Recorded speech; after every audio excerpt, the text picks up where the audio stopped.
A Jedi in Dumbledore's Court, Episode 1. Mnementh1. Summary.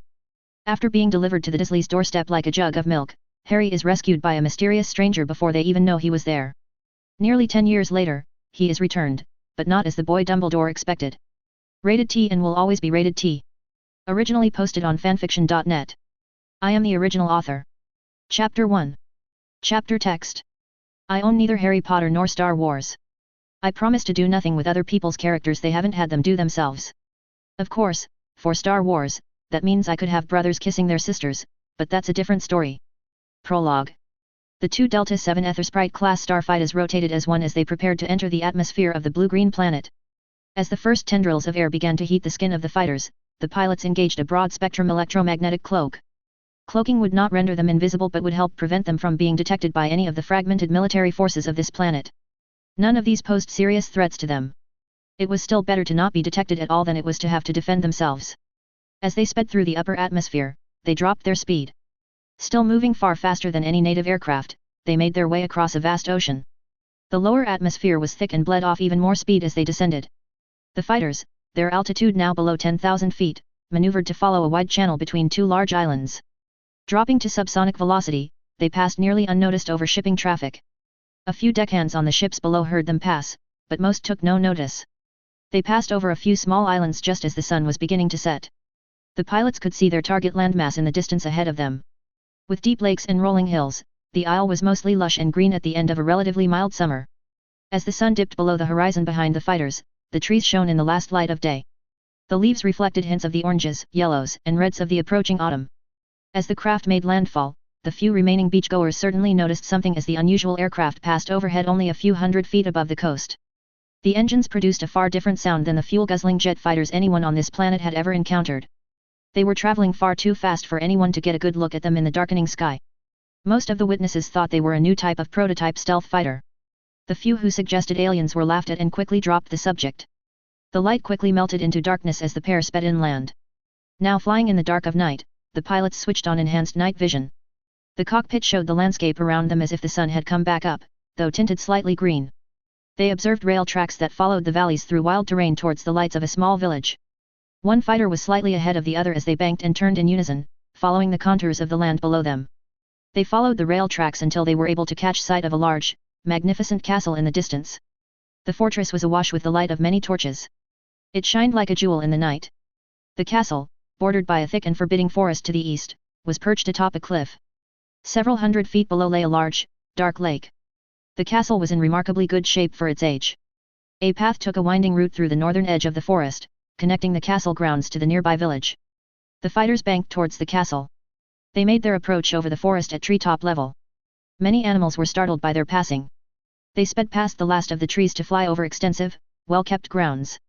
The moon, mostly unobstructed by clouds, illuminated the speeding craft from above with a silvery light. As the starships passed over an aqueduct, they retracted their wingtip stabilizers and came to a stop above a large courtyard. The fighters hovered for a moment, then lowered themselves into the enclosure. Deploying their landing gear, they gently touched down next to each other off to one side of a paved walkway. The engines wound down from a high-pitched whine to a low hum. Finally, they fell silent. Astromech droids integrated into the wing of each fighter began post-flight maintenance as the cockpit hatches slid open. The pilots exited the cockpits and began to walk towards the main entrance of the castle. The taller of the two wore a light tan tunic with a dark brown cloak. His younger companion was wearing dark grey clothes of the same cut. Both of them wore their hoods up, concealing their faces. Once they entered the castle, the two found themselves in an entrance foyer. Opposite the massive doors was a grand staircase leading up to the upper floors. It was bordered by two smaller staircases descending below the ground level.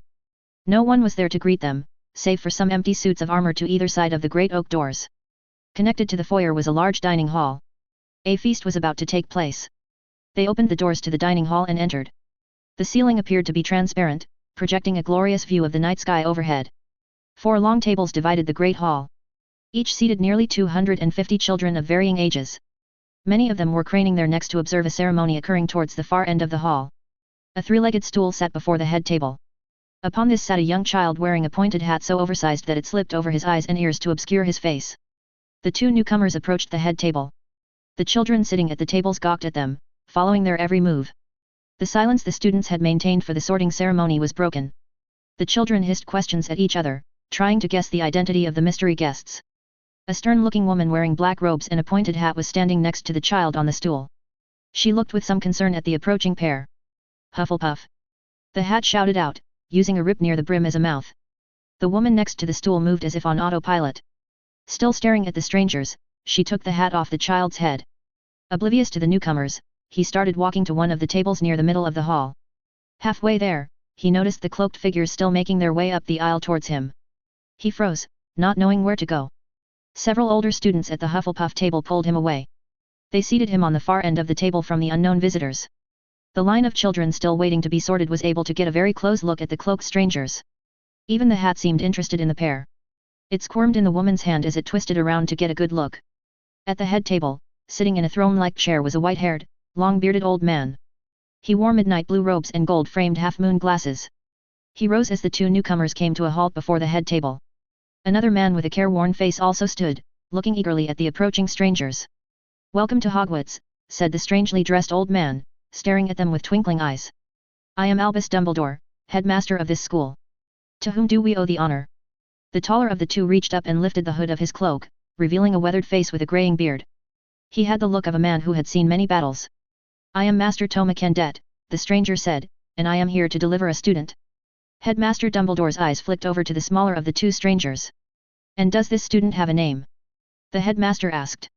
His tone was full of curiosity. The grey-clad figure brought his hood down to reveal his face. He stood proudly next to Kendet. His bright, green eyes studied each of the adults at the head table in turn. A single braid of hair hung down his right shoulder. "My Padawan learner," presented Toma Kendet, "Harry Potter." Chapter 2. Chapter Text. I own neither Harry Potter nor Star Wars. I promise to do nothing with other people's characters they haven't had them do themselves. Of course, for Harry Potter, that means I could let the leader of the good guys dump an infant unprotected on a doorstep in the middle of the night, but we all know how that worked out. 9-1/2 years previously. Jedi Knight Toma Kendet was on a special assignment for the Jedi Council.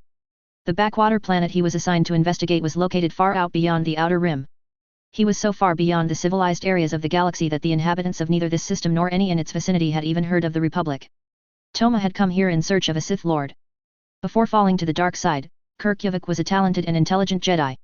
Like nearly all members of the Order, he had been taken from his family as a toddler and sent to Coruscant to be trained in the Jedi Temple. He excelled at lightsaber combat and force healing. He faced the Jedi trials at the age of 20 and advanced to the rank of Jedi Knight. After 22 years of service, Kirk was seduced by the dark side of the Force. On an assignment to assist a group of archaeologists who had uncovered an ancient Jedi artifact on a distant world, Kirk became possessed by a soul fragment of a Sith Lord. The Sith Lord had attempted immortality by transferring a portion of his own soul into a holocron. It lay dormant for over 2,000 years until Kirk accidentally activated it. Consumed by the dark side, he emerged from the ruins as the reborn Darth Agen. Agen's goal was to bring back the reign of the Sith. Kirk's Padawan, Marik Sanin, became the possessed Jedi's first victim when he refused to join the Dark Lord. The horrified archaeologists who witnessed the brutal murder were quickly slaughtered. Darth Agen spent the next 10 years avoiding the Jedi while engaging in a guerrilla war against his former family using an inner circle of Jedi he lured from their true path. Together, they led an army of non-force using cannon fodder.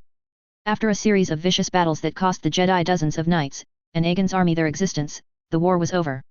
The only one remaining was the cowardly Darth Agen, who fled the Republic to try to rebuild his army. The Council believed Agen was hiding somewhere within the Republic. A tip was received from a former follower of Darth Agen. It suggested that the defeated Sith Lord had instead departed beyond the Outer Rim to a distant system outside the knowledge of the Jedi. The Council, not believing the report, still thought it prudent to follow up on it. Toma, who had lost his own Padawan in one of the final battles of the war, was sent to investigate. The mistake of only sending one Jedi nearly cost Toma his life when the tip turned out to be accurate. After the initial contact and lightsaber duel, Darth Agen fled. Toma chased his former friend across the country known as Britain. The local residents were out walking the street and visiting each house they came to in turn. Typically, this would present a problem, as Toma wanted to avoid any contact with the locals. However, since many of them were dressed in odd costumes, Toma did not end up standing out. He was able to determine it was a local holiday where children and some adults would dress as monsters and popular public figures in celebration. It wasn't the strangest custom Toma had come across in his travels, and he was grateful for the cover it granted him. He finally caught up to his quarry deep in the industrial center of a city called Surrey. The Dark Lord was hiding in a drill factory called Grunnings. Kirk was beyond redemption at this point and forced Toma to kill him in a lightsaber duel. Toma was the victor, but his former friend was dead at his hand. Evading the local authorities, who had been alerted by the lights and sounds of the duel, Toma traveled on foot and exited the business sector of the city.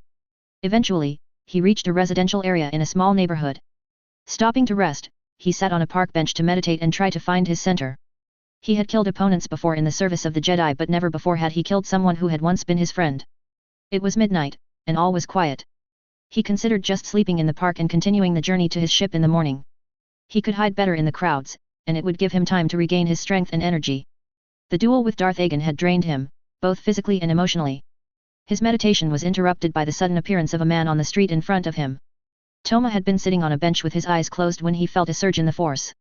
Opening his eyes, he saw nothing at first. Suddenly the nothing turned into a man. He was wearing dark robes and a pointed hat.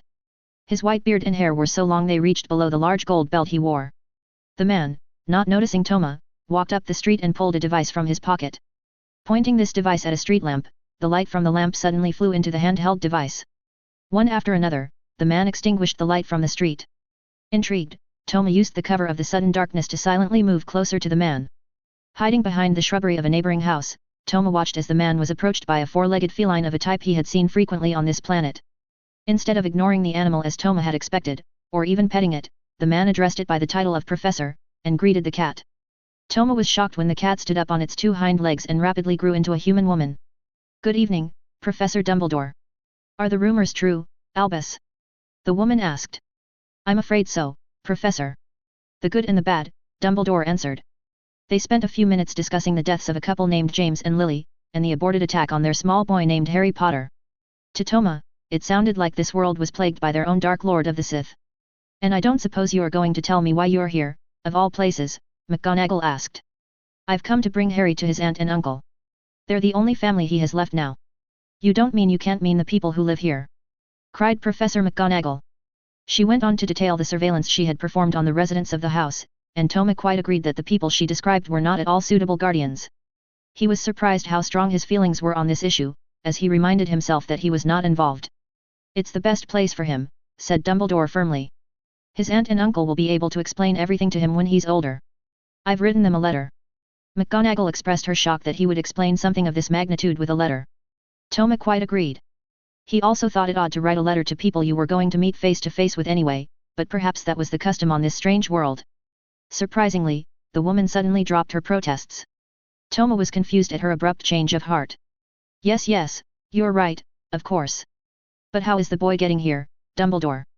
"Hagrid is bringing him," said the old man. The woman appeared shocked at this news, and somewhat distrustful. "Do you think it wise to trust Hagrid with something as important as this?" she asked, her tone of voice making it clear what the answer was, at least to her mind. "Ah, Professor. I would trust Hagrid with my life," answered Dumbledore. "That doesn't actually answer my question," protested Professor McGonagall. She started to build up another head of steam in her argument against the wisdom of leaving the child here, but was interrupted by the roaring of an engine. Toma, getting somewhat used to the shocks this strange night was presenting, was nonetheless surprised to find a two-wheeled speeder bike descending onto the street with a giant of a man astride it. The large man was carrying a small bundle. He dismounted from the speeder bike and addressed the man and woman. "Professor Dumbledore, sir." "Professor McGonagall." "No problems, I trust, Hagrid?" asked Dumbledore. "No, sir. Little Tyke fell asleep just as we were flying over Bristol." He handed Dumbledore the blanket-wrapped bundle he was carrying. "Try not to wake him." Dumbledore looked down into the wrapped blankets now in his arms and began to bring the bundle to the house they were standing in front of. To Toma's shock and amazement, they did not go in or signal the residents that they were there. Dumbledore laid the child gently on the doorstep, took a letter out of his cloak, tucked it into the blankets, and left him there. The giant man gave out a howl and a cry at the thought of leaving the child but did nothing else to prevent it. "Well, that's that," Dumbledore said. "We have no business staying here. We may as well go and join the celebrations." This rocked Kendet to his core. They were not only going to just leave him here but leave him here unprotected. Without even letting the people they were leaving him with know. So they could go off to a party? Still sniffling and upset, the giant named Hagrid swung himself onto the speeder bike and roared off into the sky. The woman named McGonagall was visibly upset. "Surely we cannot just leave him there, Professor!" she exclaimed. There, my dear Professor," he said. "I know that it may seem unusual, but it really is for the best. I have met with his aunt before, and do not believe actual contact between us is advisable. I ask that you trust my judgment. That assessment does not make me feel better about this, huffed Professor McGonagall. She turned herself back into a cat and slunk off into the darkness. Dumbledore took out the strange device he used when he first arrived on the street and returned the lights back to the lamps. Toma, still hiding behind the bushes, could just make out the bundle on the doorstep. Good luck, Harry Potter, Dumbledore said quietly. With that and a small pop, Dumbledore vanished from the street. Toma waited to see if any of them were going to come back. Surely this was a joke, wasn't it? When no one appeared for several minutes, he crept up to the bundle on the doorstep. There, his fingers curled around the letter Dumbledore had left, was a male infant.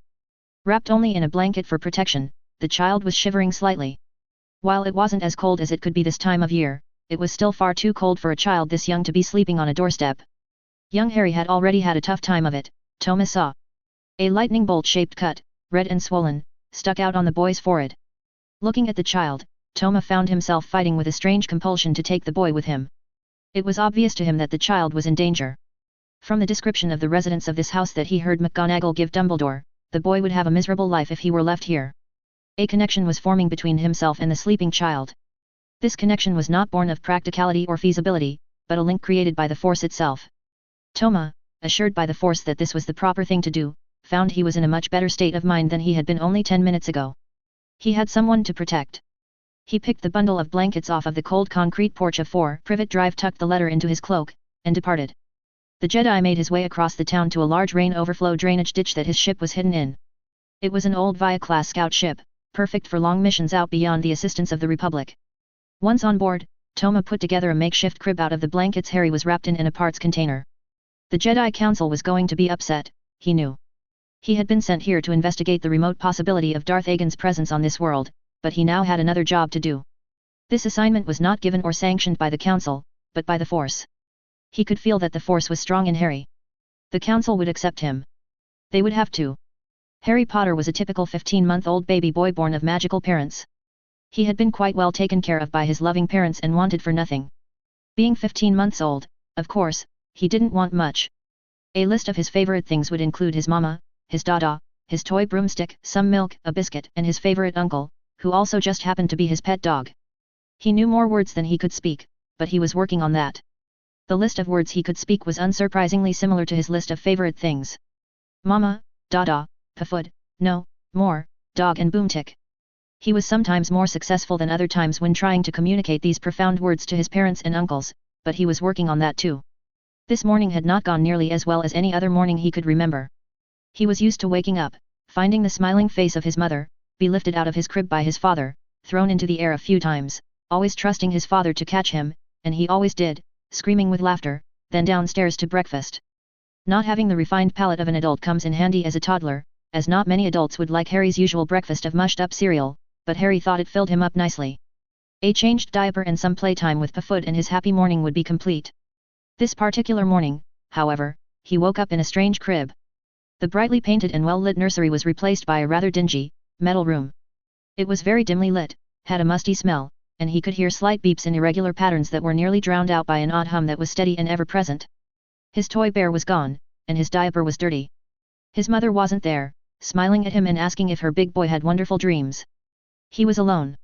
Using the universal language of children everywhere, he called out for her to come and explain precisely what in the blazes kind of establishment she thought she was running. His displeasure grew as he realized his head hurt. It hurt a lot. When his mother did not answer, he started to call out for Dada. Not used to being ignored, he began to panic.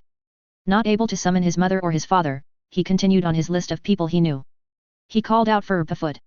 His cries shrieked through the scout ship, but since sound does not travel in space, Pafud could not hear him. He could, however, feel him. Sirius Black was also not having a good morning. His best friend on this planet had been murdered the night before. He had gone to Peter's hideout to check up on him and knew something was wrong the instant he found that Peter was not there. With a sinking feeling in his stomach, he knew at that moment that they had been wrong. They had made a horrible mistake. Moony was not the spy and had never been.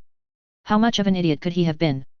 Wormtail was the one who was always hanging about, always trying to work every angle, always trying to be liked. The other three thought he was just a harmless, under-talented boy who deserved their pity. He was a Gryffindor, after all, that alone proved he must be good. He made fools of us all, said Sirius to himself. He leapt onto his motorcycle and rushed over to the Potter's house in Godric's Hollow, only to find the house was in ruins.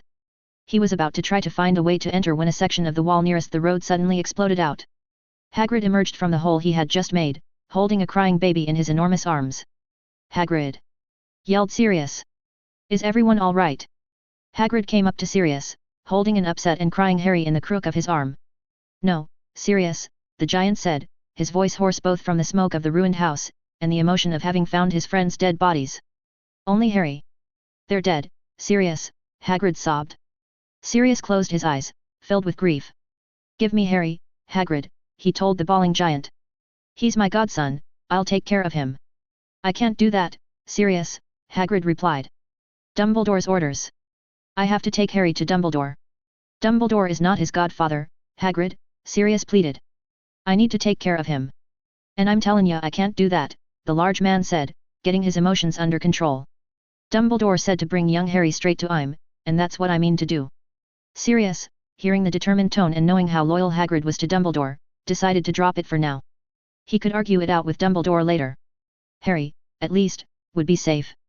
"Then take my motorcycle, Hagrid," he offered. "It'll get you there faster than you could on your own." Watching Hagrid fly off with Harry on his motorcycle hurt Sirius far more than he thought he could be hurt. James and Lily were gone, and he couldn't even take comfort in protecting Harry. He had to do something. Anything. Anything that would help. Peter. He would track down the rat. Transforming into his animagus form, he began to sniff out Wormtail's scent. Finding it, he followed. He would make it better. It could not have gone worse if he had tried to mess everything up. The next morning dawned cold and rainy on Azkaban Island. Sirius woke with a start. Harry was calling for him. He could hear him. "Puffwood. Puffwood. Da-da. Mama." With consciousness rushing back into his brain, the voice of his godson, sounding so close that Sirius was afraid they'd put Harry in Azkaban as well, faded into nothingness. He sank back, his back resting against the stone wall of his cell. He was alone. He would be for a very, very long time. Well, mostly alone. There were always the Dementors for company. Dumbledore's morning was quite frustrating.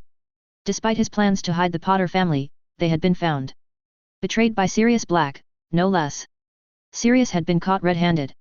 He was found in the middle of the street, screaming and laughing, surrounded by dead muggles and the very few remains of Peter Pettigrew.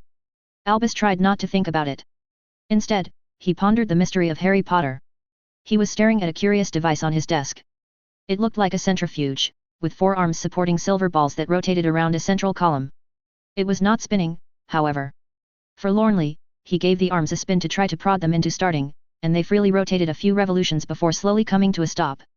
With each turn of the arms, a small puff of smoke was emitted from the center spire.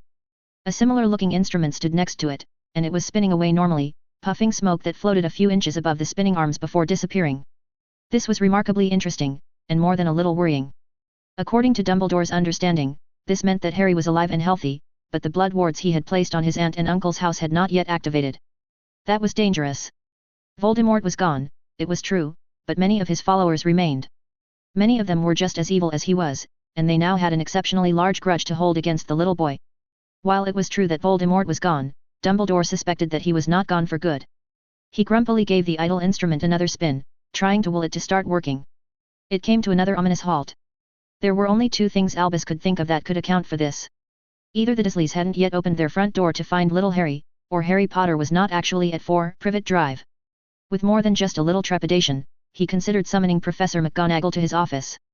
Remembering how little she liked the idea of leaving Harry there in the first place, he knew how very much she wouldn't like having to return so soon. Thinking better of it, he realized she would actually like nothing better than to return immediately. If she did, though, Harry would not be staying there for another moment. It was a Sunday today, Dumbledore realized. As a professor, he worked every day school was in session, as he needed to be available for his students. The children lived at the school 10 months out of the year, after all. It sometimes slipped his mind that some people liked a bit of a lion on Sundays. Deciding they must just be late getting up, he decided to give it one more day. If the instruments didn't indicate the blood wards were established by the next morning, he would have to take another trip to Little Whinging. A/N Harry Potter and the Sorcerer's Stone dialogue merged together from both the book and the movie. Chapter 3. Chapter Text. I own neither Harry Potter nor Star Wars. I promise to do nothing with other people's characters they haven't had them do themselves. Of course, for Star Wars, that means I could have a leader of the Rebel Alliance, who knows the ship she is on is being tracked, make a beeline for the hidden base the Empire otherwise cannot find with their planet murdering, handrail lacking, murder moon. Like, straight there. Not even a stop at a 7-Eleven for some frozen space burritos. On the first day of his new responsibilities as the guardian of Harry Potter, Toma Kendet was wondering if he was truly up to the task. He had helped care for younglings before, of course, but never one so young as this. He hadn't chosen his Padawan until the lad was 6 years of age, and Toma was not initially prepared to have to do so many things to keep the young child healthy and happy. When young Harry had awoken, he was understandably upset to find himself in an unknown environment. The familiar people were replaced by a strange man who could not produce his mama and dada on demand. Toma, however, was patient and showed the child kindness. He kept him clean and kept him fed. At first, Harry was not impressed with the food Toma offered him. Hunger strike, however, had not yet been added to his vocabulary, so he ate. After a week, Harry stopped waking up screaming. He began to expect that it was Toma who checked on him instead of his mother. He still missed his mother and father, of course, and asked for them frequently. The cut on his forehead had healed, helped along by a back-taw bandage Toma applied in the medical bay. The cut healed into a scar of the same shape, which was a bit odd. Back-taw applied to a wound as fresh as the one on Harry's head usually healed without leaving scars. In the war, Toma himself had been healed of wounds far more grievous with no sign of them afterwards. Toma decided to do nothing more for it since it was at least not hurting Harry anymore. The Jedi healers could take a look when they arrived at Coruscant. The journey from Earth to the capital planet of the Republic would take about 2 weeks. It would keep for that long, at least. Toma continued to bond with Harry, and Harry seemed to accept Toma as another uncle. At Hogwarts, Dumbledore was growing frustrated. He had told himself that he would go to Little Whinging to check on Harry if the blood wards did not establish by the next day, but that was not to be. Albus had every intention of doing so, but his plans were laid to waste by the unexpected and vicious attack by Death Eaters on the Longbottom family. The Longbottoms had gone into hiding just like the Potters, but when Voldemort disappeared, they made the decision to rejoin the world. That decision was premature, it seemed. Alice and Frank were both tortured into insanity by the Cruciatus curse, and only the timely assistance of the Aurors that Frank Longbottom had managed to summon prevented Bellatrix Lestrange from doing the same to young Neville. The cleanup and investigation of that attack kept him out of his office all day, and by the time he returned, it was already far too late to call on the Dursleys. At least, it was far too late if he wanted to actually talk to them. The ward indicator was as unmoving as if it hadn't been set up at all. The health indicator was still spinning madly away. If anything, it was spinning even faster now, showing that wherever Harry was, he was being cared for. It was only this that had convinced Albus that he could wait until another night had passed before beginning the search. If the health indicator showed anything but healthy and alive, he would have gone at that moment. Dumbledore sighed. There was nothing else for it, though. He would have to go back in the morning. With that, he turned in for the night. MR and MRS Dursley of 4 Privet Drive were not used to things going anyway but precisely as they dictated them. Up until a few days ago, they would have said their lives were just about perfect. Vernon made a very respectable living as the director of Grunnings, a firm which made drills. He loved his job, as it allowed him to yell at people most of the day. Yelling at people was his favorite pastime, after all. He, of course, never yelled at home. His wife, Petunia, never did anything to make him angry. And who could possibly yell at his precious son, Dudley? Petunia, who would be scandalized if any of the neighbors deigned to try to peer into her own life, spent her days peering into all of theirs.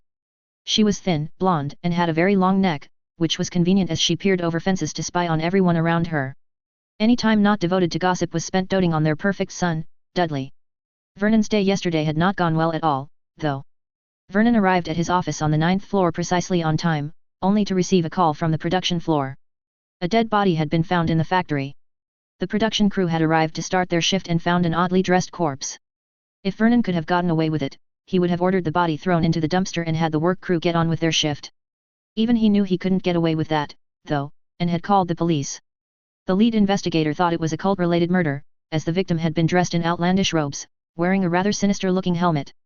Vernon expressed his opinion that it was a drunk looking for a place to sleep off the effects of a Halloween party. The policeman who came up with the cult murder theory did not think much of Mr. Dursley's theory. Mr. Dursley thought that was because it sounded much more likely than a cult murder. The lead investigator did not include it in his report and wrote that the suspected motive was drug-related gang violence.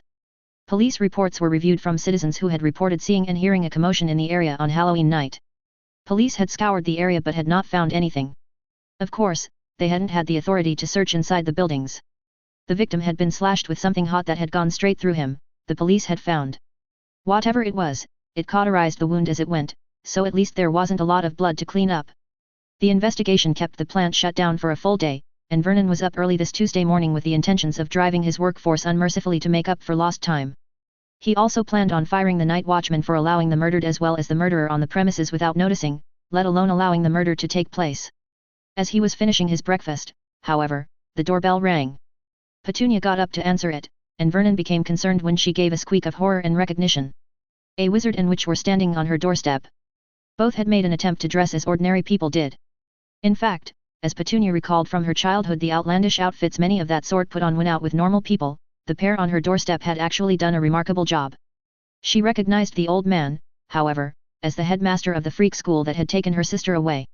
"Good morning, Mrs. Disley," said Dumbledore. "I wonder if we could come in and talk with you and your husband about a matter of great urgency." Petunia peered out the open door, making sure none of the neighbors was watching.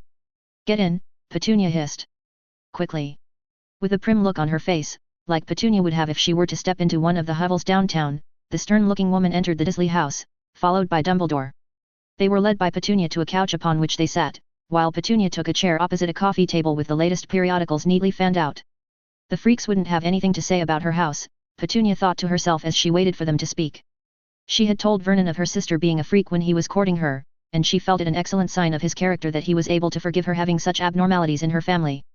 "I am Albus Dumbledore," began the headmaster as Vernon came up behind his wife and squinted suspiciously at the odd pair in his living room. "I know who you are," interrupted Petunia. "My sister was never the same after attending your excuse for a school." McGonagall looked slightly scandalized at this but felt that she must offer sympathies to the obviously devastated woman. "We are most sorry at your loss, Mrs. Disley," offered McGonagall. "Your sister was a valued member of our society, and one of my favorite students. She will truly be missed." Petunia's eyes opened wide in shock at this. "Whatever do you mean?" she asked in a shrill, panicked voice. "What has happened to Lily?" Dumbledore and McGonagall traded glances with each other. "I am deeply sorry to have to tell you this," said Dumbledore, "but she was killed along with her husband on Halloween night. They had gone into hiding as they were threatened by the most thoroughly evil man our society has produced in many, many years. Very unfortunately, he was able to find them." Petunia put her hands to her face and sobbed. "I knew it!" she cried. "I knew that your kind would be her end. I tried to warn her, but she wouldn't listen." It was some time before Vernon was able to calm her down, and it was clear to Dumbledore and McGonagall that this was the first she was hearing of the death of her sister. "Did you not find the letter with your nephew?" Dumbledore asked Vernon. "I put it in his blankets myself when I left him here." Vernon sharply stared at the odd man. "What do you mean, left him here?" he asked, his hackles rising. "We've never even seen the boy. I've certainly never seen you before." Albus looked down, knowing what he had to say would not be well received by anyone in this house. "It was quite late on Halloween night, nearly midnight," he began to explain. "I knew the safest place for young Harry was here, as there are still those out there that would harm him. I did not, however, wish to disturb you.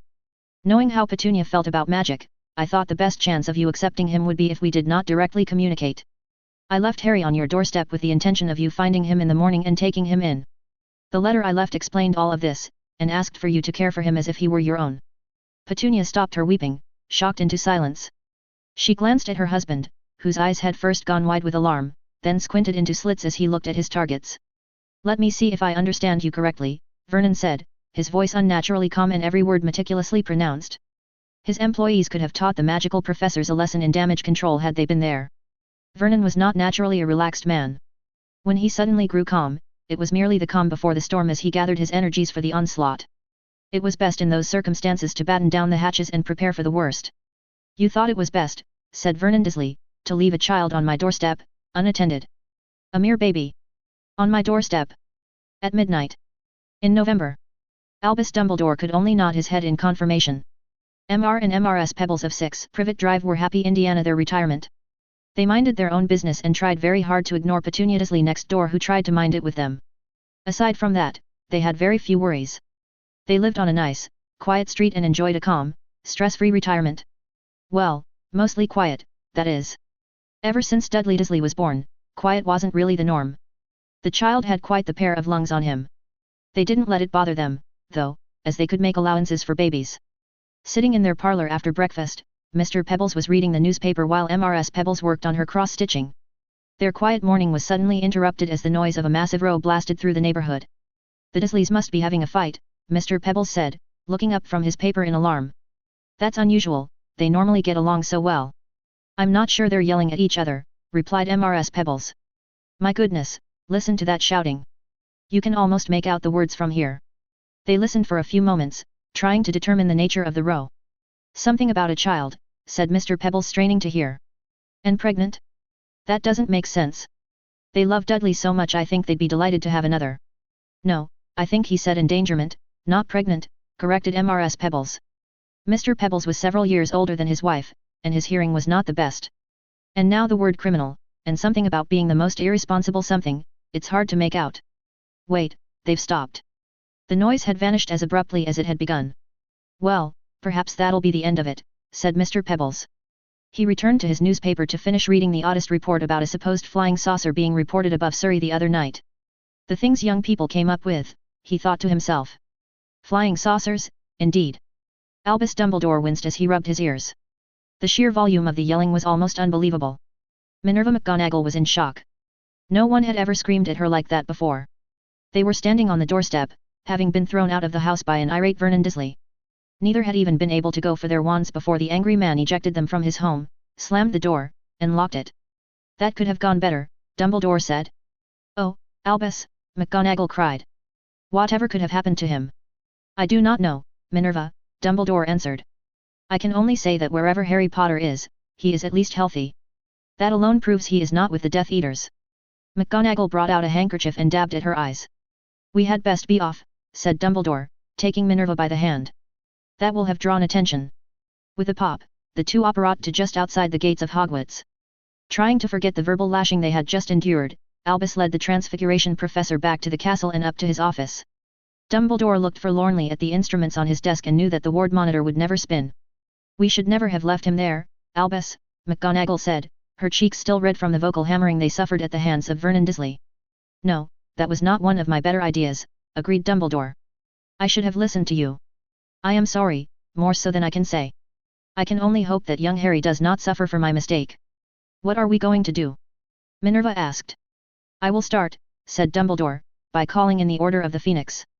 I believe young Remus Lupin will be a great asset in the search for Harry. Remus Lupin did not enjoy being a werewolf. Classified as a dark creature, it was tough to find and keep good jobs. In fact, most of the positions he held the longest were actually in the Muggle world. He had worked as a shop clerk for a Muggle pharmacy for several months until the events of Halloween night. He had been forced to take off the entire first half of the week for the full moon only a few weeks before, and the sudden requirement of additional time off was too much for his employer. He was let go. Not that Remus hesitated, of course.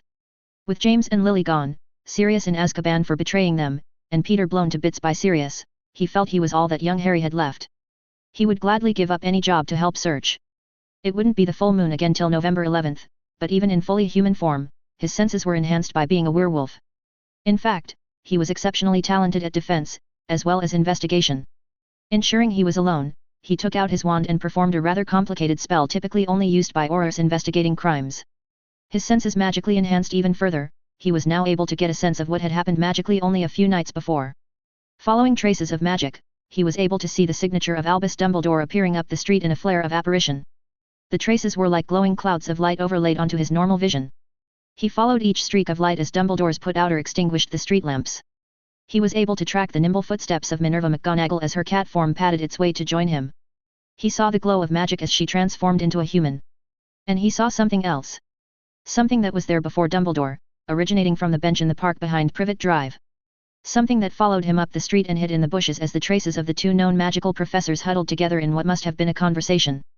Mage sight was not like a VCR recording. He couldn't hear conversations that had taken place, nor could he see things or people as they appeared in real life. He could detect spells, and if he knew the person well, he could identify them by their magical signature. It was a very delicate ability. The more magic that was expended in an area, the more difficult it was to see individual events. For example, he knew he could never use it to determine what had happened when Sirius killed Peter. The magic of a duel was far too much for mage sight, it would be like trying to stare at the sun. It was also highly subjective to the user.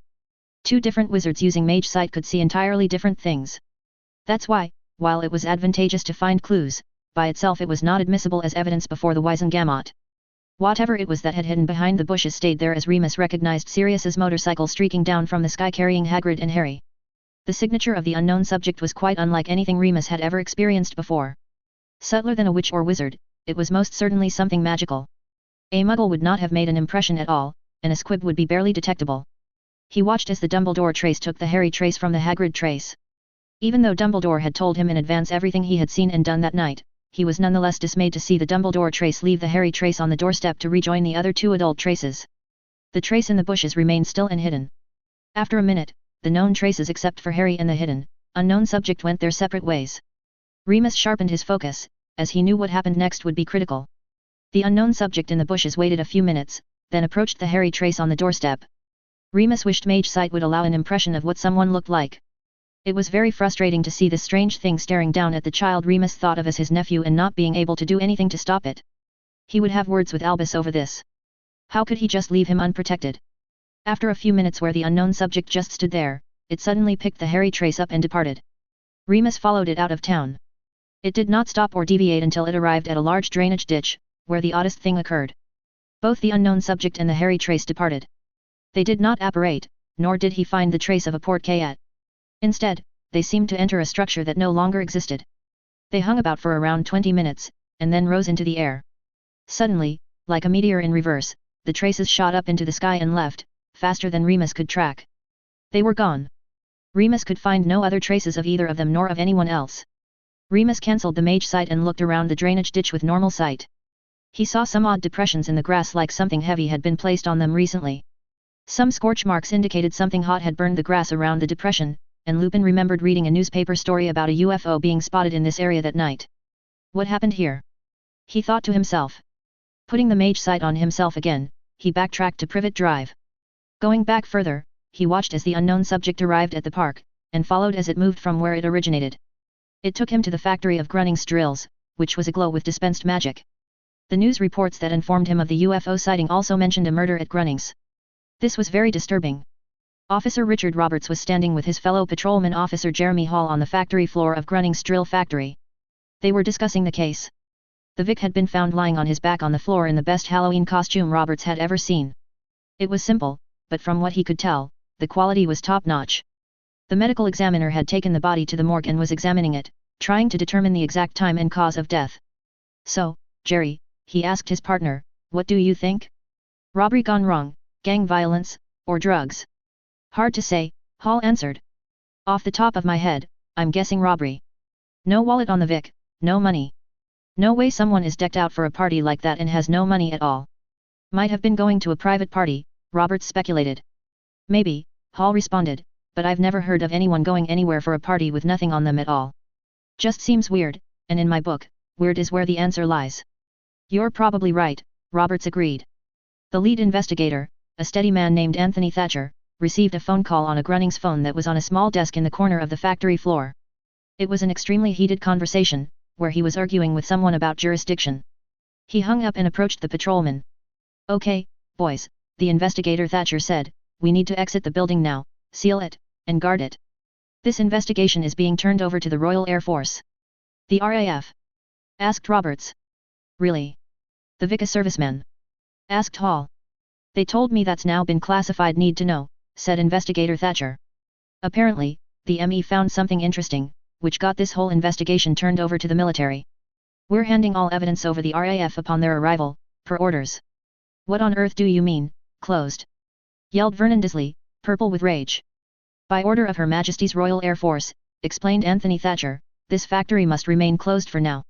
Please direct your employees to exit, taking nothing with them. Look, said Vernon, I have no idea why the Air Force has any interest at all in my drill factory, but we all have jobs to do. We all have families to feed.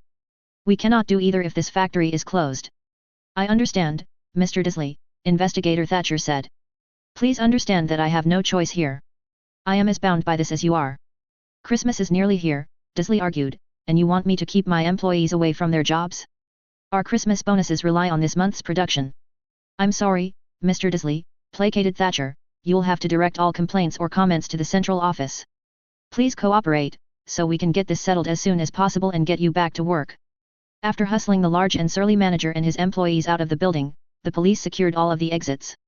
Say, said Hall, who left this door open. He was examining a door that led to the outside directly from the factory floor. It appeared to be used for refuse removal and was ajar. You got me, answered Roberts. Latch it, and we'll leave by the front exit. Done, said Hall. On the other side of the now latched door were some dumpsters and a gravel walkway. The walkway led to a road that led from the public roads to the warehouses. It was intended for use by shipping trucks to deliver parts and pick up finished drills. 2 footprints in the loose gravel suddenly were joined by more impressions as something invisible walked away from Grunnings. Once clear of the factory grounds, Remus Lupin removed the invisibility cloak he had been wearing as he eavesdropped on the officer's speculations. He was quite disturbed by what he had heard. Whatever had killed the man in Grunnings then made a beeline straight for where Harry Potter was going to be placed, waited without being detected by the most powerful wizard of his time, and then took Harry immediately after he was left there.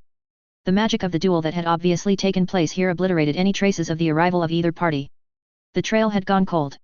He needed to report these findings to the Order. It was time to return to Hogwarts. Chapter 4. Chapter Text. I own neither Harry Potter nor Star Wars. I promise to do nothing with other people's characters they haven't had them do themselves. Of course, for Harry Potter, that means I could have Fred and George Weasley have possession of a map that tells them the name and location of every single person in the castle, animagus or otherwise, and not ever notice that first one, then another brother was sleeping with a dead man every night. Come now, Remus, said Elphias Doge. You cannot possibly believe that aliens have abducted Harry Potter. The middle-aged wizard was with a good portion of the Order of the Phoenix in Dumbledore's office at Hogwarts.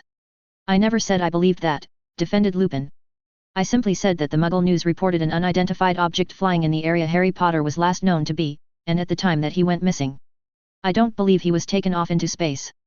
I think that the Muggles saw whatever it was that happened and came up with whatever interpretation that they could. What do you think did happen to Harry, Mr. Lupin? Asked Minerva, her voice steady, but still tinged with worry. I honestly don't know. Whatever, or whoever it was fast, and left the area immediately after taking Harry, replied Lupin. I'm concerned about this dead body the police found, growled Alastair Moody. Was there any identification on it, anything that could help us track down where the abductor was likely to go next? Not that I was able to tell, answered the werewolf. I couldn't question the Muggle police too directly without having to obliviate them, and there was too heavy a police presence to risk that. Mostly, I stayed under an invisibility cloak and listened. The body was dressed in robes and a black metal helmet. The police think it was likely a Halloween costume. They found no identification or weapons on him, and nothing indicating where he came from. The police got no further in their investigation before suddenly turning it over to the Royal Air Force. Why would they do that? Asked Mad-Eye Moody. I'm not sure, answered Lupin. I think it had something to do with what the medical examiner found as he looked at the body. How was he killed? Asked Moody. He was killed by something that burned through him, cauterizing the wound as it went, Lupin explained. Whatever it was, it pierced his heart, killing him nearly instantly. He was in a drill factory, said Moody. Is it at all possible it was a drill that killed him? I find it highly unlikely, answered Lupin. The factory manufactured drills for construction and household use, nothing that would have caused the type of wound that killed him. I feel we must widen the search area, stated Dumbledore, taking control of the meeting once again. Check the Muggle news in different areas of the country, and follow up on any flying saucer stories that the Muggles report. With that, the Order members filed out of Dumbledore's office. Albus sat at his desk as they left, staring out a window. Where are you, Harry? He quietly asked the empty sky outside. At that very moment, Harry was staring intently at a very odd-looking toy. It made soft, cooing noises and had lots of exciting lights and round edges. To him, it was a toy, but it was, in fact, a Kruntan-B droid, modified for children his age. He was placed in the Jedi nursery for safekeeping while Toma informed the Jedi Council of his arrival. Not that Harry knew this, of course. To him, his new uncle was off somewhere, but at least left him with this pretty toy. While Harry was examining the pretty toy, it was also studying the human child. It was particularly interested in the scar that even Bacta could not fully heal. It detected some odd energy readings emanating from the area and notated them for further study. Jedi Knight Toma Kendet was standing before the Jedi Council with Darth Agen's lightsaber held out in presentation. Gripped by the Force, it gently floated the distance between himself and the diminutive Jedi Grandmaster Yoda, who sat on a floating pod chair, a grim look on his wizened face. To the Hall of Evidence, we will send this, Yoda stated. Done well, you have, Jedi Knight. Confer on you the level of Jedi Master, the Council does.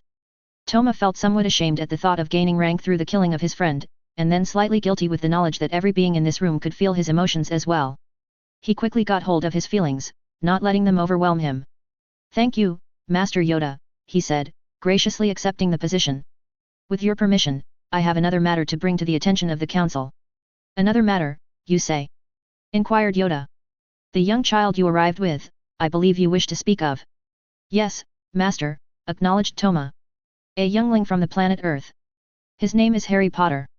Several of the masters exchanged glances at the odd pronunciation of the name. His parents were killed on the same night I fought Kirk. Darth Agan. I encountered him as he was being abandoned on a doorstep to be looked after by relatives who would not understand or care for him. How do you know this? Asked Master Kiloami Maj. I overheard the people who were leaving him as they discussed it. I believe they knew that he would not be cared for, and knew the characters of the people at the residence where they left him. They didn't even let the presumptive guardians know they were leaving him. They dropped him on the doorstep, left a note, and departed. This revelation shocked the council. The Jedi treasured younglings. Even non-force sensitive younglings would never have been treated in such a manner. I translated the letter, and the person who left it with young Harry, a Professor Albus Dumbledore, used it to inform one of the residents, a Mrs. Petunia Disley, of the death of her sister. Her sister was Lily Potter, Harry's mother. It went on to ask them to treat Harry as one of her own children, even knowing that would never occur. Something more, I feel, drives you on this path, inferred Yoda, his eyes closing as he conferred with the Force. A connection, I sense between the child and yourself. Yes, Master, Toma answered. I did not form it consciously. It was formed by the Force. By the Force, you say? Most interesting. Before us you must bring him. Examine him, we will. May the Force be with you. With a bow, the newly appointed Jedi Master left to collect Harry from the medical droids that were examining him. Young Harry Potter was quite confused by the creature in front of him. He knew about many animals but had never seen a wrinkled, green, giggling monkey before. It had the most enormous ears he'd ever seen. And it could talk.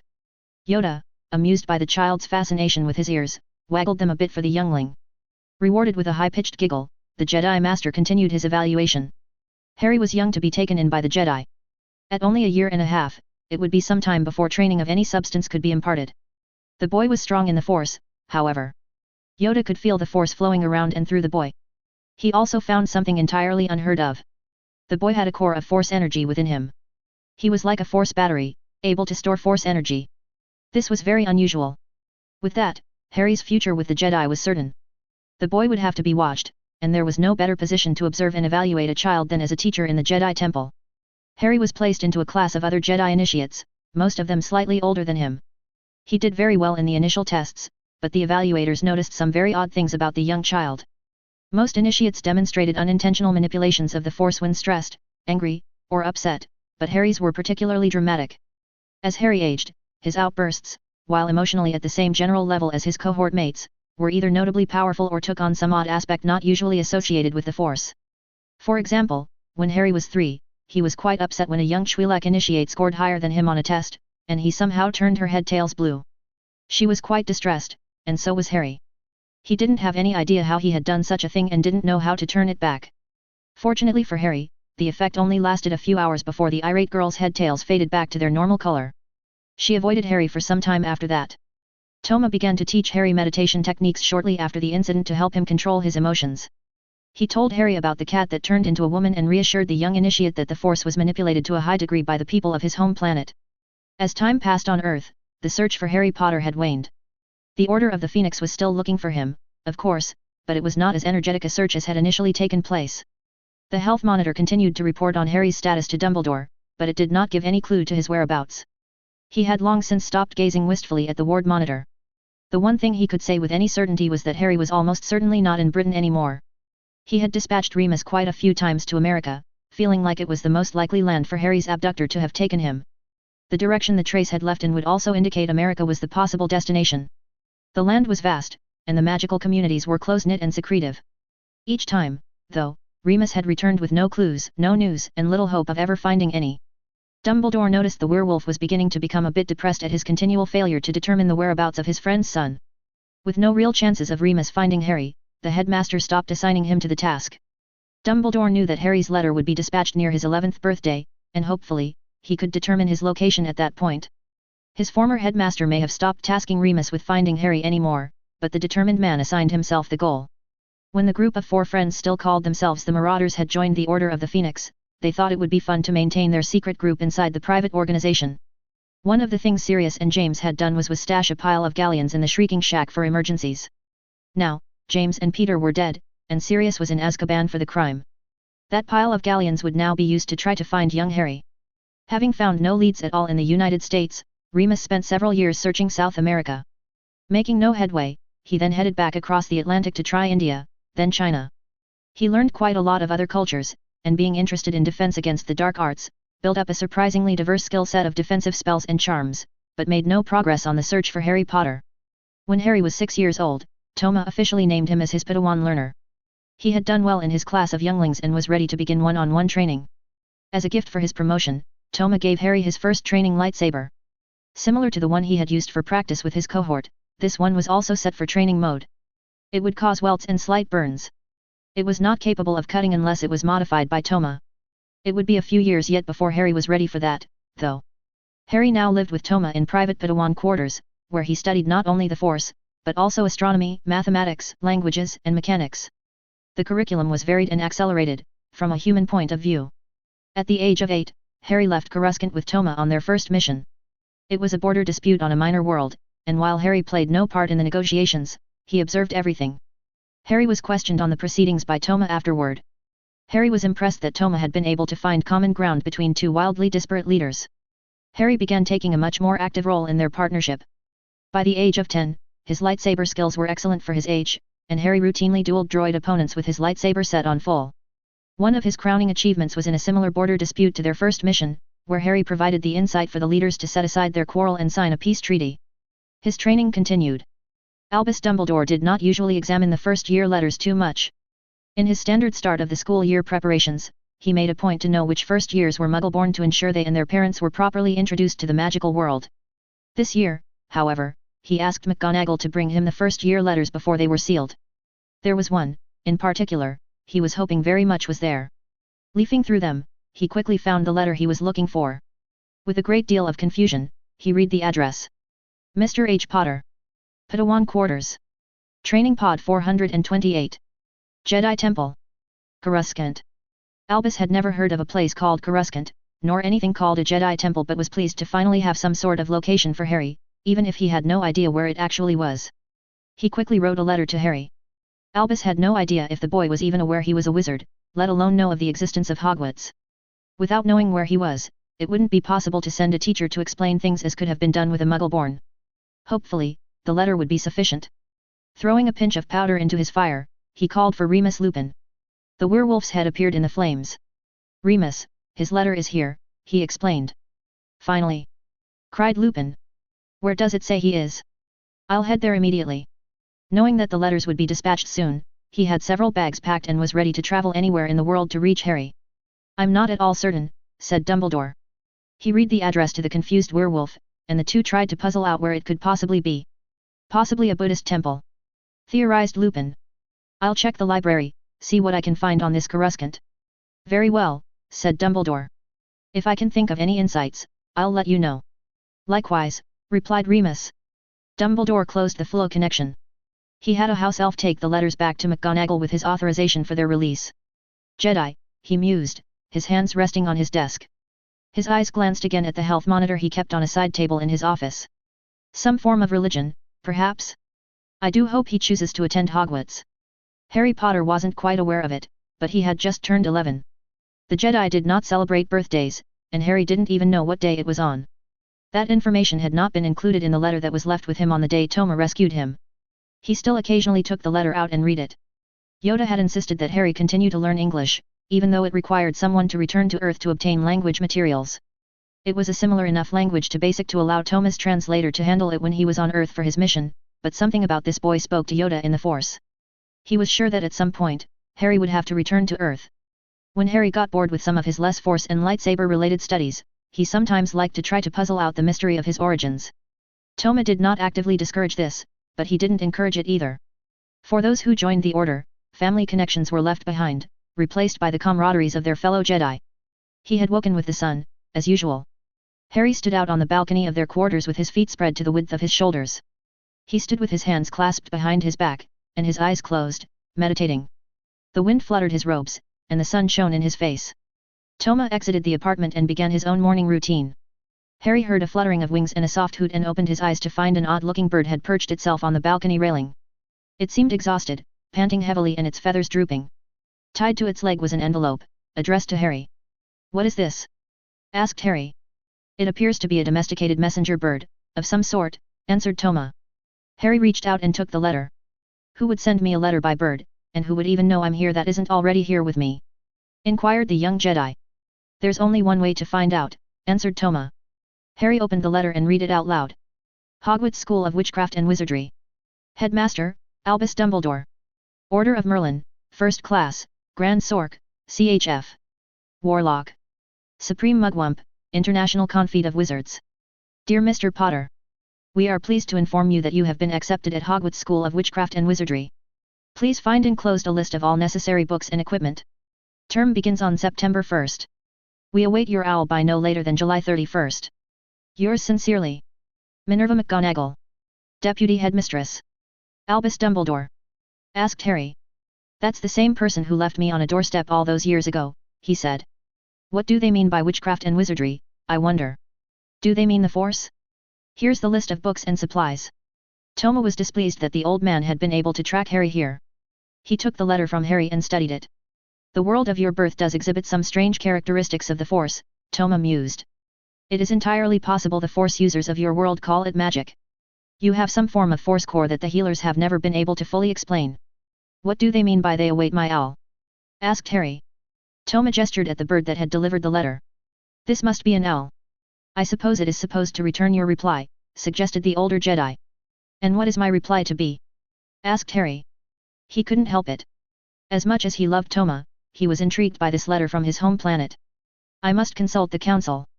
They will decide on what course of action is appropriate. I'm quite puzzled by the owl's presence, however.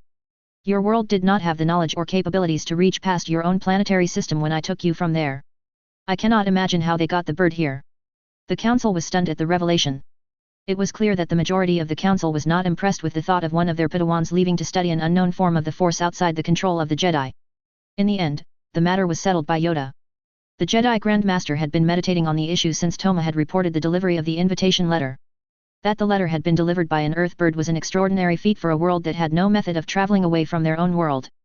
From the moment he met the youngling, Yoda had believed Harry had some destiny to fulfill on his home planet. During his communion with the Force, the Jedi Grand Master had received a vision which hinted to him of Harry's possible importance on his home world. Possible importance? Asked Toma. He was unhappy about the uncertainty. Harry is doing very well in his studies, and is showing great promise, but he is still very young. This is a delicate time for him. With the exception of some interactions on missions, he has only been exposed to other Padawans. This school is an unknown, and if Harry is to attend, I would like to ask to be assigned to Earth to keep an eye on the situation. Granted, your request is, answered Yoda. A close eye, keep if possible, but room to grow your Padawan must have as well. A surveillance vessel we shall send before you. Coordinates to Hogwarts, they shall provide. We will begin our preparations at once, Master, said Toma. He and Harry bowed before the assembled masters. May the Force be with you, dismissed Yoda. The Hogwarts Express had pulled into Hogsmeade. In the dark, Hagrid was calling all the first years to him. Dumbledore had asked him to keep an eye out for Harry. He gathered a bushy-haired girl who was taking in every sight there was to see around her, another redhead that must be another of the never-ending Gingers, and a rather chubby boy clutching a fat toad, but no one that stood out as the son of James and Lily Potter.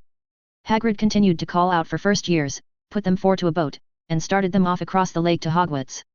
The staff was seated at the head table as the 2nd through 7th years entered and began to take their places at the house tables. During this process, the deputy headmistress entered a side door and stood waiting. After all the students were seated, Albus nodded at McGonagall to bring in the first years for the sorting. She went back out the side door and then led the youngsters in and through the main hall to the 3-legged stool that the sorting hat had been set on. Albus scrutinized the new students more thoroughly than they could be aware of but was dismayed to find no trace of Harry Potter. The students all stared at the hat as it sang its song for the year, explaining how the Hogwarts houses worked. After the students applauded, McGonagall explained how the sorting would happen, and began to call out student names. Just as Justin Finch Fletchley was called and put the hat on his head, the main hall doors opened. 2 figures dressed in hooded robes quietly entered and made their way up the center aisle. One was dressed in brown, the other in grey. As they walked up between the house tables, the students began to mutter to each other. None of the students could recall the sorting ceremony ever being interrupted before. As they approached the head table, Dumbledore stood. Remus Lupin, who had attended in the hopes that Harry would show up with the rest of his class, stood as well. Welcome to Hogwarts, he said. He was beginning to feel more excitement than he could remember ever feeling in his many years. They were missing only one student, after all, and he felt the long years of searching might finally be over. To whom do we owe this honor? He asked. The larger of the two robed figures lifted his hood. Dumbledore studied the man before him. He had mostly grey hair, a neatly trimmed beard and mustache, and grey eyes that took in everything around him. I am Master Mnementh1, said the stranger, and I am here to deliver a student. Dumbledore turned his attention to the grey-clad figure and tried to contain his excitement. And does this student have a name? He asked, in what he hoped was his familiar, calm, grandfatherly voice. The student lifted his hood and at last Dumbledore met the eyes of the boy he had searched long and hard for. The green eyes, unhindered by glasses like his father had been required to wear, took in the gaze of first Dumbledore, then each of the professors in turn. My Padawan learner, presented Mnementh1, startling the staff and students with the strange term, Harry Potter. Chapter 5. Chapter Text. I own neither Harry Potter nor Star Wars. I promise to do nothing with other people's characters they haven't had them do themselves. Of course, for Star Wars, that means I could have the wise Jedi hide Luke Skywalker from Anakin Skywalker on the farm where Anakin's brother lives. Not even changing his name, or telling him Uncle Owen was his father. Subtlety is for lesser beings than Jedi. The Great Hall erupted into excited conversations among students and faculty alike. A loud series of cannon blasts from Dumbledore's wand restored order. Everyone will please remain quiet and in your seats. Albus called out. Mr. Kendet, I believe it was. Toma nodded. If you don't mind, I would like to speak with you in my office after the feast. You are quite welcome to join us, of course. Thank you, Toma accepted. He turned to face Harry, who was still staring at Dumbledore. Nothing to worry about, said Dumbledore, smiling at Harry. Just some questions for registration purposes, and to get to know your background a bit. Please join the other students to be sorted into a house. May the Force be with you, Toma said to his Padawan, his head and shoulders dipping in a bow of respect. Harry bowed back to his master. And with you, master, he said respectfully. Dumbledore noted the phrase and concluded it must be related to this Jedi religion. He faced Toma. Please come around the head table and join us, Mr. Kendet, Dumbledore invited. Toma made his way up and around the large table to sit next to the headmaster. Harry joined the other students grouped near the three-legged stool. There were still about 30 students waiting to be sorted. Harry noticed it took some time for some students to be sorted, while for others, the hat shouted out a house name almost immediately. 3 students had been sorted, a Gryffindor, a Hufflepuff and a Slytherin, when McGonagall called Granger, Hermione, to the stool. She was a rather bushy-haired girl who gave Harry a shy smile as she passed him on her way to the sorting hat. The hat sat on her head for quite some time before it pronounced its decision. Gryffindor. With a smile, she glanced back at Harry for a moment, then ran off to the Gryffindor table to be greeted by her housemates. The sorting continued, as Harry noticed himself getting hungrier and hungrier. That was very odd, as his eating habits were well established by now and he'd not done any hard physical exercise other than his typical daily workout. Perhaps it was this magic at work, to guarantee a successful feast. Eventually, after 2 twin girls named Paddle and a short girl named Sally Ann Perks, Harry's name was called. Potter, Harry. The Great Hall was silent as Harry came forward and sat on the stool. Professor McGonagall placed the hat on his head. It fit over his eyes and ears. After a moment, Harry could feel a tickle in his brain like something was being scanned. It felt like something had taken all the books from a library, flipped through them, and then put them all back where they came from, all in a moment. Difficult, most difficult, Harry heard the hat whisper in his ears. Plenty of courage, not a bad mind, either. With your drive to succeed, you would do well in Slytherin, but since you do not wish to succeed for your own gain, you'd stand out, no, not there. Very heroic, but with very little bravado, that shouldn't be a problem for Gryffindor. Your analytical mind would serve you well in Ravenclaw, but they wouldn't take kindly to your quickness to action. And while you're loyal, I do not see that as your defining trait. No, I believe it better be Gryffindor. The hat shouted the last word out for the entire hall to hear. Professor McGonagall lifted the hat from Harry's head, and he walked to the Gryffindor table. He saw Hermione Granger sitting at one end, and there was a seat open next to her. Excuse me, may I sit here? He asked her. Hermione blushed slightly and nodded yes. He took his seat and watched the rest of the sorting. A red-haired boy named Weasley, Ronald became the last Gryffindor of the year. Finally, a dark-skinned boy named Zabani, Blaise became a Slytherin, and the sorting was finished. After the ceremony, Dumbledore stood and addressed the school, saying he wanted to have a few words before they ate. Ron Weasley groaned slightly at the delay. His worry was for naught, though, as those few words turned out to be nitwit, blubber, oddment and tweak. Everyone laughed and applauded as the headmaster then clapped his hands, said let the feast begin, and food magically appeared on the plates in front of them. Harry had seen food dispensers plenty of times with the Jedi, but he had to admit the presentation was done with far more flair magically. The food was excellent as well. He kept himself to reasonable portions, though, knowing that to over-imbibe is to leave yourself vulnerable in a fight. It also would not do to have Master Kendet see him gorging himself like the Weasley boy was. Ronald was sitting directly across from Hermione Granger, and she looked a little green around the cheeks as she witnessed him attempt to stuff an entire chicken in his mouth. He succeeded, too. Harry was quite intrigued by the girl, who had quite overcome her shyness and started spouting off every little factoid she had yet learned about Hogwarts. Ron seemed quite annoyed at this, but Harry was very appreciative. He knew nothing of this place, and it was to his benefit to learn it as quickly as possible. His friendship with Hermione seemed to be getting off to a great start as he peppered her with questions about Hogwarts, her life before Hogwarts, and anything else that came to mind. Hermione's friendship with Ron Weasley, however, was quite a bit rockier. The boy peppered her with bits of food as he talked with his mouth stuffed with chicken and potatoes. It was one of the most interesting evenings Harry could remember. Once the feast was over, the first years were directed to follow one of their prefects, Percy Weasley, to the Gryffindor dormitory. He was a tall boy with red hair whom Ron confirmed was one of his many brothers. Together, the first years left the Great Hall and followed the older boy as he showed them a few particulars about the castle, such as the moving staircases. Harry wasn't sure why you wanted an interior that changed configurations frequently but supposed it could be useful to repel an attack by confusing any invaders. After a fairly lengthy walk, they came to a painting of a large woman. The lady in the painting looked around at the children gathered before her and asked for the password.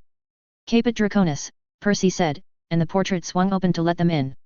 During the feast, Dumbledore had refrained from asking Toma any questions, not wanting to have the answers overheard by any students. He looked him over, though, and saw a man who appeared quite relaxed given what must be a tense situation. After watching the students file out to go to their dormitories, Dumbledore gestured for Toma to follow. He led the Jedi Master, Professor McGonagall, a tall man with thin black hair, and a man wearing rather worn-out robes and having slightly yellowish eyes up to the third floor where a large gargoyle statue stood. The stone golem nodded at the headmaster and moved to one side. The wall behind where it had stood parted like an elevator door, revealing a circular staircase twirling up. The stairs were unattached to anything and moving on their own. Each of them took a stair and headed up the headmaster's tower to his office. Please, have a seat, invited Dumbledore. Toma sat down in one of the chairs directly in front of the headmaster's desk, while McGonagall sat beside him. The dark-haired man sat on a tall stool to the side of the large desk and looked like he'd prefer to be standing. The other man took the chair beside McGonagall. I trust you enjoyed the feast? Asked Dumbledore. Yes, it was quite enjoyable, answered Toma. May I offer you a lemon drop? Offered the headmaster, holding out a bowl of sweets. McGonagall briefly acquired a slightly sour look to her features, and the black-robed man on the stool rolled his eyes slightly. Dumbledore offered the sweets to anyone who came into his office. He didn't have very many takers usually, and none today. No, thank you, said Toma. This is Professor Minerva McGonagall, our Transfiguration Professor, Dumbledore said, introducing the woman sitting in the chair to Toma's left. And this is Professor Severus Snape, our Potions Master. Finally, this is Remus Lupin, he was a friend of Harry's parents when they were at school here. Remus has been leading the search for Harry. Toma nodded at each in turn. Professors, Mr. Lupin, he greeted. I am Jedi Master Toma Kendet. How may I be of service? Dumbledore leveled his gaze at the man. To begin with, I must express my surprise to find Mr. Potter in your custody. I appointed his aunt and uncle as his guardians, and was quite distraught to learn of his disappearance, the headmaster said, his voice losing some of its grandfatherly cheer and turning somewhat stern. I am sorry if you were distressed, stated Toma calmly. He was not surprised this subject had come up and decided to deal from a position of strength if questioned about it. If you were so worried about the boy's well-being, perhaps you could first explain why you dropped him off on a doorstep in the middle of the night with no protection. Dumbledore's eyes went wide at the accusation. I take it you were the one who took him, then? Asked Dumbledore. I was, confirmed the Jedi Master. I assure you that, whatever you observed that night, he was not left unprotected, Dumbledore began to explain. He was certainly unprotected enough to allow me to take him without any resistance, or difficulty, Toma interjected. Indeed, answered Dumbledore. He was not happy with how this conversation had started and did not want to get into blood wards. That the blood wards had obviously failed to protect Harry at all would not help his case. Dumbledore decided to try and gather more information. Perhaps, he invited, you would be so kind as to describe what occurred from your point of view. Toma obliged him, describing in significant detail events that had happened almost 10 years previously. Toma's account matched Dumbledore's memories of the events. The headmaster was not pleased at all with how his actions appeared through the eyes of a third party. It was clear that Professor McGonagall was agreeing with the stranger's position as well, which did not surprise the headmaster. McGonagall was quite loyal in most things, but he well remembered how vigorously the Transfiguration professor had objected to the boy being left there in the first place. Seeing Harry happy and healthy had cemented in her mind the idea that she was right. He was quite well aware that Harry would not be nearly so happy, nor as well fed, if his plan had been followed. Perhaps, drawled the hawk-nosed Professor Snape, you would be so kind, as to inform us of what a Jedi is. Toma noticed that Snape spoke very calmly, but with a hint of menace behind his words. He inserted pauses in odd moments in his sentences as if he were a droid whose processing cycles were suddenly taken over by too much input and temporarily paused speaking to deal with the information flow. He was also forthright, staring Toma directly in the eyes as he spoke. A Jedi is a member of the Jedi Order, explained Toma. The Order has existed for more than 10,000 years by the way you measure time. We are diplomats, students, teachers, and ambassadors. The Jedi are a peacekeeping group, dedicated to maintaining balance and peace in the galaxy. We do this by studying, using, and being vessels for the Force. Snape's eyes squinted at this information. Galaxy? Asked Lupin, shocked. The Force? Inquired Dumbledore. Toma answered Dumbledore first. The Force is an energy field that is created by all life. It is ever-present, and it binds the universe together. Certain people are born able to manipulate, and be manipulated by, the Force.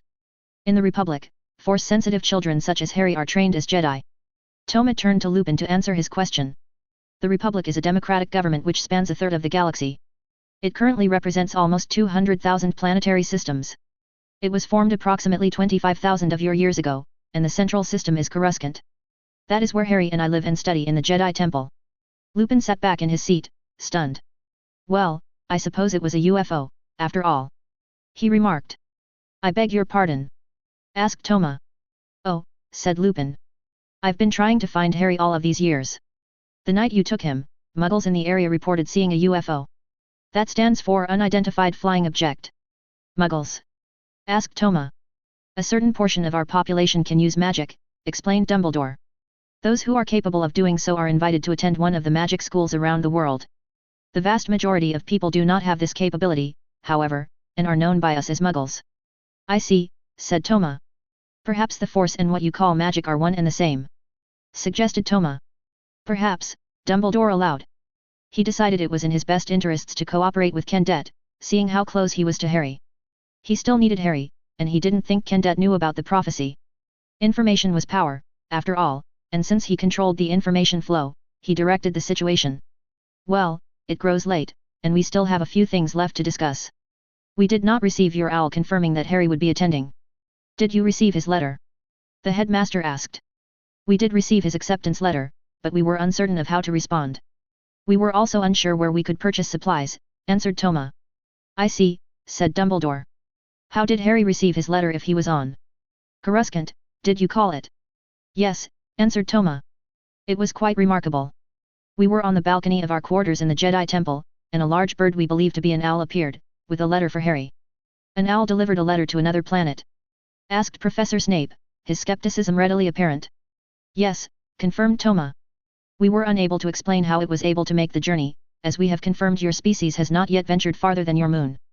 The owl departed a few minutes after Harry took the letter, and it disappeared. I see, said Dumbledore. That is the typical behavior of a post owl. They will wait a short time to see if you wish to send a reply, but it will leave if you don't tell it to remain. We have visited the moon. Asked McGonagall. When?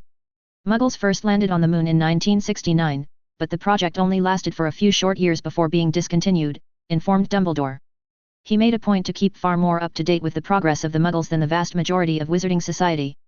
He was quite well informed about their technological advancements. McGonagall was stunned at the news. So how did an owl get to this Croissant, was it? Asked a flustered McGonagall. Coruscant, corrected Toma. Professor Snape gave a snort of derision. Clearly it did not, he stated. As amusing a tale as this is, I'm afraid I don't believe in little green men. Toma did not understand the reference but smiled at the description. That's a shame, said the Jedi Master. One of the wisest men I know is both little and green. As we've never left our planet, owl deliveries between worlds has never been attempted before, said Dumbledore. I hesitate to say it must have been magic, but that is likely the best explanation we can give at this time. I would be interested in performing some experiments on the travel of owls to other planets at a later date, but I feel we must move on for now. You say you were unable to obtain his school supplies? Asked McGonagall. The letter did not state where to purchase the materials from, Toma replied, and the items were quite specific. That can be remedied, Dumbledore said. Classes begin at 9:45 tomorrow morning, so if we get an early start, we should be able to get you to Diagon Alley and back before then. I'll ask Hagrid, our groundskeeper, to escort you. If we are on a tight schedule, suggested Toma, perhaps it would be more advisable to have one of Harry's professors escort us. Without intending offense to your groundskeeper, I'm sure a teacher would be able to expedite the purchases with greater ease. Professor Snape, perhaps. The potions master's eyes grew wide at this. Headmaster, Snape objected, I have classes to prepare for and have no time to escort a late student to purchase supplies that should have been obtained well in advance. Nonetheless, replied Dumbledore, I agree with Mr. Kendet. While Hagrid has my complete trust, time management is not one of his many strengths. I would like you to do this for me, Severus. Professor Snape gave his largest eye roll of the conversation and turned to Toma. You will arrive in the Great Hall ready to depart by Portkaya at 5:45 am sharp, he instructed. I do not have time to waste, and I would appreciate your being prompt. Toma nodded his agreement. I apologize for the inconvenience, and we will be ready, answered Toma, bowing his head towards the potions professor. He turned back to Dumbledore. I will be renting quarters in the local village for the duration of Harry's time here at Hogwarts. In the interests of ensuring we do not inconvenience Master Snape longer than necessary, would it be possible for me to stay here for the night? Snape's eyes twitched slightly at the title of Master that Toma had addressed him with. Dumbledore nodded his consent. We will have a house elf ready a room for you, the headmaster offered. Thank you, Toma acknowledged. May the force be with you. Toma rose from his chair. McGonagall stood and addressed him. Mr. Kendet, I am Minerva McGonagall. I am Harry's head of house. I will inform him of your errand tonight, and will ensure he arrives at the Great Hall on time. Thank you, Professor, Toma replied. With that, the meeting concluded. After being shown the common room, Harry and the four boys who were also placed in Gryffindor first year climbed the stairs to find their beds. Dean Thomas was a tall, black boy who got along very well with Seamus Finnegan, a rather untidily dressed boy with a thick Irish accent. Neville Longbottom was a rather chubby and forgetful boy who seemed quite sad. He was clutching a large toad as if he were afraid he'd lose it. Finally, Ronald Weasley, who seemed quite fascinated with Harry, was telling him all about the Chudley cannons. Ron seemed quite put out that Harry had never heard of Quidditch before. Neither Ron nor Harry were particularly tired, so Ron decided to educate Harry on the sport. As Dean and Seamus were already starting to lightly snore, Ron dragged Harry back down to the common room to tell him all about the positions and rules of the game. They had been at it for quite a while when McGonagall entered to inform Harry of his trip to Diagon Alley in the morning. Harry noticed her entrance, but Ron kept his lecture going as the deputy headmistress came behind him. She cleared her throat, and Ron finally noticed her. Mr. Potter, I have just come from a meeting with Toma Kendet, the professor said. You are to travel with him and Professor Snape to Diagon Alley tomorrow morning to obtain your school supplies. Please be in the Great Hall promptly at 5:40 am. It will not do at all to be late. Thank you, Professor, Harry said. It's going to be a busy day for the two of you, particularly you Mr. Potter, the stern-faced woman said. Perhaps you can regale him with tales of the cannon's prowess at Quidditch another time, Mr. Weasley. Ron looked quite affronted at this. But I've barely got started, he protested. Professor McGonagall gave a slight smile and departed. Well, Harry said to Ron, I do need to be up pretty early. We'd better head to bed. Ron reluctantly agreed, and together they climbed back into their dormitory, crawled into their beds, and fell asleep. Harry woke before any of his roommates, dressed in his Jedi robes, and met Professor McGonagall just as she was approaching the entrance portrait. She was quite impressed at his promptness, and they made it to the Great Hall at 5:38 am. Professor Snape and Master Kendet were already there, waiting on him. Professor Snape took a piece of rope out of an inner pocket and showed it to the two Jedi. Have either of you ever traveled by Portkaya before? The potions master inquired. No, answered Toma. Professor Snape began to lead them out of the Great Hall. You will simply need to grab hold of this rope at precisely 5:45 am. It is set to return to the Hogwarts courtyard at exactly 9:30 am this morning, so do not become separated. They had exited the castle, and the professor stopped short at the sight of the two Jedi starfighters that were still parked on the courtyard lawn. He stared at Toma and Harry for a moment, and then asked, These are yours, I presume? Yes, answered Toma. They will not be remaining here, however. He called out to the two astromech droids that were waiting for instructions in the fighters. R5, R8. Close up the ships and take off. Use standard evasion protocols and engage the M-cloaks, try not to be detected. Fly to Earth's moon and land in a safe location. Set up a monitoring station and listen for any Jedi transmissions. Relay any instructions from the Jedi Council directly to me. Remain there until you are summoned. Snape's eyes went wide as the two droids whistled, beeped, and spun their head domes to acknowledge their orders. With the droids plugged directly into the sensors and controls, pre-flight took only a few seconds. The engines rotated and whined. The robes of the Jedi and the potions professor billowed around them as the vertical thrusters came online. The two Jedi starfighters rose 20 feet into the air and raised their landing gear. They tilted back to point their noses at the sky, then accelerated rapidly under their main engines. Within 20 seconds, they were out of visual range. Snape shook his head slowly in disbelief. He took a pocket watch out of his robes and checked the time. "It is time," he declared. "Grab hold of the rope, and do not release it until we have arrived." Toma and Harry each took hold of an end of the rope, with Snape holding onto the middle. At precisely 5:45 am, Harry felt an odd sensation like a hook pulling at his navel, and they were gone. Within moments, they had landed in Diagon Alley. Harry fell over, not expecting the abrupt stop. Toma nearly did as well but managed to keep his balance. Professor Snape did not even sway. He gave Toma a look of grudging respect at keeping his feet and began walking briskly past shops and stores towards a large, white building with crooked columns in front of the tall wooden doors. Toma helped Harry to his feet, and they rushed to keep up. "Where are we going first, Master Snape?" asked Harry. "Your supplies must be paid for, Mr. Potter," answered Professor Snape, again starting at the title of Master. "We must first visit Gringotts Bank to obtain an adequate supply of galleons." They arrived at the bank shortly before it opened at 6 am, and were first in the doors once they opened. As they walked quickly up the central aisle, Harry observed strange creatures counting vast piles of gold coins and enormous gemstones. Being quite used to different species of an incredible variety on Coruscant, he did not question this, but he did observe them quietly. They reached the row of teller stations and waited for the goblin behind the desk to acknowledge them. "May I help you?" asked the teller. "I am escorting Harry Potter to his vault," explained Professor Snape. The goblin looked Harry over closely. The goblin was quite well dressed. His long, crooked nose extended 4 inches out from his face and supported square-framed glasses that did nothing to conceal the intelligence in his eyes. "And does Mr. Harry Potter have his key?" he asked, suspicion evident in his tone of voice. "Of course," answered the professor, placing it on the counter before the teller. The goblin looked it over and apparently approved of it. "This seems to be in order," he said. "I will have someone assist you." He gave the key back to Professor Snape. "Griphook," he called out. Griphook was a shorter goblin who was dressed in an impeccable suit. He reported to the teller goblin at once. "Take these customers down to Vault 687, please," the teller instructed. "Follow me, please," Griphook said. He led them to a cart that was in a boarding station near the teller windows. They boarded the cart and Griphook grabbed a large lever and pushed it forward. The cart moved forward, quickly picking up speed and rushing them down into the depths of the bank. Harry was quite surprised to find that he had a small fortune in gold coins that were left to him by his parents. He noticed that Professor Snape seemed quite angry to see it, but the teacher did not say anything.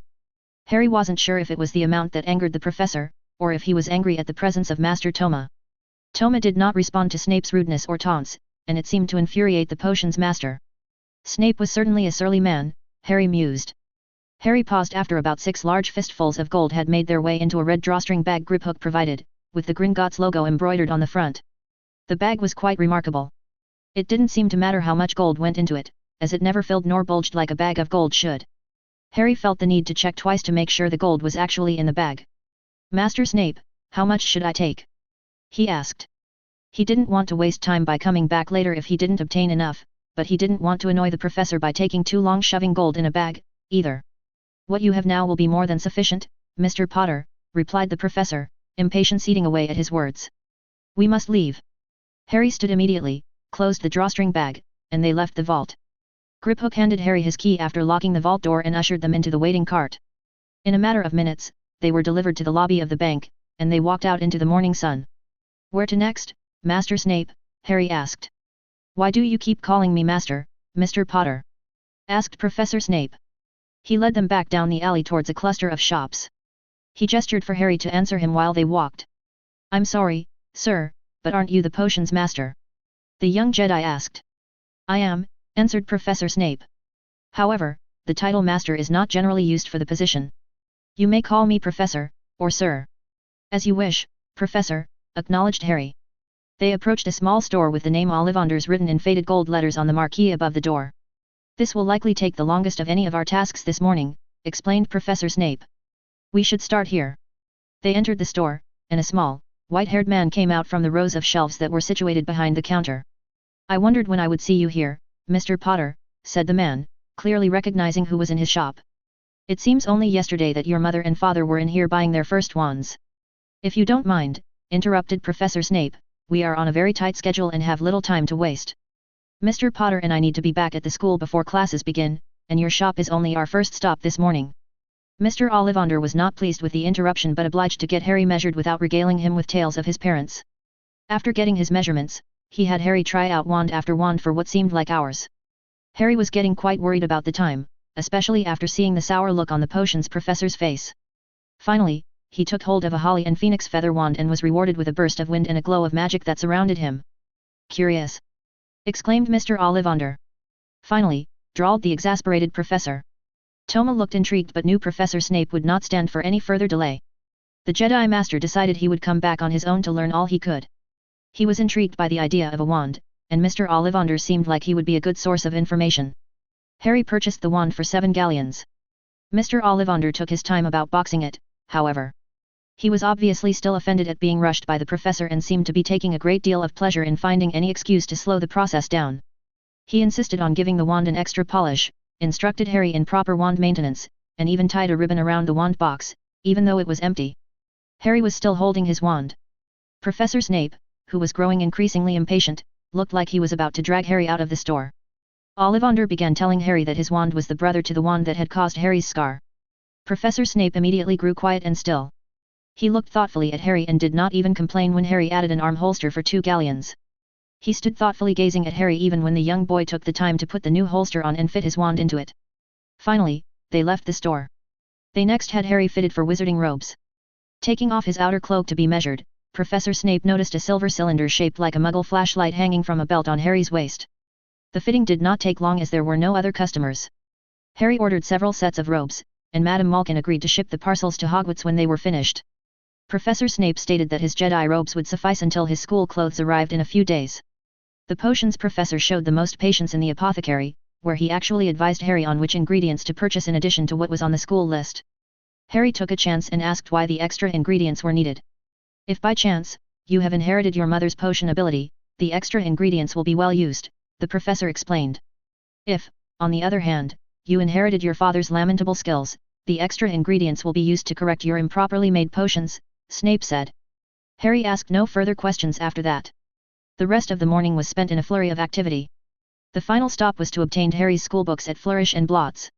They had just exited the bookshop when a huge man showed up and greeted Professor Snape. "Hello, Professor," greeted the giant man, cheerfully. He had a large, round package covered in paper in one hand. "What are you doing here, Hagrid?" Professor Snape asked. "Dumbledore sent me to help you bring Harry's packages to the castle," explained Hagrid. "And because I never got you a birthday present," he said to Harry, "I got you a little summit." He ripped the paper off of the package to reveal a beautiful white owl on a perch in a brass cage. "Thank you!" exclaimed Harry. He took the cage from Hagrid. Boy and owl looked each other over for the first time. "She's a post owl," explained Hagrid. "Owls are dead useful, deliver your mail and all." "That is indeed very useful, Hagrid," interrupted the impatient Professor Snape. "I can quite understand how increasing the package count is helping us." Hagrid didn't look offended at all. "Now don't you worry about a thing," Hagrid said. "Just give it all to me, and I'll have it back at Hogwarts in a jiffy." Harry set aside the books that Professor Snape confirmed he would need on this first day. He added a quill and ink set, and a package of parchment. Harry already had his wand in his holster. He gave the rest of the packages to Hagrid, who was able to carry it all without even appearing overloaded. Not even the owl's large cage added appreciably to his burden. The groundskeeper took it all and left to make his own way back to the castle. Their arms now unburdened, the 2 Jedi gathered around Professor Snape. Snape took the rope out of his pocket and checked the time on his pocket watch. "Grab hold," he instructed. "It is time." Taking one end of the rope, Harry braced himself for the return visit. All 3 were able to keep their feet on landing this time, and Harry once again found himself in the Hogwarts courtyard. Professor Snape immediately left to enter the castle, ignoring the thanks that Harry called after him. When they were alone, Harry turned to his master. "Why did Professor Snape escort us, Master?" he asked. He clearly doesn't like me. No, I'm afraid he does not, Toma answered. The headmaster was going to assign Hagrid to the task, but I requested that he change the assignment to Professor Snape, instead. May I ask why, Master? Inquired the curious Padawan. Because, answered the Jedi Master. Professor Snape was the only person in the room who, to the best of my knowledge, had nothing to do with either leaving you on a doorstep or searching for you later. With that, Harry had to be content. He only had 10 minutes left to rush to classroom 2E in the Charms corridor on the 3rd floor to get to his first class on time. May the Force be with you, Master, Harry said, before running into the castle. Toma watched him as he entered the large oak doors. He stood there for some time after. May the Force always be with you, Harry Potter, he said quietly to himself, before beginning his walk to Hogsmeade to rent a room. After the Jedi Master rounded the corner and was out of sight, a man in tattered robes and a thoughtful expression removed the invisibility cloak he was wearing and looked in the direction that Toma Kendet had walked. Remus Lupin was standing to one side of the gravel path that led up to the castle doors. He had made sure he wasn't standing on the grass to avoid leaving footprints he was confident the observant Jedi would notice. He was quite certain that James and Lily would not be happy with him for eavesdropping on their son, but he was under orders from Dumbledore to try to obtain as much information on the Jedi as possible. To his surprise, he found himself quite liking the Jedi Master as he tailed them through Diagon Alley this morning. The calm manner in which he handled Snape's increasing irritation certainly got the professor's crooked nose out of joint. Though Remus was far too professional to say such a thing out loud, he certainly approved of anything that made the doorman's day that much less pleasant. Toma Kendet was quite attentive to Harry, Remus had noticed, and clearly cared a great deal for him. Remus turned to face the castle door, where Harry had entered to join his classmates. May the Force be with you, indeed, Harry Potter, he said. Remus Lupin stowed the invisibility cloak in his robes and left to report on his findings to Dumbledore. Chapter 6. Chapter Text. I own neither Harry Potter nor Star Wars. I promise to do nothing with other people's characters they haven't had them do themselves. Of course, for Harry Potter, that means I could have the wisest of all wizards protect an incredibly powerful magical artifact with a guard dog that can be put to sleep indefinitely by setting your iPod on repeat, but it already works so well. Harry Potter made it to his first Charms class with only seconds to spare. He took the last available seat just as the Charms professor, a tiny man named Professor Flitwick, started to take roll. Professor Flitwick was a very excitable old man who nearly fell over when he read Harry's name. Harry felt he was standing out quite a bit dressed in his grey Jedi robes while everyone around him wore in black Hogwarts school attire. He hoped his new robes arrived soon, as he wasn't used to quite this much scrutiny. On this first day of class, there was no magic to be done. Professor Flitwick covered a quick orientation to Charms and then began to teach the students how to write with a quill. Phileas Flitwick was a kind man, who recognized that Muggleborns who had used ballpoint pens all their lives quite often took some time to learn to write correctly with a quill. And some of the magically raised could probably do with a refresher as well, he squeaked. This is as much for my benefit as it is for yours, he told the students, as it means I have far less indecipherable papers covered in blotches and smears. Harry was very appreciative of the lesson, as he usually used keyboards for any writing assignments with the Jedi. He had never even considered the possibility of using bird feathers to write with. They were assigned lines to practice, writing the phrase Flitwick had transcribed on the blackboard. Hermione, of course, was a Muggle-born, but she nonetheless took to a quill with the ease of one born to it. She demonstrated a very tidy script that earned Gryffindor 5 points from the tiny professor. Many of the half-bloods and purebloods wrote legibly, though with varying degrees of tidiness. Ron's handwriting, according to Hermione, looked more like an ink blot test for a Muggle psychiatrist. Harry didn't show her his paper, which was covered with drips and smears, but he felt his wasn't any better than Ron's. Flitwick assigned the class an essay covering the first chapter of their textbook as writing practice. Remus, said Dumbledore. Please sit down. Would you care for a lemon sherbet? No, thank you, Lupin said. As students, he and the other marauders once had a very lively debate on whether anyone had ever actually taken a lemon drop from the headmaster. I take it your assignment went well? Asked Dumbledore. Yes, answered Remus. I was unobserved and was able to maintain surveillance for most of the morning. I couldn't tail them into Gringotts, of course, but I was able to follow them for all of their other stops. Of course, said Dumbledore. And did you gain any insight into the Jedi, and what their motivations with young Mr. Potter may be? Very little, in fact, answered Remus. If they had been escorted by someone with more social skills than Severus, then perhaps. Ah. I am sorry about that, said Dumbledore. I was going to send Hagrid, but Mr. Kendet requested Professor Snape accompany them. I wondered about that, said Remus. Hagrid would have loved to do it. In fact, he even showed up and gave Harry his owl. Indeed, answered Dumbledore. I was somewhat startled when Mr. Kendet made the suggestion, Not nearly as shocked as Severus was, I'm sure. I'll bet, said Remus. Any idea why he requested Snape? A guess alone, answered Dumbledore. He was informed in last night's meeting that you had been searching for Harry for years. He witnessed Harry being left on the Dursley doorstep by myself, Minerva, and Hagrid. Severus was, therefore, the only person in the room he could have requested that had, to his knowledge, nothing to do with Harry being left there. Remus Lupin was shocked at how Dumbledore had just deduced the exact reasons that Toma Kendet had given to Harry only a few minutes before. Yes, well, Remus said as he went through his notes. The only other thing of interest I have to report is that neither Mr. Kendet nor Harry responded in any way that I could perceive to Severus's verbal attacks. Attacks? Inquired Dumbledore. He was quite brusque with them, Remus reported. To be honest, he wasn't nearly as acerbic as I feared he would be when I first saw who was escorting Harry. He certainly did not encourage them to speak of themselves. I see, said Dumbledore. I will speak with him again, but I do not expect it will be heated. At any rate, said Remus, I was able to look up some concepts last night based on what Mr. Kendet said in the meeting. I believe, based on his description of the Force, that the Jedi belong to a religion similar to Taoism. The Force being created by all creatures, and the Jedi being vessels of the Force, these concepts are similar to Taoism. I see, said Dumbledore. Well, Remus, I do thank you for your assistance. I know that the additional time you have taken from your work is likely to cause frictions between you and your employer. Do you foresee any difficulties in retaining your job? No, answered Remus. It's been a good stretch for me, and I was able to arrange vacation time for this week. I knew when term started, of course, so I planned ahead. I do need to be getting back, though. Of course, Dumbledore said. I do appreciate all of your efforts over the years. I do not foresee that I will require your services for the immediate future, so you are free to return home. I hope you understand that I am not sending you away. You are welcome to stay as long as you wish. Thank you, said Remus. As much as I'd love to stay and get to know Harry, I do still need to earn my living, and my vacation is over. I may be able to arrange something for you closer to home, Dumbledore said. You need only ask. That is kind of you, said Remus. I'm good for now, I think. It eases my mind just to know he is found. I'll let him settle for a while before I indulge myself in renewing our acquaintance. As you wish, said Dumbledore. At 11 a.m., the first-year Gryffindor students attended History of Magic. Harry was surprised to find that it was taught by a ghost.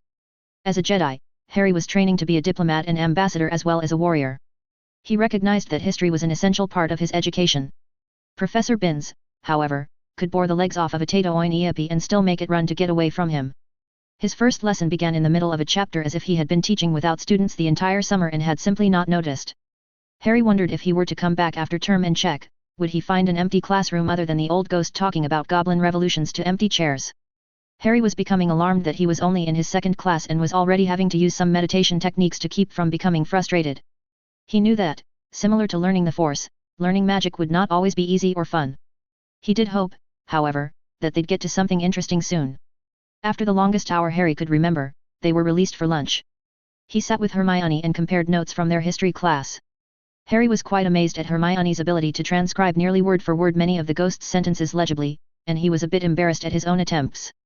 Hermione confessed that she had practiced with calligraphy sets for years before she learned about Hogwarts, and that had helped her a lot. She gave him some pointers about the angle he was holding his quill, where to position his hand to avoid smearing the wet ink, and how to prevent most of the drips that dotted his parchment. Ron ate his lunch. He ate most of Harry's lunch as well since Harry was busy talking to Hermione. Harry was finally allowed to take out his wand in his next class, Transfiguration. This was one of the lessons he was greatly anticipating. He was quite impressed when the teacher, the stern-looking Professor McGonagall, turned her desk into a pig and back. Under normal circumstances, he would probably have questioned why you would want to turn your desk into a pig, but he was far too eager to try it himself to ask. He quickly found out that they would not be performing at that level for years yet, and were assigned the less impressive, but no less magical task of trying to turn a matchstick into a pin. Harry paid attention to Professor McGonagall and took notes with the rest of the class as she demonstrated how to hold their wand, the proper movement of the instrument, and the incantation they were to say as they waved it above the matchstick. When finally given permission to make an attempt, Harry took a deep breath, waved his wand above the matchstick in the pattern the professor had described and said the incantation. In a stunning display of magic, the matchstick did nothing. Harry looked around him and found that he was not alone in getting no results. Harry tried again and again for the remainder of the class but didn't alter his matchstick in the slightest. He took comfort in the fact that only Hermione had changed her matchstick at all. He began to wonder why it was so easy for him to use the Force, but so difficult to focus it through a wand. Professor McGonagall kept him behind after class to inform him of some of the things he had missed at the opening feast. The most important of these notices was that students were forbidden from entering the third-floor corridor on the right-hand side, though the deputy headmistress left off the death threat Dumbledore had added during his speech. The final class of the day was Defense Against the Dark Arts, with Professor Quirrell. The professor was a very odd man, who wore a large purple turban that looked quite out of place, both at Hogwarts and on his head. He told the students it was a gift from an African prince as a reward for defeating a zombie, but the students entertained a good deal of doubt about that. He stuttered quite a lot and seemed to fear absolutely everything. Something unusual had begun happening in the defense classroom, as well. Anytime Professor Quirrell turned his back to write something on the board, the scar that was still present on Harry's forehead began to sting. This scar had always puzzled the Jedi, who had tried numerous times to heal it. Eventually, the healers decided that since it wasn't physically hurting Harry, they would leave it alone.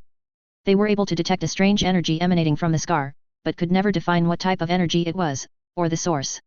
It had not bothered Harry since the day Toma had healed it with a back-top bandage, but it had never gone completely away, either. Harry did not think it coincidental that it began hurting on his first day of magical classes, but could not come up with a reason it started in this classroom. After it gave him a particularly sharp twinge when Harry asked the professor a question, Harry tried a meditation technique to clear his mind. The pain immediately stopped, and Harry was able to concentrate again. Harry spent the afternoon working on his charms essay. The tips he received from Hermione had helped a great deal already. Ron came over with a chessboard and offered to teach Harry how to play. Ron beat him soundly on the first game, but Harry learned quickly. The second game was a long, drawn-out affair that lasted until dinnertime. Harry finally pinned down Ron's king to win the game. During all of this, Hermione was writing her charms essay, doing her history homework, looking up the next chapter they were to cover in Dada, and reading ahead in all of her classes. That night at dinner, Harry's scar hurt again. It occurred as he noticed Professor Snape, who was sitting next to Professor Quirrell, staring at him with that piercing expression he had perfected. Harry closed his eyes and renewed his mental shields. The pain drifted back to nothingness, and Harry continued to eat. The next morning, Hedwig and several barn owls turned up at breakfast delivering packages that turned out to be his school robes. Harry returned to his dormitory and changed into them as soon as he was finished with breakfast. He had kept the Jedi-style tunic, pants, and belt, and wore the school robes over this. He felt it was far more comfortable this way, and did not want to totally abandon the only culture he could remember. His lightsaber would be worn underneath the outer robes as well, but the more constricting school uniform did not have as many places to conceal the rest of the tools he was used to carrying, so they would have to remain in the trunk he had purchased. The rest of the week was much of the same. The first class in a subject was generally an introduction and orientation, followed by the taking of quite a few notes. As the week went on and they were taught the introductory theory, a beginning practical lesson was held. Harry was starting to get some results from his wand but was not comfortable channeling the force through the unfamiliar instrument yet. Friday saw the most challenging day Harry had yet experienced at Hogwarts. This was his first potions class. Professor Snape, it seemed, had not yet forgiven Harry for being required to escort him off campus to obtain his school supplies. After singling Harry out during the roll call, he asked some complicated questions regarding ingredients Harry had not yet heard of. Harry had read the first couple of chapters from Magical Drafts and Potions. Only having obtained his books less than a week before, though, he had yet encountered references to asphodel, wormwood, bezoars, monk's hood, or wolfsbane. In fact, only Hermione could answer the surly professor's questions, but Snape ignored her and took points from Harry. Harry reported each night to Toma by way of a communicator. The Jedi Master had rented a small room above the Three Broomsticks and had spent his week getting familiar with the village and learning as much as he could about the wizarding world on this strange planet. Harry told his master about the classes he was taking, what he learned in them, as well as the friends that he had made. Toma was quite concerned about Harry's report regarding his scar hurting but was pleased Harry was able to control it using his meditation techniques. Meditation had not been an easy task for Harry to learn, as he was naturally impulsive. Toma wanted Harry to integrate into this new culture but didn't want him to lose sight of his Jedi training, either. The weeks passed quickly for Harry. He woke every morning before any of his dorm mates and left the castle for his morning exercises on the castle grounds. These included a warm-up run to the lake, and then lightsaber drills. One of his favorite activities required him to hold his lightsaber as still as possible while he twisted and spun his body over, under, and around the blade. Sometimes holding the weapon and sometimes leaving it suspended in the air by the force, he would get as close to the shining emerald green beam as possible without touching it. It was his second training lightsaber, given to him when his body and skills had outgrown the first. He was quite fond of it and practiced with it daily. While it was considered a training lightsaber, it was only a trainer in name alone. The blade was in full operational mode and would remain so unless Harry was ordered to disable it by Toma. At his master's request, he never performed his lightsaber exercises within sight of the castle. Toma expected Harry to keep up with his Jedi training but also wanted the weapons to remain a secret for as long as possible. After his practice, he would jog back to the castle and return to his dormitory. After showering and dressing, he meditated in the common room until his classmates started coming down. Breakfast followed, and then classes. Out of all the students at Hogwarts, the only one Harry found himself actively disliking was a first-year Slytherin student named Draco Malfoy. The arrogant young man seemed to waste no opportunity to mock Harry, throwing his status around like being a pureblood was akin to royalty. Harry did not generally respond to these provocations, except to try to stay out of Draco's way. Malfoy soon found ways to get Harry to respond, however. In their very first flying class, Malfoy took advantage of an accident which caused Neville Longbottom to break his wrist. Even though the flying instructor, Madame Hooch, had expressly forbidden any flying while she was away, Malfoy had stolen Neville's dropped remembrall. He had then flown off to taunt Harry with it. "Come and get it, Potter!" called out Malfoy. He was holding the small sphere out while holding his broom with one hand. Harry reached his hand out to Malfoy. Draco laughed. "You're not going to be able to reach it from down there, Potter!" he yelled at the strange boy. Suddenly, the remembrall flew out of his hand and sped down to Harry, who caught it just as Madame Hooch was returning. Malfoy received detention for flying without permission and swore to get back at Harry. Harry was frequently invited to have tea with Hagrid, and he was forming a great friendship with the giant man. Hagrid had a large dog named Fang, who was quite possibly the laziest animal Harry had encountered on any of the worlds he had visited. Hagrid was able to provide a lot of background information to Harry but refused to speculate on why Professor Snape seemed to hate him. Before anyone knew it, it was already Halloween. Harry was still finding that doing magic was quite a bit more complicated than manipulating the Force, but was improving. In charms, Professor Flitwick said they were finally ready to start trying to make objects levitate. He handed each of his students a feather and showed them the proper wand movement and incantation. Harry, along with most of his class, made an attempt, with varying degrees of success in imitating the swish and flick they had been shown. Ron looked like he was trying to bludgeon the feather into flight, prompting Hermione to attempt to correct him. He did not take the instructions she gave him well and was even more put off when she demonstrated that her advice was sound by being the first in the class to levitate her feather. "She's a nightmare, honestly," Ron lamented after class. They were walking through the courtyard to get to their next class. "It's no wonder she hasn't any friends." Suddenly, Hermione rushed past the boys and ran into the castle. "That was uncalled for, Ron," Harry said. "What?" defended the redhead. "No one can stand her, Harry." "I certainly can," stated Harry, "and she is my friend. You need to apologize to her before Transfiguration starts." "But," started Ron, but Harry would not hear any excuses. "No, Ron," declared Harry. "I know she can be a lot to take in, but she did not deserve what you said." "Fine," said Ron. He knew that he had gone too far, but like most boys his age, admitting this was exceedingly difficult.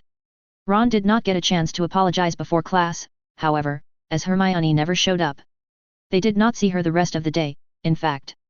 After classes were concluded, Harry dragged Ron around the castle, trying to find her but had no success. When Harry and Ron entered the Great Hall for the Halloween feast, though, they overheard two of the Gryffindor girls talking about how she had been in the girls' bathroom all day, crying. Ron felt quite bad about this and didn't even need Harry to prod him into going to find her. They left immediately, rushing to the girls' bathroom closest to the courtyard where they had last seen Hermione. As they approached the corridor where the bathroom was located, however, they heard heavy breathing and the thudding sound of enormous footfalls. They rounded the final corner to find a massive, greenish-skinned troll with a huge wooden club open a door and peer in. A high-pitched scream echoed out of the room, and the boys realized what room it was. Harry and Ron looked at each other in horror as the troll entered the girls' bathroom. "Come on!" Harry yelled as he rushed to the door and flung it open. Hermione was backed into a corner, the bulk of the monster blocking any possibility of escape. She saw Harry enter, followed by Ron. "Distract it!" yelled Harry as he quickly pulled off his Hogwarts robe to reveal his Jedi tunic beneath. Ron began throwing debris at the troll, trying to keep it off of Hermione. Harry pulled his lightsaber free from his belt, and held it out, pointed down at about a 45 degrees angle. Hermione saw him do this and did not think much of his strategy to distract the troll with a flashlight. She was about to voice her opinion on this when Harry switched it on. With a hum of power, a brilliant emerald green blade of light erupted from the handle. Both Hermione and, more importantly, the troll was stunned into motionlessness at the sight and sound of the strange device. The troll let out a growl and advanced on Harry. It swung its club at the young Jedi. Harry reacted instantly, swinging his weapon up and then back down, the lightsaber parting the club into 3 pieces. 2 of the pieces fell to the ground, leaving the troll to stare in confusion at the tiny bit it still held. With a roar of rage, it threw the stub at Ron, who was still pelting it with pieces of wood, glass, and porcelain. Ron squealed and ducked to avoid the speeding missile. Back down! Harry yelled at the troll. I don't want to hurt you. What? He heard Ron squeak, clearly not believing his ears. In answer, the troll raised its hands into the air, clasped them together into a fist, and with a roar brought the fist down to smash the Jedi. With no other choices, Harry spun out of the way, his lightsaber swinging in an arc around him. The troll howled in pain and anger as its hands were severed from its arms at the wrists by the shining blade of light. Harry backed off, gaining some distance. Now both furious and in immense pain, the monster charged at Harry. The young Jedi threw his lightsaber at the hulking troll. Spinning as it flew through across the bathroom, the green blade slashed into the hulking troll, piercing its heart. The hilt of the lightsaber remained to stick out from the monster's chest. The troll, still propelled forward by its momentum, crashed to the floor with a ground-shaking thud. Ron and Hermione were stunned into silence at the sight of Harry standing above the vanquished beast. His lightsaber retracted from the body and flew back to the young Jedi. Harry powered off the weapon and replaced it on his belt.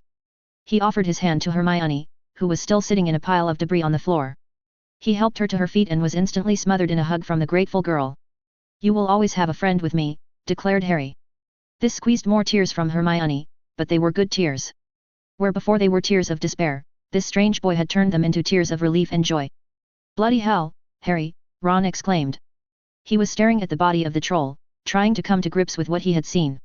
The door to the bathroom suddenly slammed open, and Professors McGonagall, Snape, and Quirrell rushed in. With looks of shock and amazement, they took in the scene. Explain yourselves, ordered Professor McGonagall. All three of you are out of bounds. You were all ordered to your dormitories. What were you thinking, wandering the halls on your own? We didn't know, Professor, Harry defended.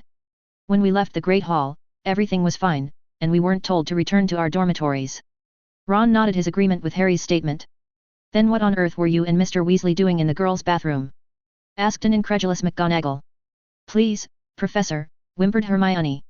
They were looking for me. Miss Granger? Inquired McGonagall, not liking to think her favorite student had something to do with this. She had noted the girl's absence from class that day and had wondered if she was ill. Ron and I noticed that Hermione wasn't at dinner, interjected Harry. We had heard she was upset and left the Great Hall to find her. Snape looked disbelieving at this and gave McGonagall a look that clearly stated he didn't believe this.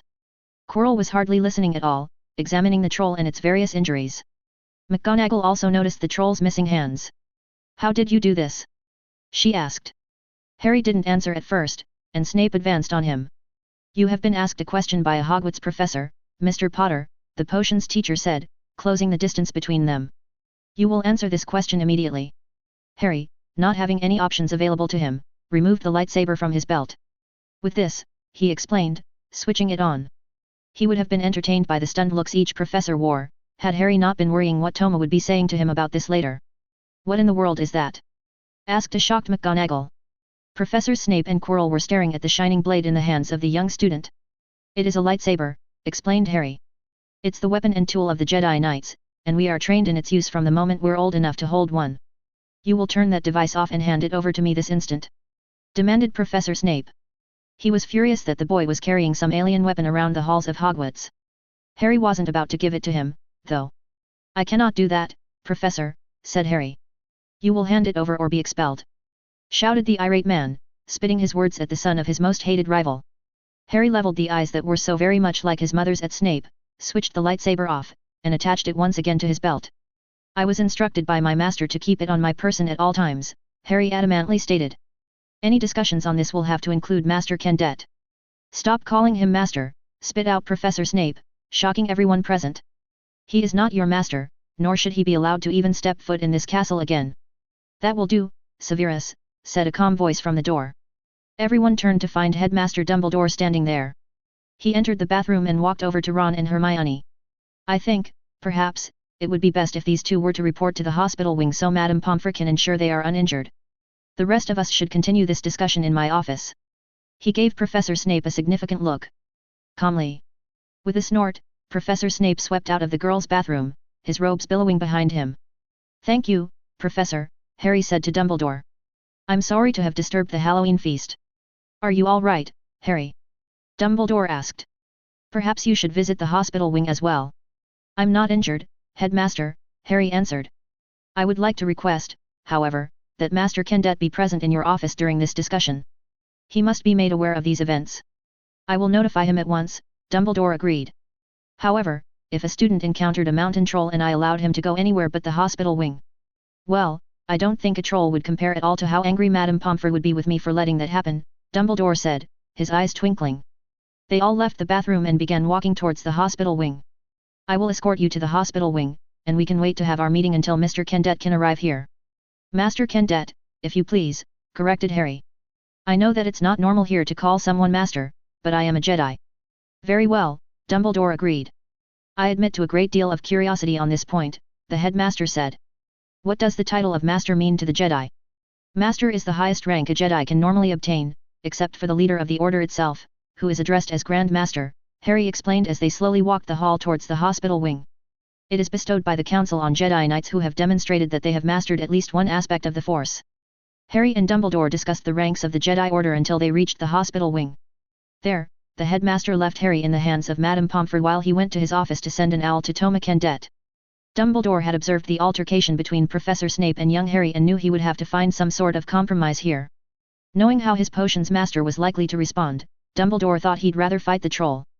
Hermione was having a very rough day. Even though she was easily the most intelligent girl in not only her year but in several of the years ahead of her as well, she was still very insecure. She had never made friends easily and had precious few people she could call friends in her life. She had always stood out, with her intelligence and love for learning, setting her apart from her peers. When she received her Hogwarts letter, and a visit from Professor McGonagall proved magic was real, she thought things might change. She believed the fact that she was magical explained why she was so different from everyone else she knew. Hermione was hoping that Hogwarts would prove to be a turning point for her, allowing her to finally be around others like her. Reality was brought back to her like having a cold glass of ice water thrown in her face. It was no different here, she found. She still stood out from the other children. She still was alone. The only exception to this was Harry Potter, who seemed to like her. She was quite afraid that he was just polite, though, and secretly he wished she would just go away. Today had been the worst day yet. First, she had to endure watching Ron completely ignore all instructions and charms. Then, when she tried to help him, it came out all wrong. She didn't intend to nag, but whenever she tried to help someone, it came out like she was trying to prove she was superior. Immediately after class, her greatest fear was realized. Ron told Harry that she was a nightmare, that it was no wonder she had no friends. She just wanted to go home. She had never skipped a class before in her life, but she just couldn't stand being around anyone. She wanted the earth to swallow her up. Reflecting on the event later, she was astounded at the speed with which everything had occurred. One moment she was crying in the bathroom, at a sink about wash her face, the next moment a giant, 12-foot troll peered into the room, growling and slobbering at her. 1 second before it showed up if given a choice between life and death, she was not sure which way she would have chosen.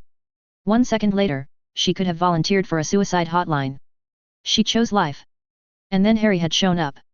Like a knight rescuing a princess in the fairy tales she used to read as a child, he showed up to battle the beast. He even had a sword.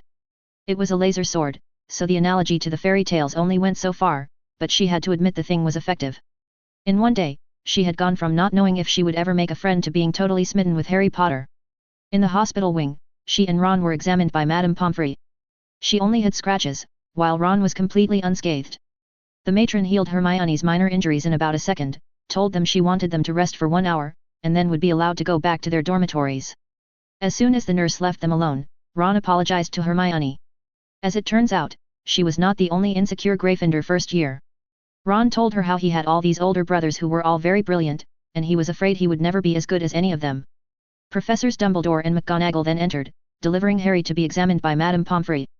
After she declared him unharmed but wanting Harry to rest the same as the others, Dumbledore waved his wand and conjured a table filled with food. They had missed the Halloween feast, after all, and were quite famished. Informing Harry that he wanted to see him in his office at 9 o'clock the next morning, he took his leave of them. Professor McGonagall awarded Gryffindor House 10 points apiece for the Ron and Harry and then left as well. Left alone, the three youngsters then exchanged stories and smiles as they talked and ate for the remainder of the hour. They left the hospital wing, making their way back to their dormitory.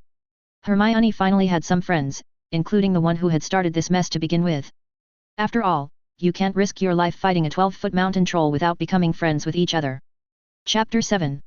Chapter Text. I own neither Harry Potter nor Star Wars. I promise to do nothing with other people's characters they haven't had them do themselves. Of course, for Star Wars, I could leave everyone hanging for an unreasonable amount of time before I update the story, but... well, I did. Toma Kendet had spent the last few months acquainting himself with the world of his Padawan's birth. His time on Earth was quite limited when he picked up Harry, and if he were going to live here for any length of time, he would need to be able to blend in. He was not encouraged by what he found. There were social barriers which fragmented the citizens of this world. There was a great divide between the magical and non-magical communities. This gulf was so vast that the majority of Muggles, as the magical wizards and witches called those who were born without the ability to commune with the Force, didn't even believe magic was real. On the other hand, the Muggles had leapt forward with technology and science to the point where they had no difficulties existing as a society without the Magicals, who were being left behind. Investigating both the non-magical and magical communities that lived so close to each other but never communicated, it was clear that the Magicals were, for the most part, vastly ignorant about their own world. He remembered Professor McGonagall's shock at learning her species had visited the moon decades before. Magicals essentially ignored the Muggles, as well as any Muggleborns who tried to explain the Muggle world to them. Stories of Muggle achievements and technology were either misunderstood or derided on the spot.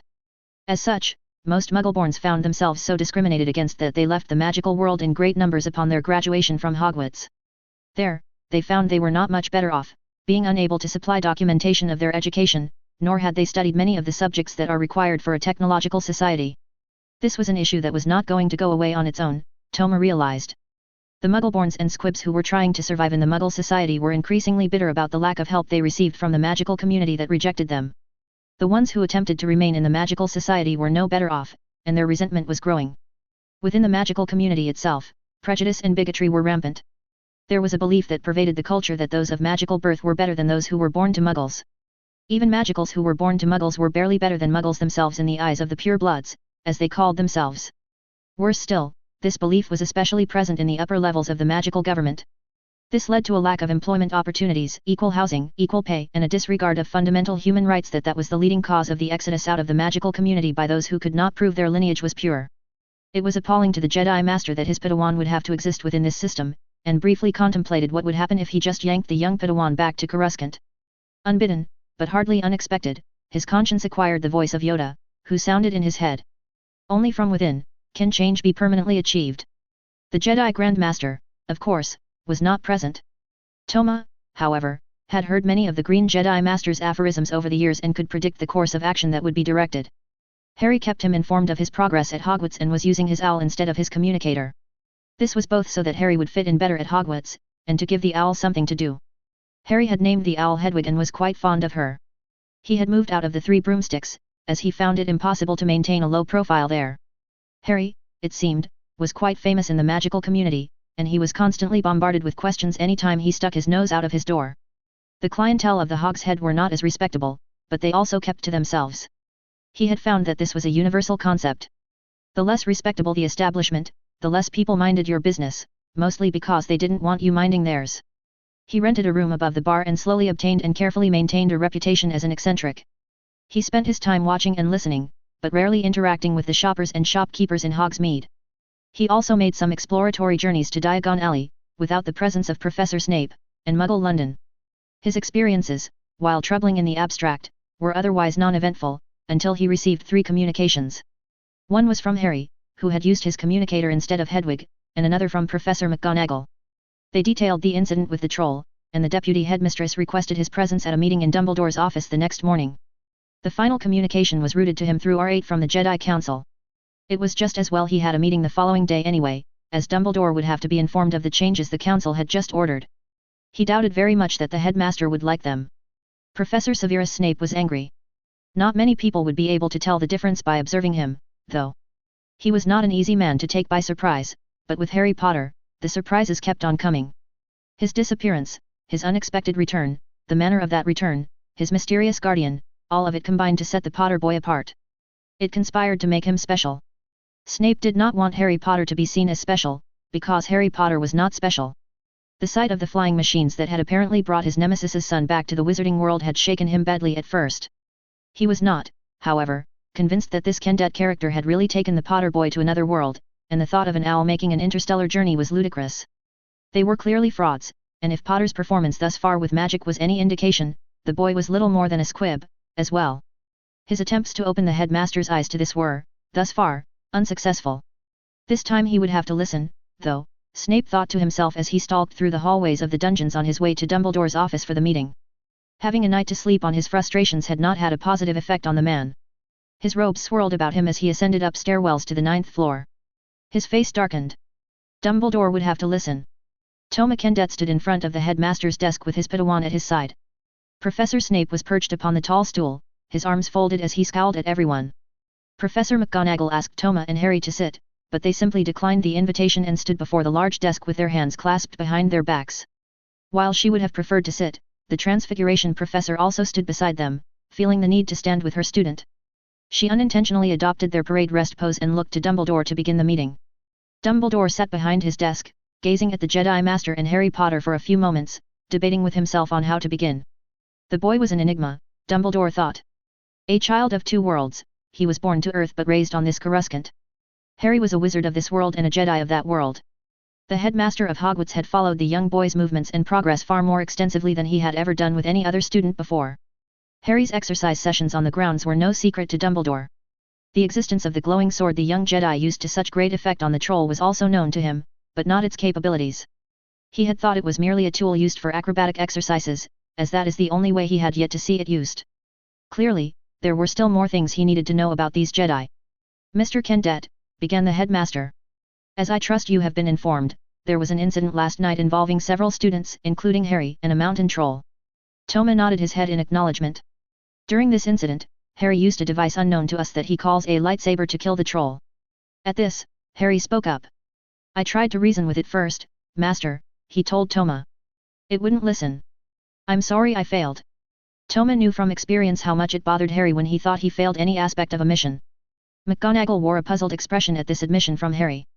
What do you mean failed, Mr. Potter? She asked. While I don't condone violence, I don't see that you had, at that time, any other choice. Harry looked at his new teacher and explained. Violence is always the last choice, Professor, Harry said. The Jedi way is to negotiate, to find common ground. The acceptable outcome would be both sides agreeing to a resolution and departing without incident. That is correct, Harry, Toma confirmed. However, in this case, I agree with Professor McGonagall. You had tried to reason with the troll, but reason was not to be found. Had you disengaged without further action, you would have abandoned the young girl to the troll. You are expected to attempt dialogue and negotiation as you have been taught, as these are the paths of peace. There are, however, times when those paths are blocked due to the nature or inclination of the beings involved. In other words, while I expect you to appreciate all life, I do not expect you to come to dinner at the Sar Lassie's call. Harry nodded and looked much relieved at this. While McGonagall and Dumbledore looked slightly confused at the reference to a Sar Lassie, even they understood the message. Snape, on the other hand, was not impressed with the apparent praise Potter was receiving. Headmaster, the potions master exclaimed, there is an extremely specific list of items which students may bring to school. Glowing swords is most definitely not on that list. That is true, replied Dumbledore. However, the absence of an item does not necessarily warrant its exclusion. It is a deadly weapon, and should be forbidden. Insisted Professor Snape. The wand every student carries can also be deadly, the headmaster replied. It is only when used irresponsibly that it becomes a problem. He turned back to Toma and Harry. I would like to know more about this device, however, before I make any decision on whether it should remain in the school or be removed. What are its capabilities, why is it so important for Harry to keep it, and most pressing, why Harry did not turn it over when a Hogwarts professor instructed him to do so. Harry was following instructions from me when he did not turn his lightsaber over to Professor Snape, Toma answered. He was and remains under instruction to keep it with him at all times. As a Jedi, he has been taught that his lightsaber is his life. This incident only reinforces this doctrine. Had he not had his lightsaber with him, all three students could easily have died. They wouldn't have been in danger at all if they were not out of bounds. Yelled Professor Snape. His face was red at the audacity of the strange man to contradict Dumbledore so brazenly. Toma turned to face Snape. His calm demeanor in the face of Snape's rage made a striking contrast. What course of action would you have approved of, Professor? The Jedi Master asked. As soon as they realized the danger, they should have found a teacher, answered Snape. They are first-year students. They should not be taking on trolls. And what of the girl? Asked Toma. The danger to her was imminent, and any delay would have likely been fatal. I don't see that they had any other choice. Snape had no ready answer for that. He wasn't the sort to give up easily, however. You still haven't answered the headmaster's questions about the capabilities of this device. It clearly poses a danger to this school and the students, and I insist it be removed. Snape yelled. Removal of Harry's lightsaber is certainly a possibility, responded Toma. Professor Snape was startled at what he thought was a rather sudden, unexpected victory. In that instance, however, removal of Harry Potter would also be required. Dumbledore's stomach sank at the possibility of losing Harry again. Looking at Severus, he saw the gleeful look of hope that the man could not hide at the thought of Harry being permanently removed from Hogwarts. This was a line of argument he knew he had to stop immediately. Remember your oath, Severus, he said. Severus's eyes went wide at this remark. He looked at Dumbledore and knew the headmaster would do anything to keep Harry Potter in Hogwarts. He took several deep breaths to get his temper under control and compose himself. As you wish, he said, his voice now tightly controlled and betraying no emotion. If you will excuse me, I have lessons to prepare. Of course, Severus, replied Dumbledore. Professor Snape then left the headmaster's office without looking at Toma or Harry. After the door to his office had closed, Professor Dumbledore returned his attention to Toma Kendet. Now, Master Kendet, he said to the Jedi, I don't want this to turn into a clash of ultimatums, as neither of us has anything to gain by fighting each other. Toma turned to Harry. Please wait outside, Harry, he instructed his Padawan. I wish to speak to Headmaster Dumbledore alone. Yes, Master Toma, Harry said, bowing to his teacher. He bowed to Dumbledore as well. May the Force be with you, he said, as he left the headmaster's office and closed the door behind him. Toma turned back to Dumbledore, who was surprised at the instant obedience of the young child. In his experience, a first-year student would have protested at least a little at being dismissed in the middle of a meeting like this, or at least expressed some disappointment. The Jedi Master then sat in one of the chairs before the desk, which McGonagall appreciated, as it allowed her to sit as well. As Harry has explained, said Toma, fighting is the last resort for a Jedi. This incident does, however, bring up a concern I have regarding Harry's training. What concern do you have? Asked Dumbledore. I'm sure that whatever it is, it can be accommodated. He did now allow himself to show the dismay he felt at the threat to remove Harry.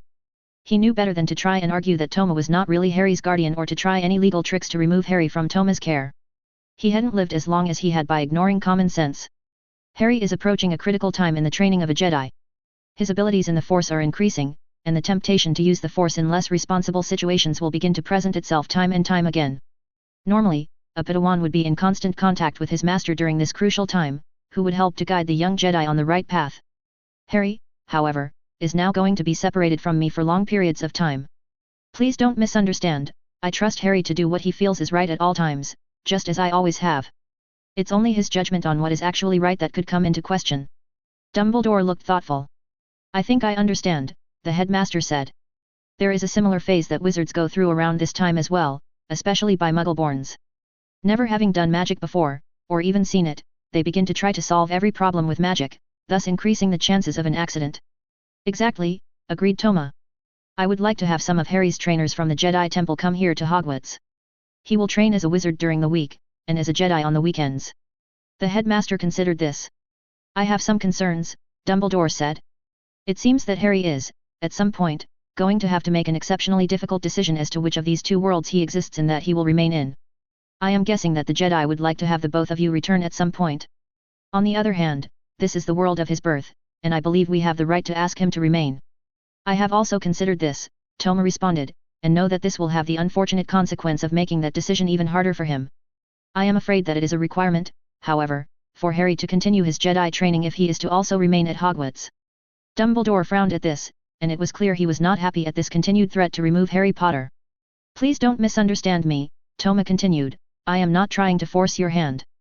This is an order from the Jedi Council that was transmitted to me only yesterday. I have no choice in this matter, nor does Harry.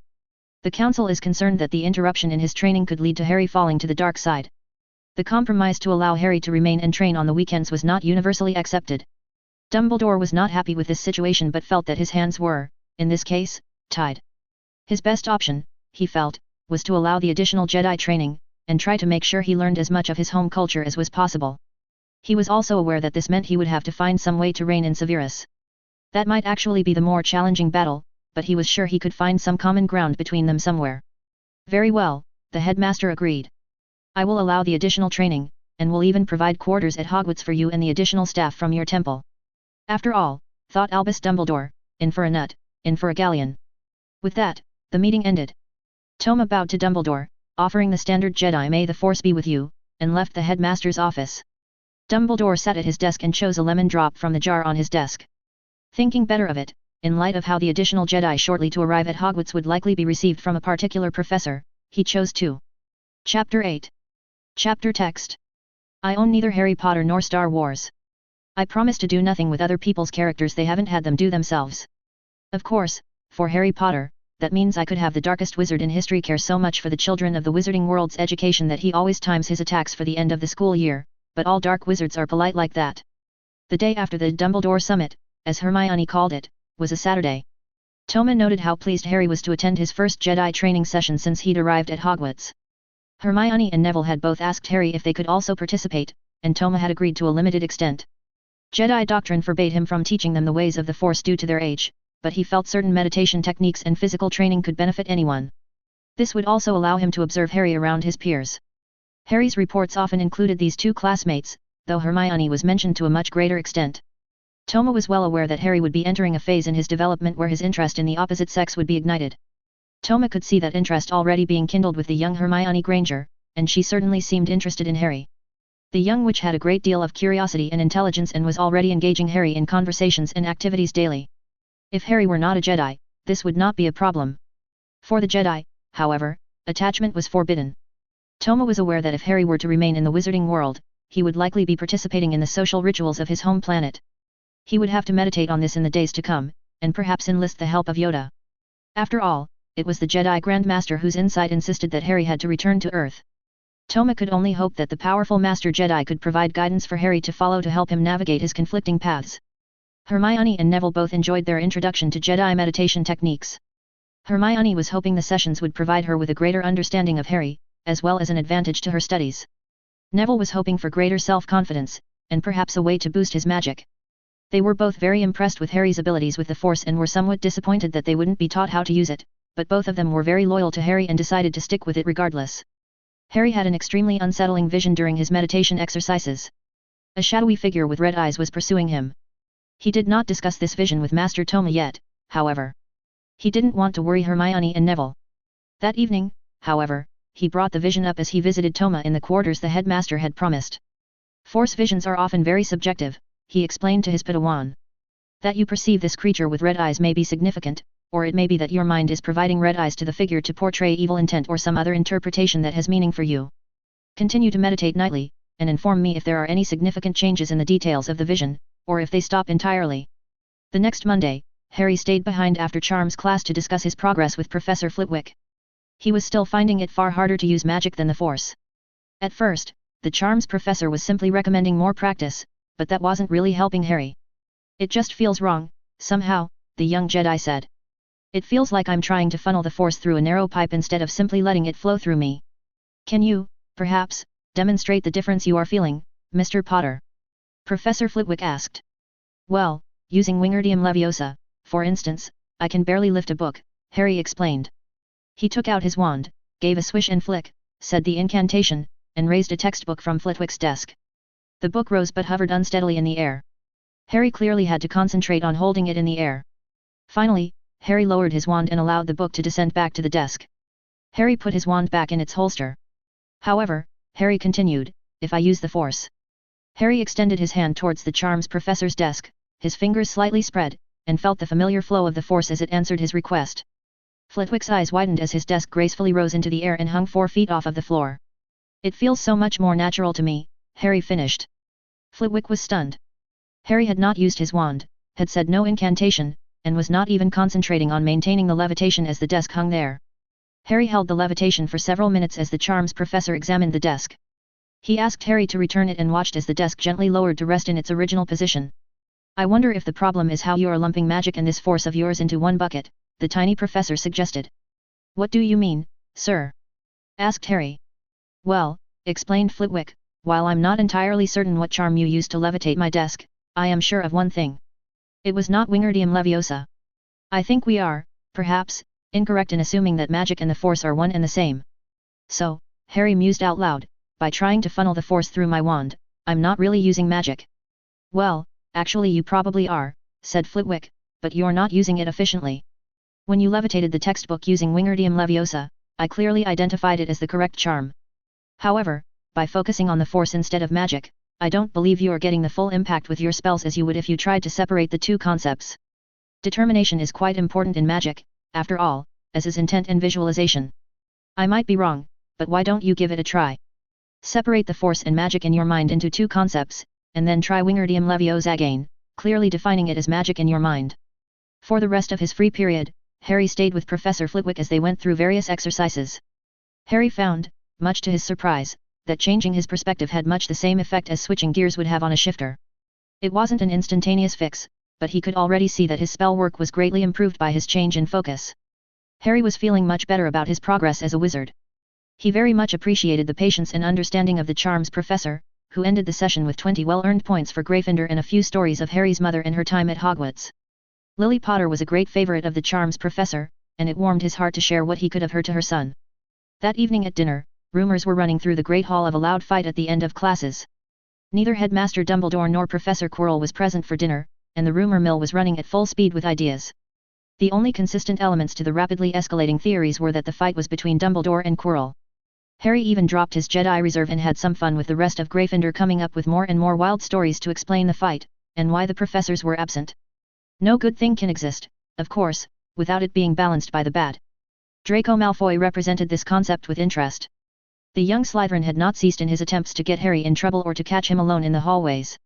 Harry, however, seemed to be almost able to predict the future about traps, and always managed to avoid them. Draco finally came close to success when he managed to trick Neville Longbottom. He convinced Neville that Peeves the poltergeist had flooded the hallway to the Gryffindor dormitories close to curfew that evening. Neville, believing the story, warned his Gryffindor friends to the alleged water hazard, and suggested they go the long way around. Since Neville believed Draco's warning and there was no actual physical threat, this had the unfortunate effect of bypassing the second sense that informed Harry of impending dangers. This found Harry, Hermione, and Neville climbing a staircase when it began to move on them. The stairs ended up leading them to a hallway none of them had seen before. Due to the detour, they were now out past curfew. With a sinking feeling, they also realized they were now in the forbidden corridor. Neville panicked at hearing Argus Filch, the caretaker, coming up behind them, and tried to get through a locked door to hide. Hermione, not thinking clearly, was about to unlock the door using the Alohomora spell she had recently learned when Harry stopped her. "No, Hermione," he said, putting his hand on her arm and pulling her away from the door. The force was causing tingles of warning about the danger behind that door. "We didn't ask to come to this corridor. Even if we get in trouble for being here, though, we'll get in far more trouble if we're caught breaking into locked rooms. Besides, there's something behind that door. Something dangerous," he cautioned. Hermione nodded and put away her wand. Neville was hyperventilating as Filch rounded the corner and caught sight of them. "Ha!" the old caretaker called out, his breath wheezing as he ran forward. "Caught you. You'll all be common with me, now," he growled, grabbing Neville by the ear. The trio of Gryffindors was led, or dragged, in Neville's case, to Professor McGonagall's office. She was not impressed to see them out after curfew, and even less so when Filch told her, with glee, how he found them in the forbidden corridor. "What do you have to say for yourselves?" she demanded, her stern voice leaving no doubt on how she felt about the situation. Hermione stared at her feet in shame, sure they were going to be expelled. Neville was still in shock from being dragged by his ear. Harry, on the other hand, responded with true Jedi confidence. "We did not intend to be in that corridor, Professor," he answered. "We were on our way to Gryffindor Tower from the library when the staircase moved with us on it. It led us to that corridor, and by the time we realized where we were, Mr. Filch had already found us." McGonagall was at least somewhat mollified that they didn't seem to be trying to poke around where they had no business, but she wasn't going to give up that easily. "Why were you going that way anyway, Mr. Potter?" she asked, focusing him as the leader of the wayward students. "It certainly isn't the most direct route to the Gryffindor dormitories from the library. We were going to go straight there, but Neville warned us about the blocked hallway, so we had to go the long way around," Harry responded. "Blocked hallway?" McGonagall inquired, now confused. "What do you mean? I was just in that corridor not 10 minutes ago, and I assure you the path is quite clear." Neville closed his eyes. He now knew that Malfoy had lied to him. "I'm sorry, Professor," he spoke up. "Malfoy told me the hallway had been flooded by Peeves. I believed him." "I see," answered McGonagall, now in a far gentler and understanding tone. "I think it's clear what has happened here. There will be no punishment for being out after curfew, this time." Filch looked like she had just cancelled Christmas. "I will speak with Professor Snape about Mr. Malfoy," McGonagall said. Please return to your dormitory. Yes, Professor, Harry said. The trio turned to leave. Oh, Mr. Potter, Professor McGonagall called after him. Yes, Professor. Harry answered. Do be more careful in the future, she cautioned. I was lenient about being out after curfew this time. I will not be as understanding if there are additional incidents. I understand, Professor, Harry acknowledged. We'll be more careful. Good night, then, she said. Harry, Hermione, and Neville walked quickly back to Gryffindor Tower. In the common room, they discussed the near miss. They were very thankful that they had listened to Harry's advice.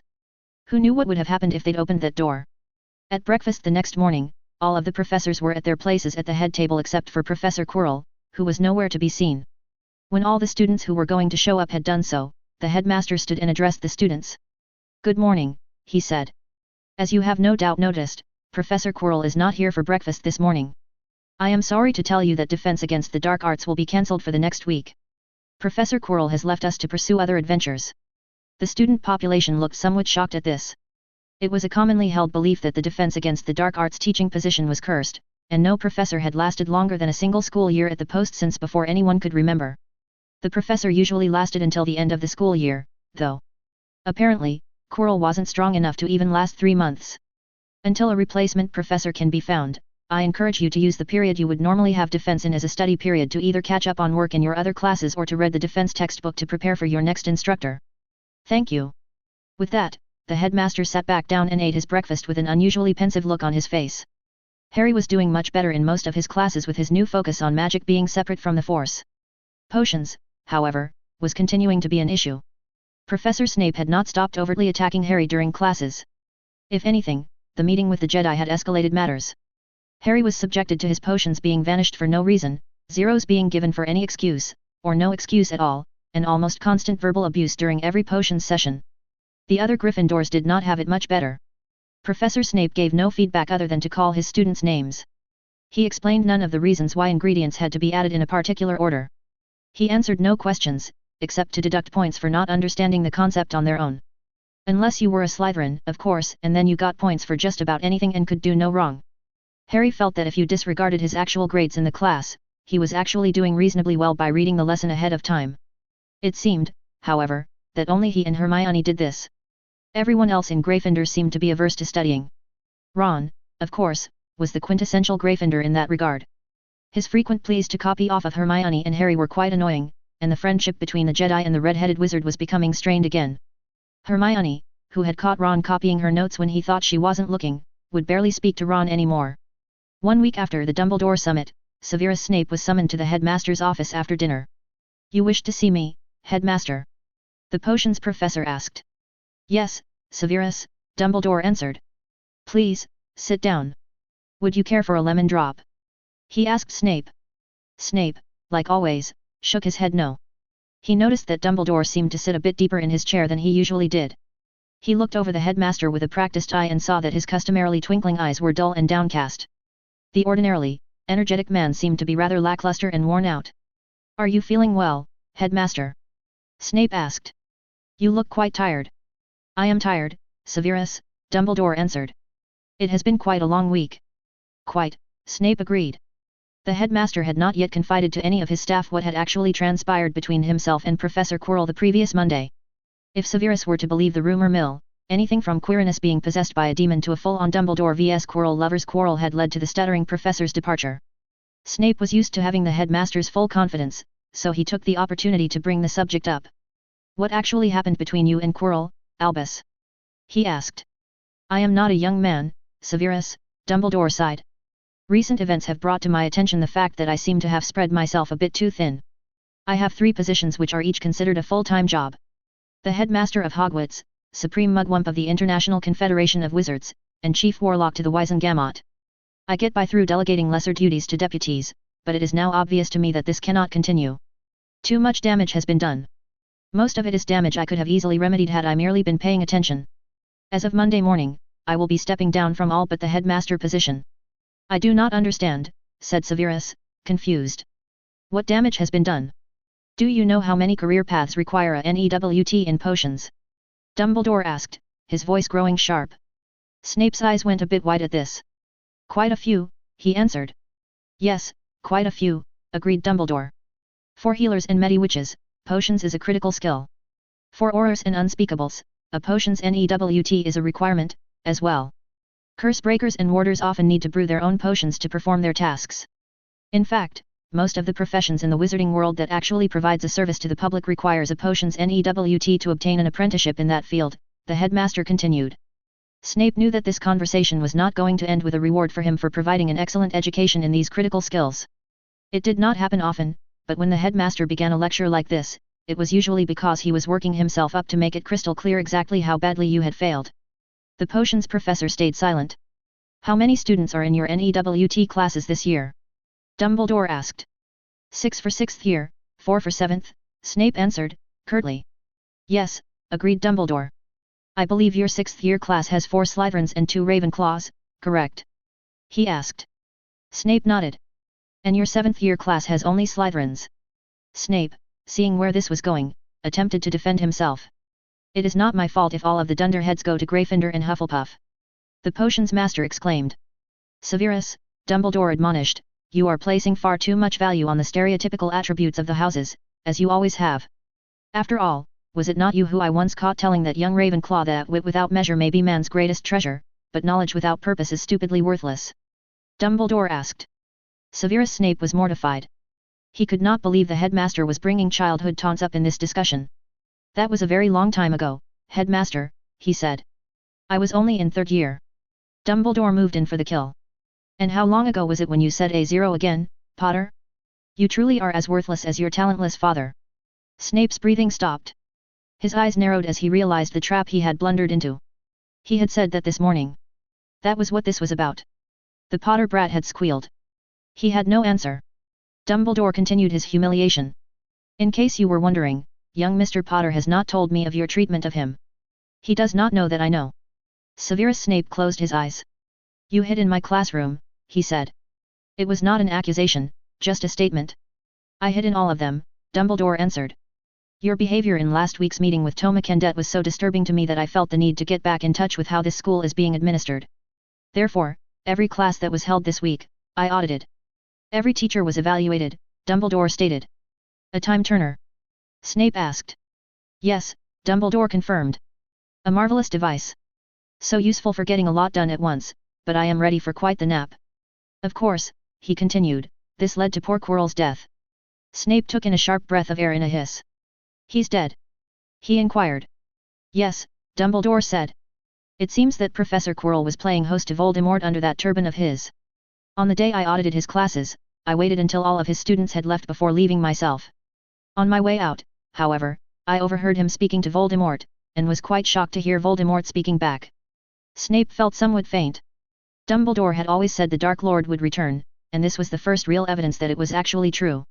Unfortunately, Dumbledore continued, the realization that Voldemort had actually penetrated the castle itself led me to give myself away. I was detected, and Quirrell began throwing curses around the room. It was only a matter of time before he found me or encountered a student, so I was forced to stun him. He died from a stunner.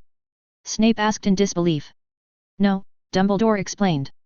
Snape was feeling a bit more comfortable now that the conversation was steered away from his performance, but he wasn't able to be a double agent by being dumb. He knew they would return to the topic. Once Voldemort knew that his cover was blown, he had no further use for poor Quirrell. He abandoned him, leaving as a wraith of vapor. Quirrell had been, most unfortunately, feeding Voldemort off of his own magical core, and the sudden departure proved too much for him. He died. They sat in silence for a moment, considering the implications of this. Then what of the stone? Snape asked. Ah, replied Dumbledore. Now we are getting ahead of ourselves. I have not yet decided what to do about the stone, but I'm afraid we must return to the topic of how lessons are being taught in your classes. Snape sighed. They were already back to it.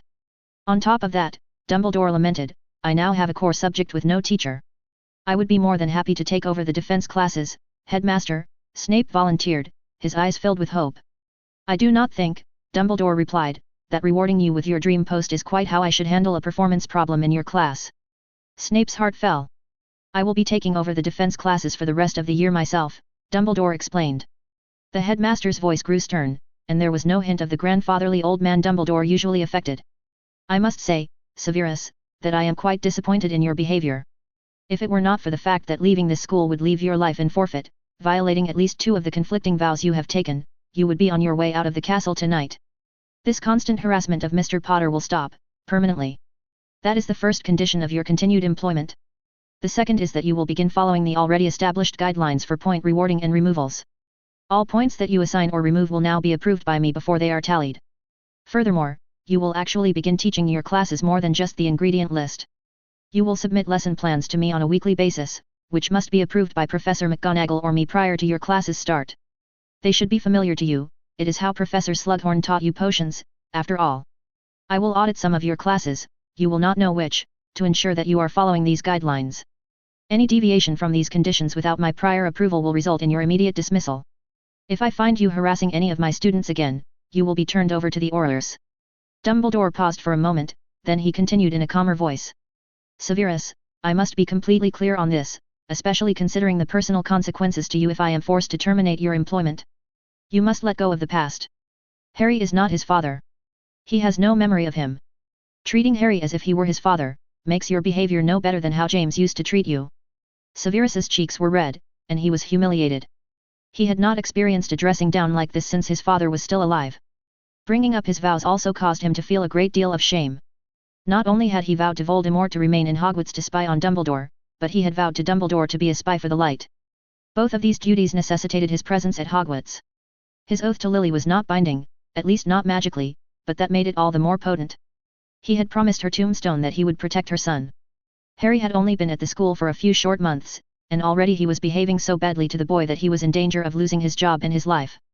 How am I to explain my sudden change of behavior? Snape asked his headmaster. It will surely be noticed and commented upon. I will guide you on the one, narrow path you now have available to you, explained Dumbledore. That path will satisfy all of your vows, including your non-binding one to Lily. Your previous behavior is well known, of course, and we will not try to hide it. When you are asked by your old friends about your new zeal for teaching fairly, you will answer truthfully that you were reprimanded and threatened with termination. You may also explain about your oath to Voldemort. They will certainly understand the lengths you will go to obey his orders, of course. You have my permission to call me as many names as you can think of. Staying in the castle and reporting on their activities to me will satisfy your vow to me, and your new teaching methods and attitude will satisfy your oath to Lily. He nodded at Dumbledore, fighting to hold tears back as the thoughts of Lily threatened to overcome him. If you will excuse me, Headmaster, Snape said, his voice croaking slightly. I will need to get started on those lesson plans if they are to be ready for Monday morning. Of course, Severus, Dumbledore told him. Please take a lemon drop, he offered, holding the candy dish out to his potions master. I always find that they make me feel better after a hard day. For once, Severus took one. It wasn't bad. Oddly enough, he felt himself calm slightly as the sweet and sour flavors coursed through his mouth. Taking a deep breath, he left the headmaster's office and returned to his dungeon. Chapter 9. Chapter Text. I own neither Harry Potter nor Star Wars. I promise to do nothing with other people's characters they haven't had them do themselves. I think I'm breaking this promise now. Of course, for Star Wars, I could have Obi-Wan Kenobi, arguably one of the greatest Jedi, be so absent-minded that he completely forgot that R2-D2 existed. Thus in Episode 4 he totally ignored the fact that he knew this droid. Yes, I know this plot hole was due solely because no one would have accepted the prequels without R2, but still. We're getting to the point that my standard disclaimer above may no longer be accurate, as I'm having characters do things JK never had them do. Hermione and Neville attended what they had started to call Jedi class on both days of the weekend. They had spent a half hour each night for the past week in their beds after lights out in meditation, going over each event that had occurred in the day. The goal, as Toma had explained, was to eventually be able to sort their memories into different categories and store them in their mind like a library. This would help them to memorize facts quickly and, with a lot of practice, recall those facts with perfect clarity at will. Hermione had read of this concept before, which some Muggles had incorporated into a mental exercise called a mind palace. The idea was to envision your mind as a construct. Organizing memories like objects in a room allowed you to retrieve the memories at will. Hermione's construct was a library. She even had a card catalog to help her organize her thoughts. She had a bit of a head start over Neville on this, as she had already investigated the theory before starting at Hogwarts. She decided not to try it, though, as her memory was good enough without it in her opinion. She preferred to spend her time reading, anyway. Nothing motivated her like a goal, however, and she wasn't about to let Harry and Neville learn this without her. Toma found that her laser-sharp focus on completing goals regardless of concepts like rest and sometimes even nutrition was going to be the most challenging part about teaching Hermione. Neville had decided his construct would be an arboretum, with his memories catalogued like plants in a greenhouse. He had already noticed an enormous improvement to his confidence and courage that he knew was due to his friendship with Harry and Hermione. Neville was doing far better in his classes than he had expected to when he first arrived at Hogwarts. He was quite looking forward to the look of stunned disbelief he knew would adorn his Uncle Algy's face come Christmas break when Neville told his family how well he was doing. Harry was already reasonably proficient at the Jedi version of this mental exercise, and he was helping Toma to teach the technique to his two friends. It was similar enough to the Mind Palace technique that Hermione had described that it was easily modified to accommodate it. Toma was pleased with this, as Harry needed to learn how to teach. His Padawan was very good at teaching, Toma noticed, and it helped that both of the students were highly motivated to learn. At the end of their Saturday lesson, Toma suggested that Hermione and Neville begin to run with Harry 3 mornings a week. Both agreed, but neither had ever really considered physical fitness before. Nonetheless, they were both determined to learn as much as the Jedi Master was willing to teach them. Toma began to wonder what Master Yoda would think of this. It had not taken long for Hermione and Neville to turn advice about meditation techniques into an informal Jedi class. He was somewhat bemused that Hermione had even insisted on being assigned homework as if to legitimize the validity of the class. Toma knew the longer he allowed this to continue, the less influence he would have on the situation, but he was reluctant to just end it. The Force seemed to be guiding him to train these two friends of his Padawan. If not in the actual usage of the Force, then at least in methods they could use to be of the most assistance to Harry as they could be. The code forbade him from taking either of them as an additional Padawan. Still, nothing prohibited him from teaching them meditation or physical activities not influenced or augmented by the Force. Time alone would tell if this was a good idea or bad, but he was convinced it was the will of the Force. Professor Snape turned in the first set of his lesson plans to Headmaster Dumbledore on Sunday morning. They really hadn't been that hard to put together, since the format of them was not specified by the headmaster. He knew that they needed to include actual instruction though, and was quite well aware that any attempts to provide a simple token showing of compliance would not be taken well. He had, therefore, actually put his best effort forward. The headmaster approved them, with only one addition that he insisted be included on the next instance of one particular class. Severus knew that Dumbledore would insist on this. He had actually considered putting it in on his own, but in the end, he just could not swallow that much pride at once. He would do it, but he wouldn't volunteer it. He accepted the addition without comment. Dumbledore, knowing how difficult this was for the former Death Eater, had wisely decided to not push the issue but was pleased when his addition was accepted without argument. Albus Dumbledore was pleased his potions professor was accepting the stipulations he had to impose on him. The headmaster hated having to threaten anyone to get them to do the right thing and was famous for how many second chances he was willing to dish out to get people on the right path.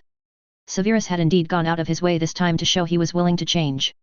Dumbledore could only hope Professor Snape could sustain this new attitude. If Severus could maintain it, potions might make a drastic turnaround from one of the most hated classes to one of the most loved. He disillusioned himself and made his way down to the dungeons. He wouldn't miss this class for all the gold in Gringotts.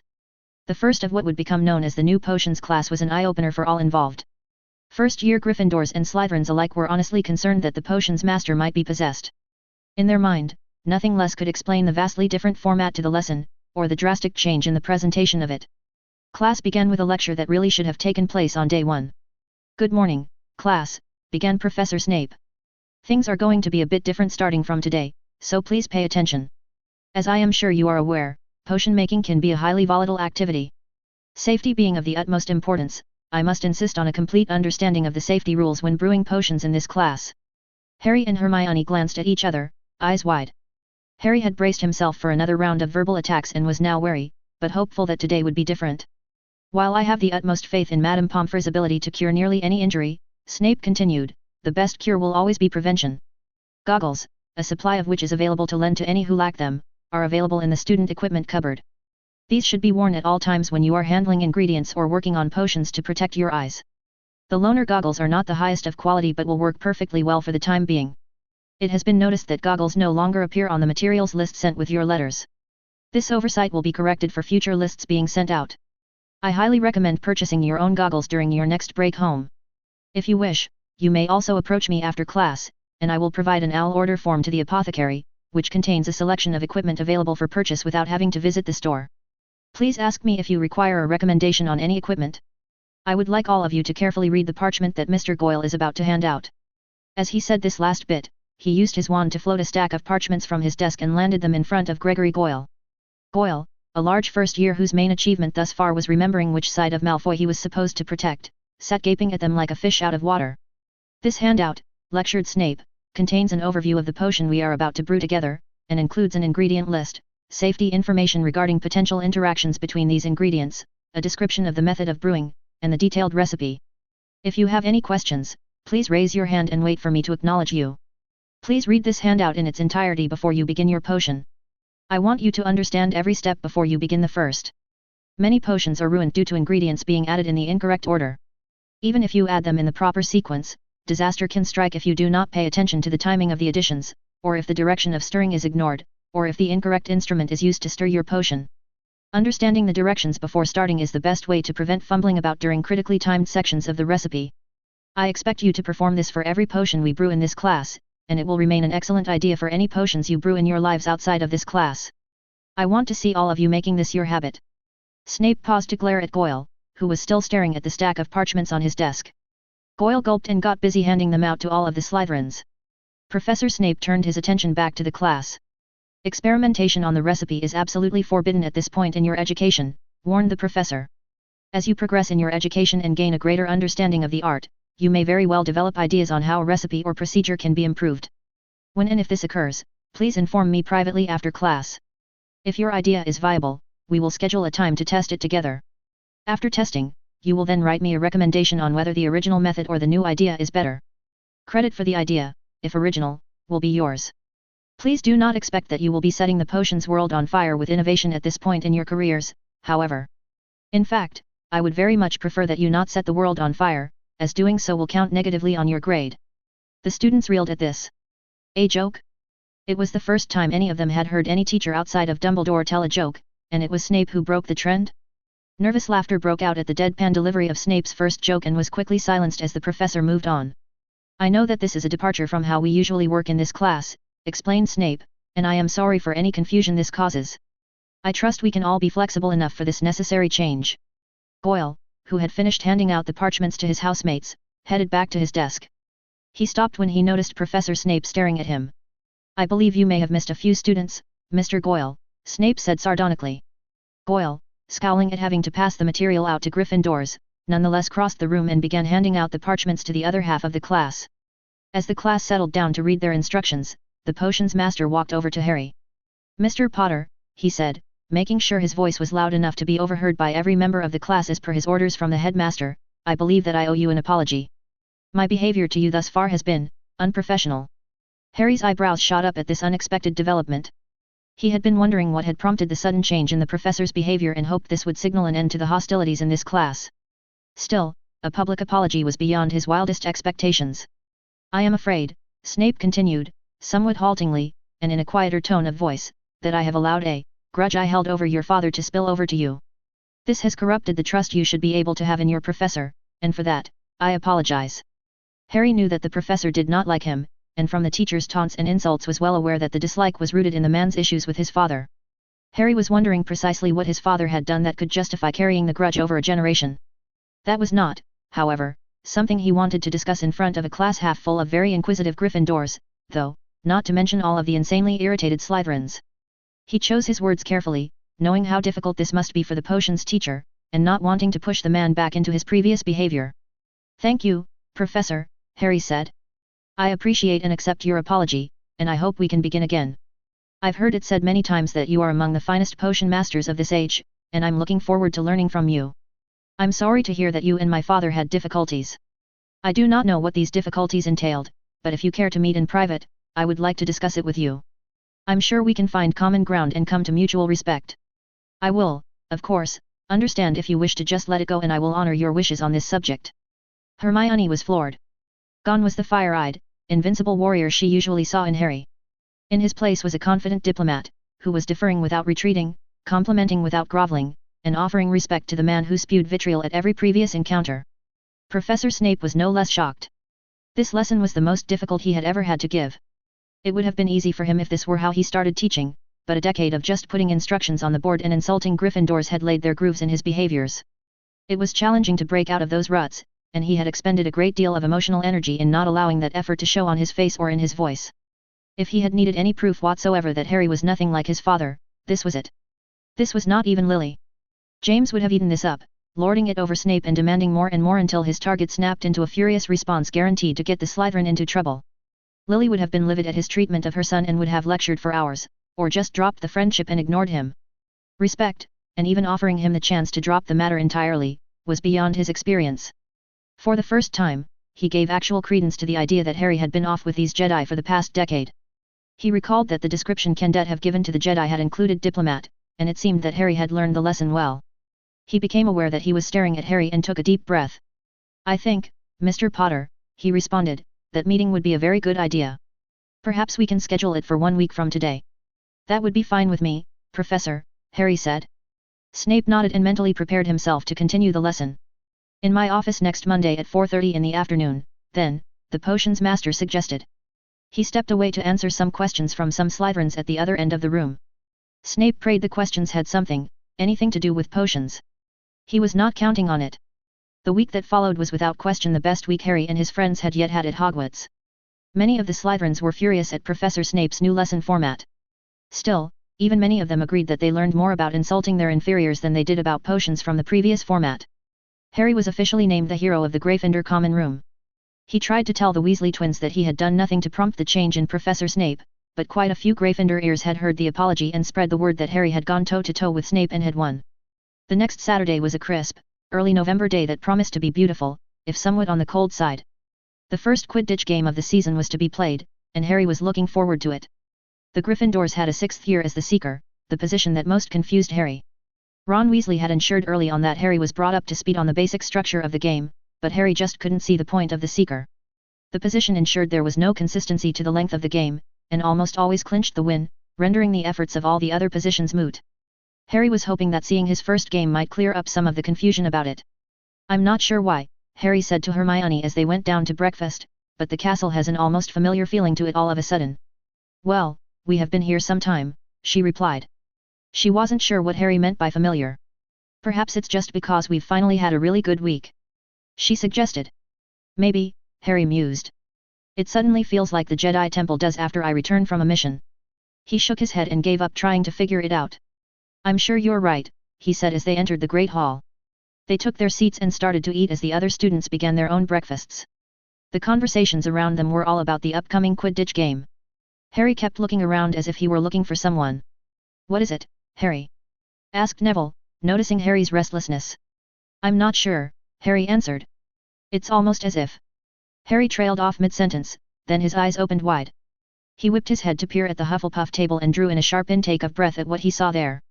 Hermione and Neville, seeing their friend react in alarm, looked in the same direction to find themselves looking at a heavily muscled, dark-cloaked figure with his hood down so far you could not see his face. As Harry stood, the stranger looked up, revealing what the students of Hogwarts all simultaneously thought of as a nightmare.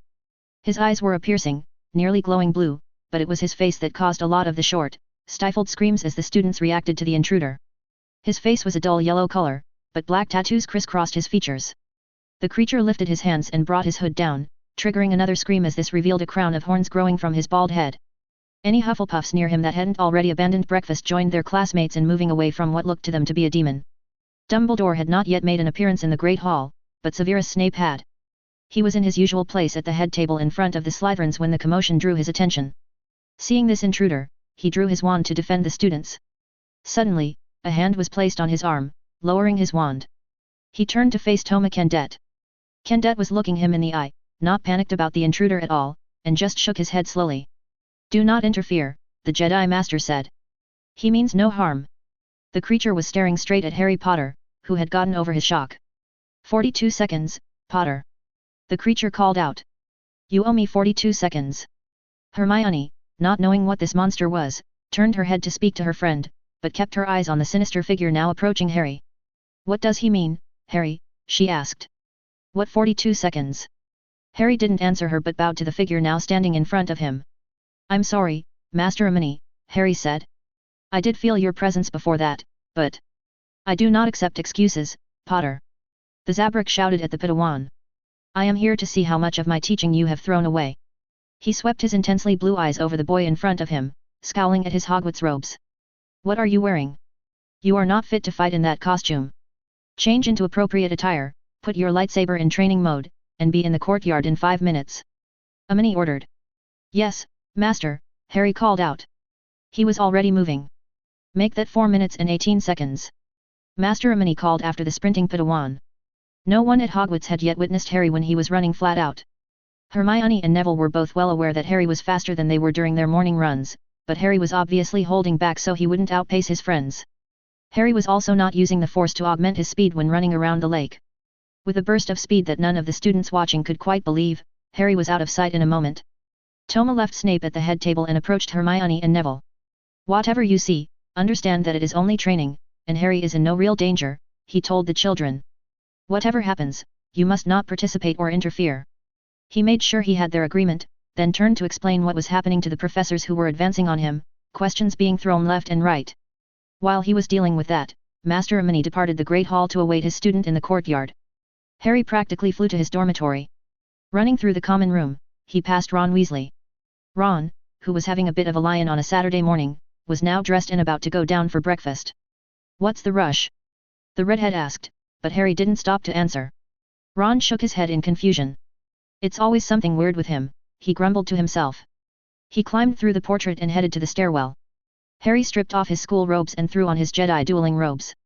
He was dressed in less than a minute.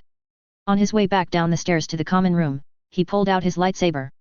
Pressing the butt of the weapon, which pushed in like a button, he held the top portion steady. Twisting the grip, he rotated the bottom half of the handle which revealed a hidden compartment with several switches and lights. With only a few minutes left till his deadline expired, he knew he was going to be late. Harry carefully changed one switch from up to down and confirmed that one of the red lights had turned amber, indicating his lightsaber was now in training mode. He twisted the handle back to its closed position and listened for it to click to its locked position. Harry ran from his dormitory, desperately trying to think of a way to surprise his lightsaber trainer. Passing Ron again in the hallway as he made his way to the stairwell, Harry did not turn to descend to the entrance hall 7 floors below. An idea had come to him on how he might achieve surprise. Harry went straight ahead to the glass clock face that looked out over the courtyard.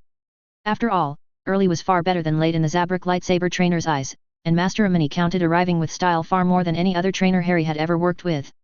Ronald Weasley was starting to get annoyed with Harry Potter. All he wanted to do was get some breakfast, and Harry kept running past him, not even saying a word. Ron was quite sure this was some strange prank when the unthinkable occurred. Harry reached the enormous clock face that overlooked the courtyard, and without hesitating, leapt headfirst into the glass and smashed through it. Ron's mouth hung open in horror. He had just witnessed Harry Potter, the boy who lived, the boy who single-handedly vanquished both you-know-who and Snape, just casually throwing himself to his death. Ron ran forward to the clock and looked down through the hole Harry had just created, expecting to see his classmate's body on the castle entrance steps many feet below. That's not what he saw. Bloody hell! He shouted out, shocked beyond the endurance of polite language. Chapter 10. Chapter Text. I own neither Harry Potter nor Star Wars. I promise to do nothing with other people's characters they wouldn't have them do themselves. Perhaps like having an authority figure object to Mad-Eye Moody's use of a magical eye that can see through clothes in a school with underage girls. As soon as Harry had dashed out and the creature he had called Master Hermione had left the Great Hall, a mass of students flooded out and took various routes to the courtyard. A spectacle was about to occur, and no one wanted to miss it. 4 minutes later, almost every student that had been in the Great Hall had lined the edge of the courtyard or were peering through the support gaps on the top of the bridge. It was without question the fastest organization of the student body that any professor had ever seen. Everyone was waiting for Harry Potter to arrive, and the time limit the strange creature had given was approaching. Many thought it was unfair that the man-slash-creature that had called Harry out had perched himself on top of the stone frame to the main castle doors. He stood there like a gargoyle, waiting in ambush for Harry to emerge. Master Hermione was waiting for his student to arrive. He had insisted on being the first to test how much Harry Potter had let himself forget. He was not intending on being easy on his student, as he felt that coddling only produced weak and needy drains of resources. The fire of criticism may burn hot, but it left in its wake only that which was strong enough to withstand it. He had always taught his students to do whatever they could to obtain the high ground. Fighting a duel when you had the high ground significantly increased the odds of winning. Your opponent on lower ground would have to dangerously overextend his reach to attack, which was nearly always a duel-ending mistake. The lower opponent was also having to fight uphill, which increased their fatigue and the chance of making a mistake. Hermione was planning on driving that point home in this lesson, which was why he had jumped to the frame of the doors Harry Potter would have to run through to get to the courtyard. This lesson would be ended swiftly and would teach Potter that to be predictable was to hand your enemy the advantage. Neville and Hermione were at the front of a group of Gryffindors and Ravenclaws that had clustered in one corner of the courtyard. Both were chafing at the promise they had given to Master Toma that they not interfere. Neither of them thought that Harry would willingly allow this Hermione character to order him around unless he truly meant no harm, though, so they waited. Hermione vowed to jinx him in the back if he hurt Harry. Many of the Slytherin students, still livid over Harry's perceived leashing of Professor Snape, were grinning and gleeful at what looked to be a Harry hunt in the making. Chief among those who were wishing for Potter to be humiliated was Draco Malfoy. He was burning to see his nemesis get punished. He still couldn't understand how Filch had caught Potter in the forbidden corridor after curfew, but it was Draco that had been given detention for it. He had written to his father about the injustice but had not yet heard back. Malfoy, making sure that Granger could hear him, was gloating to Crabbe and Goyle that Potter had chickened out and must be hiding in his dormitory when he heard the smashing of glass from far above. As Draco watched Potter fly to battle, he could not help feeling both angered at how much Potter was showing off and unwillingly impressed by how awesome it looked. Harry Potter burst through the glass of the clock face. A moment of doubt swept through him that he quickly banished in his mind as gravity asserted itself. His brain working in overdrive, he calculated a quick estimate and came up with about 50 meters between his exit point and the ground below. In the 3 seconds or so he had until he reached the ground, he needed to find Master Hermione, get into an attack position that would allow him to survive the drop, and cushion his fall. He had barely cleared the glass when he found the horn-headed Jedi Master. He also recognized that if he had exited the castle in the usual and expected way, then he would have been in a much more inferior position to defend himself. Using the force to alter his trajectory so he could press his attack, Harry ignited his lightsaber. He knew that his small element of surprise wouldn't last long. No matter, he thought. I'm not likely to win anyway, might as well put on a show. In the last second of his flight, he pivoted so his feet faced down. He let out a downwards push with the force to break his fall. Positioned for his attack, he swung his lightsaber down to begin the duel. Hearing the shattering glass drew her eyes to the sky. Hermione felt her heart jump into her throat at the sight of a figure diving headfirst to the ground. She couldn't identify him at this distance by sight, but she knew well enough it was her best friend. Shards of glass were sparkling in the sunlight around him as he fell. With a flash, a green beam of light emerged from the cylinder in his hand. He seemed to alter somehow the direction of his fall to curve towards his target. Neville clutched at Hermione's arm, and she let out a high-pitched scream calling Harry's name as the young Jedi reached his destination. Master Hermione was impressed. It wasn't often that a student could get the drop on him. Literally, in this case. Perhaps he wouldn't need to reinforce the lesson of predictability after all, he mused, watching as his student streaked down to him like a missile. He lit his lightsaber and was able to bring the blue shaft of plasma energy up to block the downward attack, but it cost him his footing on the door frame. As he dropped the 20 feet to the ground, he turned off his weapon and rolled to absorb the impact. He was pleased to see that Potter had also secured his lightsaber and rolled in the opposite direction. This allowed Potter to gain distance and regroup. As they finished their rolls and reignited their weapons, he saw that due to the increased momentum of Potter's much higher fall, the student he was supposed to be dominating had managed to roll up a small incline to gain the higher ground down here, as well. Satisfied with Potter's unexpected strategy and with how successful it proved to be, he decided to test the Padawans' defensive tactics. With a force-enhanced leap, he somersaulted over Potter, their blades clashing with a flash of light and the snapping sound of the plasma discharge as the two blades met. Having gained even ground, a back and forth ensued, with Hermione and his student trading offensive and defensive stances with every stroke of their blades. Professor Flitwick, who had competed on the professional dueling circuit before accepting his teaching position here at Hogwarts, was professionally interested in how this duel would progress. He was particularly impressed with Harry's rather dramatic entrance and vowed to shield the young lad from as much flack as he could. Harry may not be in his house, but he was much pleased with his progress in the last few weeks and wished to encourage what he thought of as the lily side of his student's personality. He had heard about this blade of light that Harry had fought the troll with, and was glad he was getting a chance to see it in action. As a half-goblin, he had trained in blades and was quite impressed with the skills both combatants displayed. Harry was getting tired. He had already worked out his morning just before breakfast, and since it wasn't one of the days Hermione and Neville joined him, it was a full workout. He also hadn't been in a lightsaber training duel in months. The adrenaline that had rushed into his system during his drop from the clock face had provided him with a reserve of strength that was rapidly being eaten into as Master Hermione probed his defenses. Several minutes into the duel, Harry had abandoned offensive moves. His was giving up yards of ground and being backed into harder to defend areas. The duel had taken them to the middle of the courtyard, where a large flower garden sat in a raised stone planter. Harry's last reserves of strength ran out just as he noticed what was on the garden wall right next to his trainer. It's going to end in the next few seconds anyway, he thought. Might as well give magic a try. Master Hermione was satisfied with Potter's progress. There were still many improvements to be made that he noted in his students' performance, but there were always improvements to be found. His own performance had been less than perfect. He was about to stop testing Potter and would end the duel the next time his student left an opening to exploit. Potter chose that moment to do the unpredictable again. The Padawan performed a backflip and landed on the stone wall of a flower garden which took him out of reach. Holding his lightsaber in his non-dominant hand, Potter brought out a stick. Mnementh had been briefed on how the locals used the Force in different ways, including the use of a wand, but he had not yet seen it in action. Potter pointed his wand at a barrel that stood on the garden wall next to Mnementh. The young Jedi said something that sounded like defendo. Without warning, the barrel fell apart, dumping its contents both into the garden and onto the ground where Mnementh stood. The barrel stored rainwater and enough had been spilled to cover Mnementh's boots with several inches of water. Before the deluge could drain away, Potter pointed his wand at Mnementh's feet. Glaces! Potter yelled, and Mnementh felt something extremely cold pass in front of him. Almost losing his balance, he found that his feet were no longer standing in water, but trapped in ice. The tide had turned. Mnementh could either free his feet or defend himself from his student. The lack of mobility meant he could no longer turn as Potter slipped behind him, though, and he was unable to prevent the contact of Potter's lightsaber on his shoulder. The duel had ended. Harry Potter had won. The courtyard erupted in cheers. Nearly every Hufflepuff and Ravenclaw joined every single Gryffindor in chanting Harry's name. Even some Slytherins joined in, unable to contain themselves. The Gryffindor and Slytherin Quidditch teams were near each other in the crowd.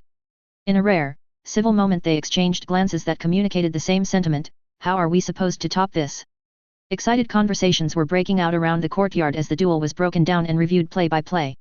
A sixth-year Hufflepuff girl was being told off by Professor Sprout for inquiring if Harry was still single. Ron Weasley had watched the duel from above, looking down through the hole Harry had made. He missed Harry's descent, but Harry had clearly made to the ground unharmed. By the time Ron had made to the broken glass, the duel was underway. Green and blue shafts of light flashed one way and the other almost faster than Ron could follow.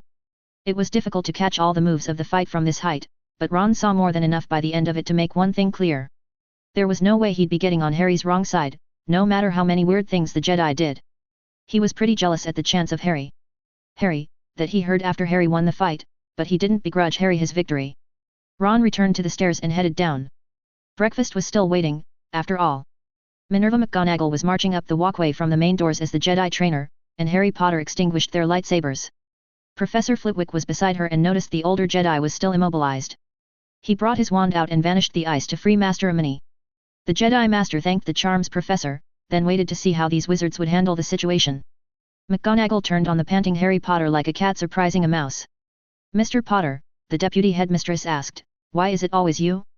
What on earth were you thinking? Jumping from the clock tower? You could have killed yourself.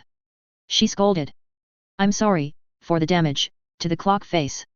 Professor, Harry said in between deep gulps of air. He sat down on the stone wall and started getting his breathing under control. If someone can teach me how, I will repair it, or pay to have it repaired. But why? Asked Professor McGonagall. Why did you do it? It was the only way I could get here on time, Harry answered. McGonagall very nearly laughed out loud at that. It took an act of will to prevent the smile from showing on her face. Still, she knew her duty and as much as she privately enjoyed the display, had to uphold the rules. I appreciate punctuality possibly more than most, Mr. Potter, replied Professor McGonagall, but that does not excuse you from causing damage to the castle. I am sorry, but I will have to assign you detention. If you don't mind, Minerva, he can do that detention with me, said Professor Flitwick. He can help me repair the glass that he broke. It would mean missing the Quidditch game, I'm afraid, but he can always catch the next one. Thank you, Professor Flitwick, McGonagall agreed. That's settled, then. She turned back to Harry, now unable to keep a small smile from betraying how she truly felt. Oh, and Mr. Potter, she said, that will also be 50 points to Gryffindor for displaying every value Godric ever lauded in less than 10 minutes. Please don't do it again. Harry smiled but was somewhat confused. To be honest, Professor, he said to his head of house, I thought you'd be angrier than this. There's no need, Mr. Potter, McGonagall answered, as she turned back to the castle. I do not doubt that Miss Granger has that well in hand. Hermione! Harry exclaimed, looking around for his best friend. She was not hard to spot.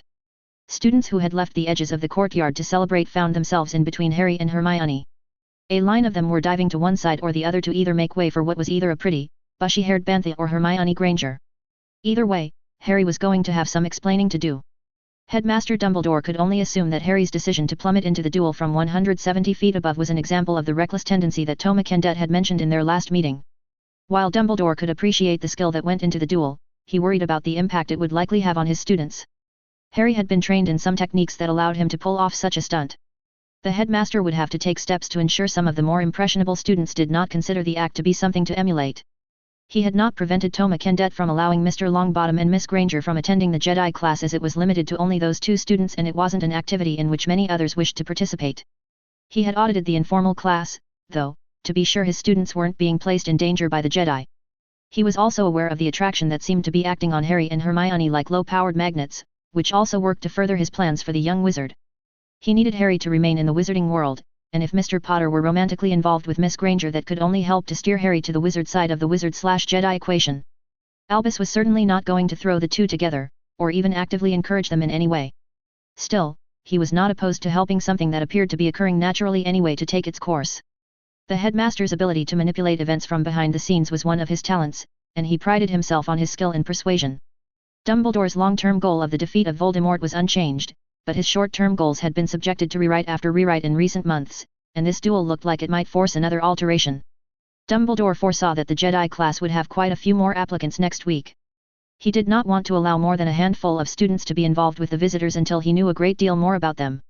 While he was still ashamed that he had left Harry on his aunt and uncle's doorstep, he had not forgotten that the Jedi response was to take the child off planet. Albus didn't think he was going to be able to prevent additional students from participating without also denying Hermione and Neville access to the Jedi. Thinking of an idea, he made a mental note to ask Toma if he would consider teaching the top students in Hogwarts.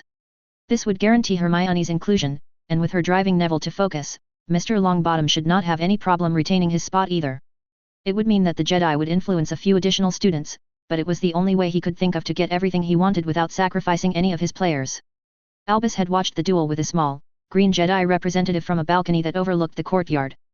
Yoda gave, at first glance, the appearance of an incredibly old house elf. He was introduced as the head of the Jedi Order. Albus was impressed with the wisdom of the Grand Master and began considering ways he could entice the Jedi to join the wizarding community in the fight against Voldemort. The small, green Jedi had made it clear that he was here to help Harry in whatever way he could, but stressed that Harry had a good deal of training left to complete before the young man would be ready to lead the fight. Albus agreed wholeheartedly. Chapter 11. Chapter Text. I own neither Harry Potter nor Star Wars. I promise to do nothing with other people's characters they haven't had them do themselves. Of course, for Star Wars, that means I could have the good, kind, compassionate Jedi leave Anakin's mother in slavery instead of just freeing her. What's that, Watto? Mind tricks don't work on you. I wonder if a lightsaber would? Oh, I can have both of them? You're so kind. After a lot of explaining, Harry was finally able to appease Hermione with a hug and a promise to never jump off of a school tower again without an excellent reason, or at the very least, a parachute. He then participated in a post-duel discussion where Master Amini and Master Kendet went over with Harry both the areas where he excelled as well as opportunities for improvement. You managed to surprise me twice, Potter, Master Amini growled. That's not an easy thing to do even once. I hope that doesn't mean you're going to start getting complacent on me. No, Master Amini, replied Harry. I will do all that I can achieve my goals. That was an interesting tactic, using that magic of yours, Master Amini continued. It seemed a bit clumsy, though. There was plenty of time for me to move out of the water before you froze it, or before the water reached my feet. We're going to add using magic to your drills. I want to get your speed up and your motions fluid. I understand, Harry said. I'm not trying to take away from what you accomplished here today, Amini said. You beat me fair. Thank you, Master, said Harry. I know that there is always room for improvement, and I would like to increase the speed in which I can cast during a duel. I'd also like to see if I can find a way to cast with either hand. It was very awkward to have to change my lightsaber to my non-dominant hand in the middle of a duel. I only tried it because you were about to win anyway, I figured I had nothing to lose. Let that be a lesson to the both of us, then, Amini said. Never underestimate those who have nothing to lose. If they have nothing to lose, they have no reason to hold anything back. Amini was very pleased with Harry Potter. Some students took offense when they were given suggestions after a victory, but Potter had always understood the reason behind it. Toma Kendet was also pleased with his Padawan. You are going to receive a great deal of praise from those who only appreciate what you did because it looks impressive, said Master Kendet. Be cautious that you do not escalate your responses to events to make your actions look better to please or impress them. Only use those actions that help you with your goals. Yes, Master, Harry acknowledged. You did very well today, my Padawan, praised Toma. I don't think I could have done it better myself. Thank you, Master Kendet, said Harry, smiling. I couldn't have done any of it without your training. You had best go with Professor Flitwick now, Harry, Toma said. He is waiting. Harry bowed to both of the Jedi Masters and started to navigate the sea of students between him and the main doors. Toma smiled at his Padawan's attempt to deflect praise from himself. While there was nothing wrong with taking a modest amount of pride in your accomplishments, excessive pride should be avoided. Finally extracting himself from another horde of congratulatory Gryffindors, Harry returned to the castle with Professor Flitwick to repair the glass of the clock face. The rest of the school moved off to the Quidditch pitch to watch the game. Ron had, of course, protested when he discovered that Harry would not be able to attend the first game. "How did you alter the direction of your fall, Mr. Potter?" Professor Flitwick asked. He was most interested in that, as it wasn't generally considered possible to use a levitation charm on yourself, not having anything to push against. Harry explained that he had used the force to push in the direction he wanted to go. "It's much the same as a force-enhanced jump," Harry said, "except it was just more of a sustained thrust instead of a burst of energy. I had never tried it before, but it worked pretty well." "You tried this for the first time after jumping through a window?" Flitwick asked, shocked at this revelation. "The fall could have killed you. What would you have done if it hadn't worked?" "Landed in a different spot," answered Harry. With a start, he suddenly understood why people seemed so upset about his jumping. "Oh. What I meant was that it was the first time I've tried changing my lateral speed to alter my destination. I've done free jumps over 3 times as high as the clock tower before, using the force to slow down before impact." Said Flitwick, now understanding. "I see. So there was no real danger, then?" "Not much," said Harry. "I mean, it's a pretty rigorous physical activity, so there's always some risk of injury. I don't think there was any risk of anything Madame Pomfrey couldn't handle in a moment. Certainly, it's no more dangerous than hanging onto a broomstick and flying around dodging guided cannonballs." "Very well, then," Flitwick said, taking the point that a potentially much more dangerous activity was currently being cheered on at the Quidditch pitch. They were standing at the bottom of the main stairwell. "I wonder," said Flitwick, thoughtfully, "do you think you could try to do the same thing here, but try to thrust up instead of to the side?" Flitwick suggested. "What?" asked Harry, "you mean just, fly up there?" "Well," said Professor Flitwick, "yes." Harry looked up, then put his hands out to either side of him and tried a nice, sustained push with the force. It took some time and experimentation, but he slowly rose into the air. He was only about 20 feet up when he started to run into a problem. The sustained force thrust, as he decided to call it, took a lot more effort than a single push would cost him. He had hardly used magic at all today, but he had used the force extensively all morning. It was more than he was used to, and he managed to shift over to land on the second floor stairs before he completely ran out of energy. Harry decided that he was going to ask Toma if they could work on endurance drills. Considering the excellent idea Professor Flitwick had just given him, they could be very useful. Harry thought he might be onto something new here, and he wanted to research it a bit himself before telling Master Toma, Master Mnementh, or Master Yoda about it, yet. It wasn't that he didn't trust the elder Jedi to give him credit, but the thought of being expert in something he could teach the Jedi Masters had a lot of appeal to it. Additionally, he didn't want to go to Master Toma claiming he had discovered some new aspect of the Force only to be told he had just now realized something so fundamental that all Jedi knew it, and they had just assumed he knew it too. Neither Master Toma nor Master Mnementh had mentioned it during the debriefing after the duel, but they also may not have noticed it. He didn't know how much of the beginning of the duel Toma saw, nor at what point Master Mnementh looked up. He was perfectly aware that this fear was irrational, but since when did that stop the secretly insecure from being afraid? Flitwick was most apologetic for asking him to experiment when he was clearly worn out.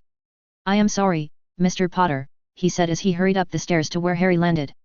"I should have realized that you were probably getting tired due to your activities this morning. Perhaps we can try some other time. If you need to catch a quick nap, I can show you the glass repair spell tomorrow," the charms professor suggested.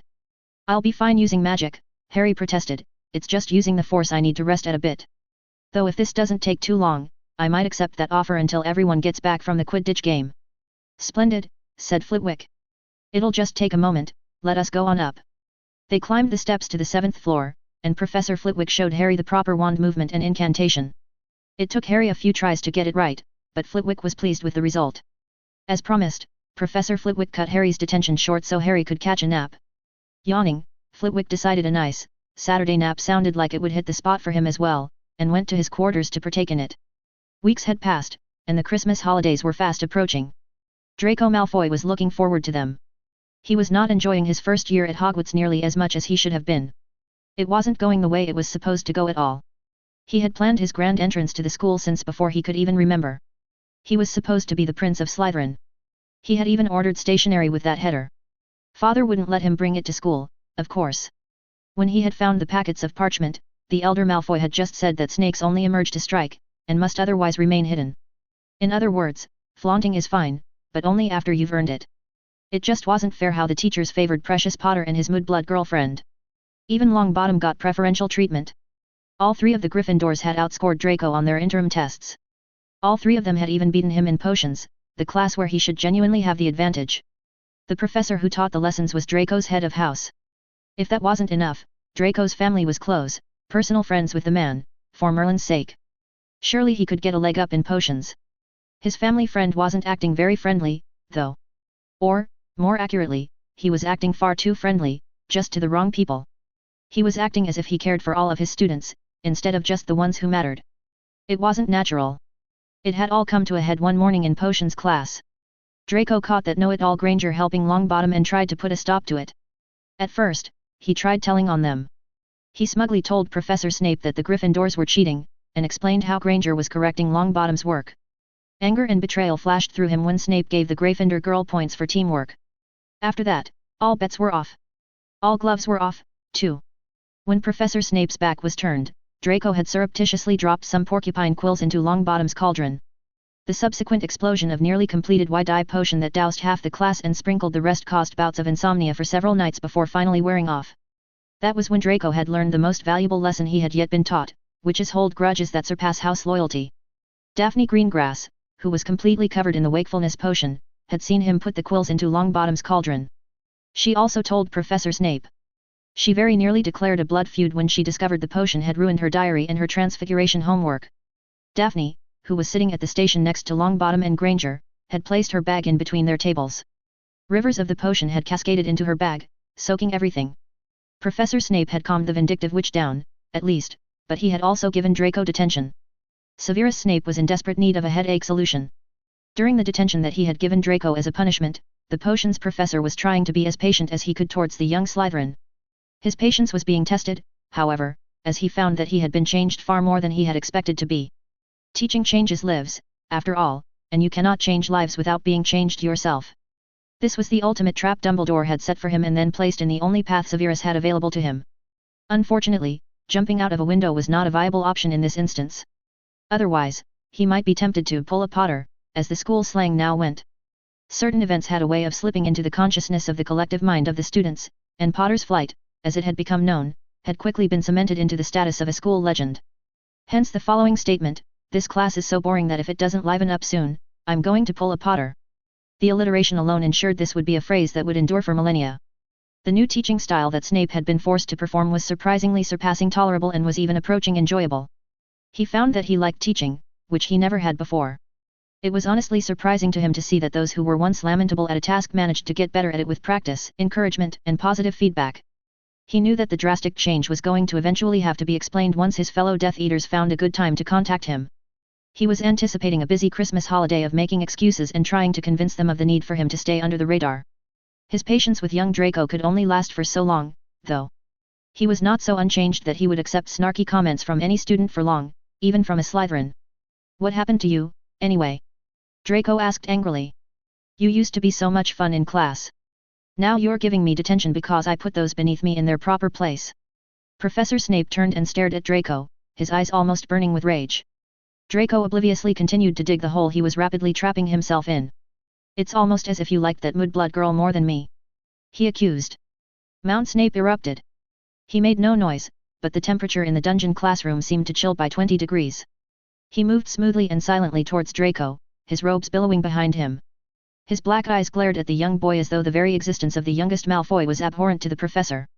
Draco wisely shut his mouth and backed away from the approaching professor. "Do you think I enjoy being civil to those buffoons?" Snape hissed. "Do you think I take pleasure in wasting my time teaching my art to dogs who can barely comprehend the gift I'm being forced to give them?" Draco retreated till his back was against the dungeon wall as Snape advanced on him. Snape suddenly found an outlet. A way to deflect the blame of the new potions classes from him onto someone else. "This is your fault, and you dare ask what happened to me?" Snape accused, his face twisted with fury. "None of this would have happened if you could have only shown the tiniest fraction of cunning, even a modicum of subtlety." "What do you mean my fault?" squeaked Draco. "You lured Potter and his little friends to the forbidden corridor after curfew." Snape spat. "Your lies may have fooled that soft-headed Longbottom, but they were painfully obvious when examined with even the least critical eye, and you left all of the evidence pointing straight back at yourself. If you had even the slightest traits of a true Slytherin, you could have achieved your goals and would never have been caught. How was I supposed to do that? Draco asked, his voice back into whine mode. They'll always take Precious Potter's word over mine. Make your lie the truth. Thundered Snape. You claimed the corridor was flooded when it was not. Anyone checking up on your initial claim would know that you lied. So, what do you have had me do, actually flood it? Asked Draco, his tone indicating that he felt this was unreasonable. Yes. Confirmed Snape. If you had only followed through, everyone would have believed that Peeves had performed the deed. Why not? He floods at least 5 corridors a year, why not this one, too? He always denies it, so no one would believe him if he protested. It probably still wouldn't have gotten Potter in trouble, as there would have been a valid reason for him to take the detour. At the very least, though, you would have put a firewall between yourself and your lie. But what does any of that have to do with how you've been acting in class? Asked Draco. Your clumsy attempts to get Potter in trouble is what sparked the investigation that put me within a hair of being tossed out of this castle. Snape accused, his voice thick with contempt. If I were you, I would be hoping that your father has no reason to suspect that you put these events into motion. If the Dark Lord finds out that you have jeopardized his sole source of information on Dumbledore. Snape left the rest of that thought to Draco's imagination. With pleasure, Snape saw the realization dawn in Draco's eyes. What do you want me to do? Asked Draco. He was now all business. Draco had been taught all of his life that the Dark Lord would return one day. He had been told bedtime stories about the rewards you-know-who lavished on his faithful followers. He had also been told tales of horror about what happened to those followers who failed him. Draco would do anything to prevent you-know-who from finding out that he had caused the Dark Lord's plans to go awry. I highly suggest you leave Potter and his friends alone, Snape said, calming. Do your work, do it well. Bide your time. Mind your business. Thanks to your fumbling, I must now do the same. It will take time, but we have the time to do this most important of tasks properly. Now go, and do not speak of this to anyone. Draco gratefully hurried out of the classroom and ran back to his dormitory. Harry? Asked Hermione during breakfast one morning in late December. It was only 2 days before Hermione and most of the other students left on holiday. Do you have any plans for Christmas break? No, Harry answered. I'm sure I'll stay in the castle though since Master Toma has quarters here now. Toma and the 2 other Jedi that had arrived to tutor Harry had taken up residence in an otherwise unused wing of the castle. No students other than Harry yet were allowed access to it, so Harry's classmates called it the Jedi compound. Harry had researched the traditions of his home world before he'd arrived, so he was well aware of what Christmas was. He had already ordered Christmas presents for Hermione and Neville, which were wrapped and waiting in his trunk. I've been writing my parents and may have mentioned you a time or two, said Hermione, blushing slightly. The reality of that statement was that Hermione had told the entire story of the boy who lived to her parents the night she purchased her books. She had read to them all about the death of his parents at such a young age, his mysterious disappearance, the subsequent search, and the confidence that existed regardless of the lack of clues that Harry was still alive. Her first letter home was mostly about his odd arrival. Harry featured prominently in all of her letters home since she arrived at school, and her parents were understandably curious about this boy who had secured such a hold on their daughter. They asked me to invite you to our house for the holidays if you wanted. They know it's a bit late in asking, but when I told them you'd never been able to celebrate Christmas before. I'm afraid they're determined to give you the entire experience if you willing. Thanks Hermione. Harry said, excited. That sounds fantastic. I'll ask Master Toma, but I don't think it will be a problem. I just found out I'll be staying here, said Ron, who was sitting near them. He seemed very sad about that. My parents decided to visit my brother Charlie in Romania, so we have to stay here. It had been a challenging year for Ron Weasley. He had always felt overshadowed by his highly successful brothers, and his performance this year seemed to justify that feeling. Harry, Hermione, and Neville were all in the top of their class, and Ron was near the bottom of the year. If it weren't for the fact that no one was quite sure if Crabbe or Goyle could even read at all, he would be at the bottom. McGonagall had sent a letter to his parents with his interim grades, and Ron had gotten a howler back. Ron's cheeks still burned red at the humiliation. As if it wasn't bad enough that he was failing, now everyone in Scotland knew about it, too. McGonagall had even apologized to him the day he got it. He got the impression that McGonagall didn't like his mum much. I'm sorry to hear you'll be away from your parents, Ron, said Harry. It's okay, Ron said. My brothers will be here with me. The twins are always good for a laugh. It could be fun. You could use at least some of the time to study, Hermione suggested. She was trying to be careful not to sound bossy, but Hermione had always wanted to help those that she felt needed it most. I don't even know where to start, grumbled Ron. I'll tell you what, suggested Hermione, we've no classes after lunch today. Why don't you meet me in the library, and I'll help you come up with a study schedule. Ron looked down. He didn't want to admit it, but he could never really understand Hermione's study schedules. They were all color-coded and indexed, and they were paced too fast. He had never had any trouble reading but suffered a significant problem when it came to writing. His handwriting was so bad that even he couldn't read it sometimes. Hermione seemed to read the anxiety in his face. A simple study schedule, she amended. We'll find out where you are, and how to get you to where you need to be. Okay, said Ron. It can't get worse than it is. The first thing Hermione tried to tackle was Ron's handwriting. You want me to use a what? He asked. A pen. I think it would help you out a lot, Hermione explained. I'll even talk to Professor McGonagall for you if you like. I'm sure she'll allow it, especially when she sees the improvement I think it will have on your handwriting. Okay, said Ron. I'll give it a try. He spent a good half hour writing some lines with a quill, a calligraphy pen, a fountain pen, and a ballpoint pen. Hermione took the parchment to use as evidence when she presented her case to Professor McGonagall. Watching Ron write the lines had given her an idea as to the underlying problem. She began to suspect that Ron had learning disabilities. To prove this, however, she first had to get Ron to open up to her. This was more difficult than she thought it would be. Ron did not like to talk about his own problems. Once Hermione had a goal, though, not even Hagrid would be able to divert her from her path. Ron didn't stand a chance. At her insistence, Ron described what classes were like from his perspective. She asked a lot of questions, took a lot of notes, and started coming up with a plan. She just needed to get it approved. You want me to let Ronald Weasley use a dictation quill in class? Professor McGonagall asked. Her brow was furrowed in confusion. Miss Granger, I know that you are aware that charmed quills are forbidden in the classroom, and I will not stand for cheating. I beg your pardon, Professor, explained Hermione, but they're not forbidden in the classroom. I looked it up. Charmed quills are only forbidden for exams. He wouldn't be using the dictation quill for tests, only to take notes in class. Ron has a great deal of trouble writing. Ms. Granger, I normally would not discuss a student's performance with one of his classmates, said McGonagall, but since you've presented yourself as his advocate and given me this signed note from him giving his permission, I will make an exception. Many students have trouble getting used to quills when they first arrive at Hogwarts, but with practice they always get better at it. What I see in Mr. Weasley is not an inability to learn. It is a total lack of effort. Yes, Professor, argued Hermione. That is what you see now. It's the end effect of months of trying and failing, over and over and over again. If you please, I've prepared some visual aids to help me demonstrate my point. Very well, McGonagall said.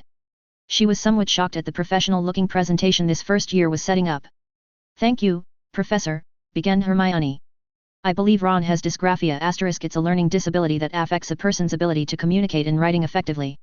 I think I've heard of that, said McGonagall. Isn't that what some muggles get where they mix up letters in their heads? No, corrected Hermione. That's dyslexia, but it is related to what I think Ron has. Dysgraphia * is a learning disability that greatly affects a person's ability to write. I was helping Ron come up with a study plan, and I got him to describe what going to school is like for him.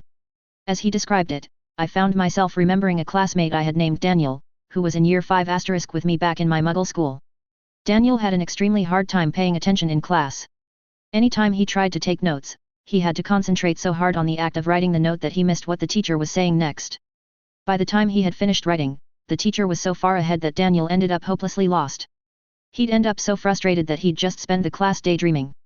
That does sound an awful lot like Mr. Weasley, McGonagall interjected. Yes, that's what I thought, agreed Hermione. Assuming I'm correct, and please remember that I'm not a doctor, I believe that Ron currently has a choice to make in each class that he takes. He can either take no notes, which would help him in paying attention to the lecture, at least, but wouldn't help him study. Also, unless they were fully informed, Ron would likely get in trouble for not taking notes, which many of you might take as not paying attention. His other choice is to take notes but miss the lecture. It's a trap, and since he's trying to take notes, he doesn't hear the lecture, and since he doesn't hear the lecture, the notes he takes makes no sense to him at all. I see, said Professor McGonagall. She was beginning to understand that, at least in Ronald's case, the usual approach she took to teaching was not going to work. Anyway, Hermione continued, I remember that the teachers tried several methods of dealing with his difficulties. At first, they asked me to make copies of my notes and let him use them. That was working well, but then I caught the flu and missed several days of classes, and they had to find another solution in case I wasn't available. One day, Daniel came into class with a doctor's note and a tape recorder. What is a tape recorder? Asked McGonagall. It's a muggle device, explained Hermione. When you turn it on, it will record all of the audio within the range of its microphone. It allowed Daniel to have audio notes of the entire lecture part of the class without having to write notes. She pointed out a section of her presentation, where she had tried an experiment. Here, I told Ron a short story and had him take notes about it while I told it. I then quizzed him on the content of the story. Ron missed many details about the story and filled in a lot of the gaps with his imagination. While this is creative, it certainly won't help him in class. She pointed to the next section on her parchment. Here, I simply had Ron listen to the story without taking notes. The quiz he took then was much more successful. Ron did better without notes. McGonagall asked, her voice betraying some skepticism. For a rather short story, yes, said Hermione. For a classroom environment, taking no notes isn't a good option. He needs notes. And since he can't take them, McGonagall concluded, you want me to allow him the use of a quick quotes quill. I've heard of those, I think, said Hermione. Some reporters use them, don't they?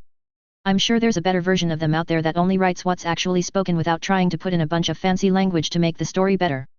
If there isn't, I'm fairly sure that at the very least one of my professors is more than clever enough to charm a quill to do the job. Hermione smiled sweetly at her head of house, and McGonagall gave her a look. She then softened that look as she considered the request.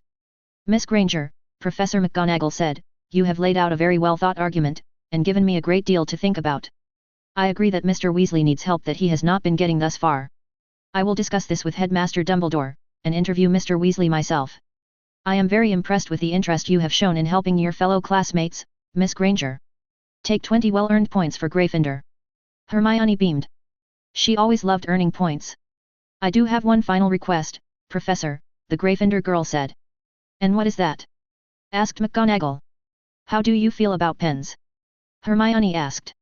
The morning Harry was to leave with Hermione, he had a meeting with the Jedi to say goodbye. Represent the Jedi on this world, you will, said Master Yoda. Remember your training. Save you, it can. Be careful, Potter, added Master Hermione. You'll not just be able to whip out your lightsaber on this world, apparently. Master Hermione was not impressed when he found out how restrictive the magical government was to its own people.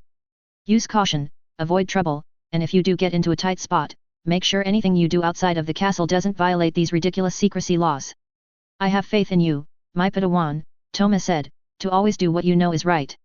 The only thing I will ask is for you to also make sure that Hermione thinks it is right as well before you take any action. If you need anything, you have your communicator and Hedwig. Enjoy yourself, and be careful. Yes, Master, Harry said.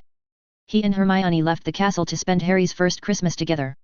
Dysgraphia is a real learning disability, and the behaviors and symptoms I describe in this chapter are a good representation of how I felt when dealing with this in grade school. Of course, that was back when dinosaurs roamed the earth, and IEPs were only considered suggestions. Year 5 in the UK is the equivalent of 4th grade in the US. Chapter 12. Chapter Text. I own neither Harry Potter nor Star Wars. I promise to do nothing with other people's characters they haven't had them do themselves. Of course, for Harry Potter, that means I could have Hermione calmly set up Madame Umbridge to be dragged away by centaurs to be violently raped by half-horses, but... yeah, don't mess with Hermione. Because that's what centaurs do in mythology. There was a cracked article about it. Harry's first trip on the Hogwarts Express was quite enjoyable. He sat in a compartment with Hermione, Neville, and Daphne Greengrass. Daphne's friend Tracy ended up having to stay at the castle over the Christmas break due to an unexpected family emergency.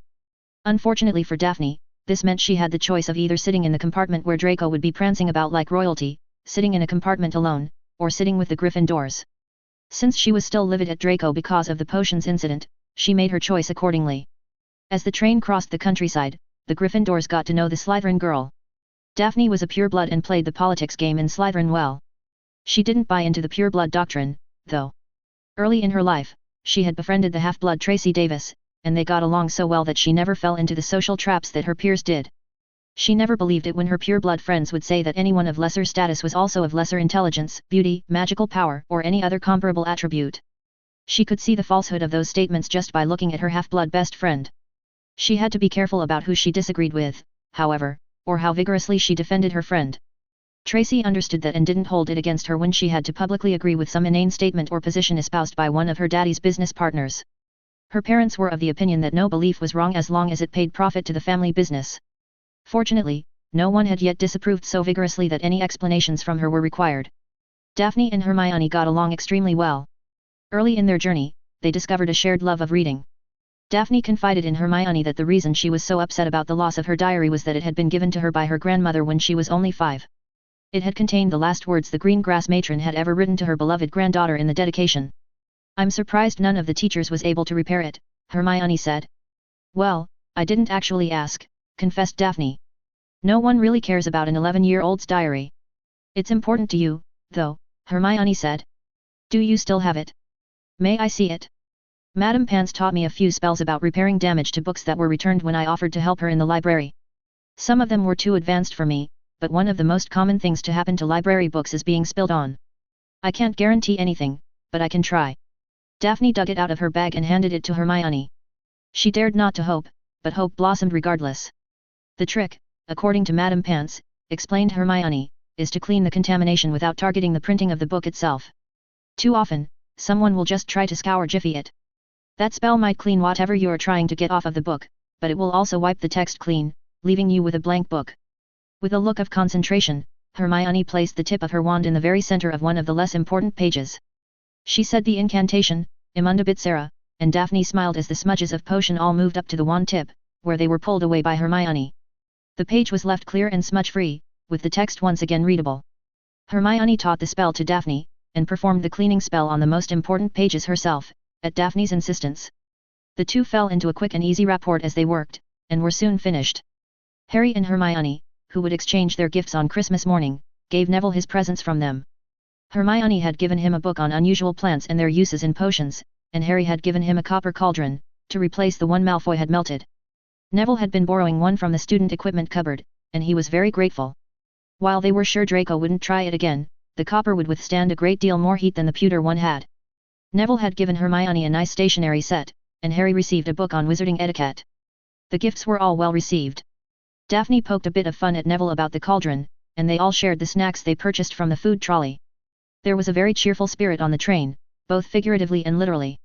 The fat friar had grown a ghostly beard and accompanied the Hogwarts Express. He was entertaining everyone by popping into their compartments, singing Christmas carols and getting as many of them to join him as he could.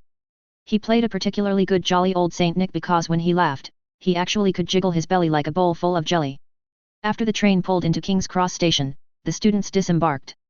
They met Neville's gran on platform 9 3/4. Augusta Longbottom didn't recognize her grandson. She was looking past him, annoyed, thinking that he was dawdling. It wasn't until he walked up and said hello that she realized it was Neville. The young Gryffindor had been running and doing various physical exercises with Harry and Hermione for over 3 months, and was in better shape than he had ever been. He was no longer the pudgy boy she had dropped off on the first day of school. The trio exchanged addresses with Daphne and wished Neville and his gran a happy Christmas. Harry and Hermione then exited platform 9 3/4 to meet her parents on the Muggle side. "Well, let's have a look at you," exclaimed Hermione's father. Mr. Granger was a tall man who was heavily into physical fitness. He was very proud of his daughter, but he worried about her sitting on couches all day reading books. He had often tried to goad his daughter into going running with him but had not been successful. He was slightly offended that this boy had managed to get her to start working out, but he decided to have fun with it. He pulled his daughter into a tight hug, then held her at arm's length. "My goodness, you look like you've grown a full inch since we've seen you," he said, loudly. "Dad!" Hermione protested. "Not in public." "Sorry," her father said, quite loudly. He looked about as apologetic as a cat licking cream from its chops as he turned to Harry. "And this must be Mr. Potter," he said, offering his hand. "Our Hermione has told us so much about you." Harry shook the proffered hand and noticed the man was gripping him far harder than was necessary for a simple greeting. The message being sent was clear. "This is mine." "Please, sir," he said to Hermione's father, "call me Harry." "As you wish, Harry," said Mr. Granger. "I am Daniel Granger, and this is my wife, Emma." He pulled his wife close, so his arm was around her shoulders. The message again was transmitted and received. "This too is mine." Emma Granger rolled her eyes and gave Harry a warm hug. "Happy Christmas, Harry," she said, kissing him on the cheek. "Don't mind Dan, he's been waiting to scare off boys for years. He's been practicing that in the mirror so he could make it sound right since we invited you." This revelation did nothing to diminish the smile on her husband's face. "Well, dear," Emma Granger said to her husband, "since you've obviously been flexing to bulk up for Harry's benefit, I'm sure you can handle Hermione's luggage." Of course, Daniel Granger said, as he grabbed her trunk and bag. He hoisted the chest onto a luggage cart, while Harry handled his own. Hermione's parents lived in a single-family home in Hampstead outside of London. It was only about a 10-minute drive from King's Cross station. Once they arrived, Harry helped Mr. Granger carry the luggage into the house. Hermione's mother immediately fell in love with Hedwig. She set the owl's perch up in the living room, and she spent several hours petting and talking to the snowy owl over the next few days. Hedwig, feeling like an owl princess, made it clear to Harry that while she would always be his familiar, he was going to need to step up his game in the showing affection department. And the bacon department. The afternoon after the majority of students left for the Christmas break, Minerva McGonagall visited Ronald Weasley. She was quite surprised to find him studying. If Hermione Granger has managed to convince Ronald Weasley to study on his own, then God help anyone that gets in her way, she thought. She had a very productive talk with the young man, where she confirmed every single point that Ms. Granger had made. She felt somewhat ashamed that it had taken a first-year student to point this issue out to the staff. With Headmaster Dumbledore having stepped down from the Wisengamot and the ICW, she decided to hand some of the deputy headmistress duties back to the headmaster. Taking her cue from Albus's own lead, it was either going to be that or finding someone else to be the deputy head. As long as there were students in the castle, a certain number of professors stayed for their protection. Many of the staff did have families, though, and liked to spend the holidays with them. Before their departure, Headmaster Dumbledore had called a staff meeting in his office at Professor McGonagall's request. She presented both her findings and those of Ms. Granger, as well as Hermione's recommended strategies to deal with the problem. "How do you wish to proceed?" Albus asked. There really wasn't any point in arguing whether Ron Weasley needed help. All of his professors were unanimous that something had to be done. Professor Snape, however, objected to Ron using a dictation quill in class. "I do not agree that one student should be able to have a dictation quill, even if we restrict its usage to exams," the potions professor said. "That would limit the benefit of having accurate and complete notes of the entire class lecture to one student. I believe this is something all of the children could benefit from." Slightly surprised looks were exchanged. "I propose that instead of one student with this advantage, each professor will set up a dictation quill in their classrooms. They can then duplicate the notes the quill takes and distribute them to interested students once their class is finished." "An excellent suggestion," Headmaster Dumbledore said, approving the change. "This not only will help young Mr. Weasley with his problem, but also provide better instruction for all." The last item on the agenda, a change to allow students to use pens instead of quills if they desired, was also approved. There was more resistance to this idea, though. Some on the staff felt this was going against traditional values in favor of Muggle fads that wouldn't stand the test of time. McGonagall's showing of Ronald Weasley's handwriting sampler ended all arguments. The parchment demonstrating Ron using different writing implements was so devastating to that argument that, in the end, the change was approved unanimously. With that, the meeting came to an end. Most of the staff were leaving the castle for a much-deserved holiday. The year still had a long way to go, but so much change had been enacted already this year that they all felt the need for a break. Albus Dumbledore had 2 more meetings before he could take a breather. First, Minerva McGonagall had stayed behind after the other staff departed for a private meeting. It was as good a time as any to tell her he was taking back some of the duties he had asked her to perform. She seemed relieved to hear this. Perhaps he had given her too much. The headmaster checked his supply of lemon drops. He might need a few shortly. Albus had a feeling his final meeting of the day would prove to be a great deal more contentious than the last one. Disagreements with your oldest friends tended to be that way, after all. The first evening Harry spent in Hermione's home was very illuminating for him. He had never before in his memory experienced a family dinner. When the Grangers found this out, they began questioning him on how the Jedi live. He explained to them how the Jedi are chosen as toddlers, which horrified them. "In the Republic, though, it's considered an honor to have your child chosen," he said, defending the only way of life he knew. "I'm sorry, Harry," said Mrs. Granger. "It must be very difficult for you to suddenly be ripped away from everything you know. Can you tell me about this lightsaber of yours?" asked Dan. Harry showed it to the family and described basically how it worked. He then asked some questions of what it was like to live in and raise a family on Earth before they turned in for the night. Christmas morning dawned and saw the Granger family up for present opening.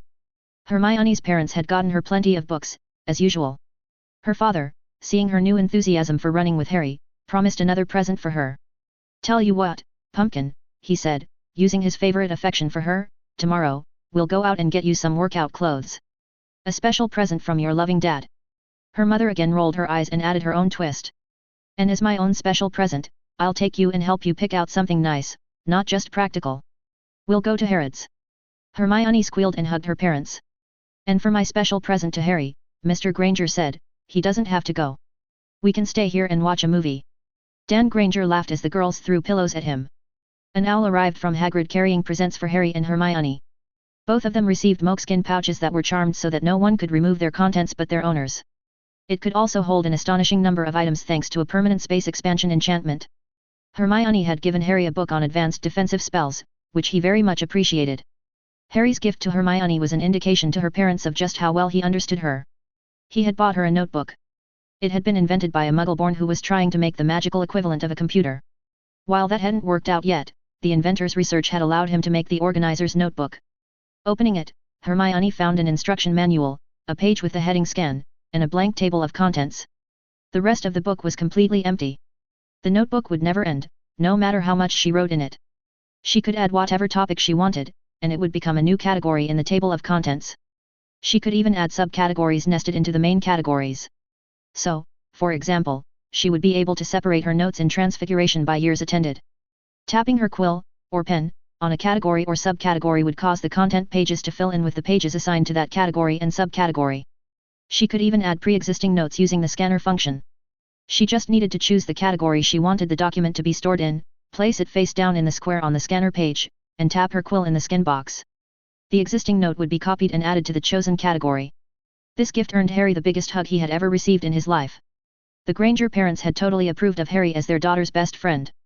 He was overly polite, always picked up after himself, treated their daughter with nothing but respect, and had actually managed to drag her nose out of her books. While they were intensely proud of Hermione's intelligence and talent, they worried that she would miss out on critical social interactions. They found Harry to be quite acceptable. Even if he was a boy, according to Mr. Granger. One of the Granger family traditions was caroling. They got together with several neighbor families after dinner and spent about an hour and a half canvassing the neighborhood and spreading cheer. When he was told of the activity, Harry worried because he didn't know any of the songs. Everyone carried a songbook with the lyrics printed out, though, and they did a rehearsal in the living room before dinner. Harry had noticed that the Granger parents had a predictable system of interactions with their daughter. Mr. Granger would do or say something that was overly enthusiastic, which would be tempered by a more reserved and realistic response from Mrs. Granger, usually accompanied by a loving eye roll. He asked Hermione about it while her parents were preparing Christmas dinner, and she confirmed that this was normal behavior for her parents. Harry had a great deal of fun caroling. He had never sung before and found he was surprised that he had a fairly good voice for it. Hermione's dad was a very good singer, and always took a lot of fun in finding harmonies in the bass line of the carols. Mrs. Granger sang as an alto in their church choir and had a fantastic voice. Hermione took after her mother in many ways, and her singing voice was no exception. The carolers ended the evening sharing some hot apple cider and ginger cookies with the residents of the last house on the block. Hermione told him that this house was always the last stop every year.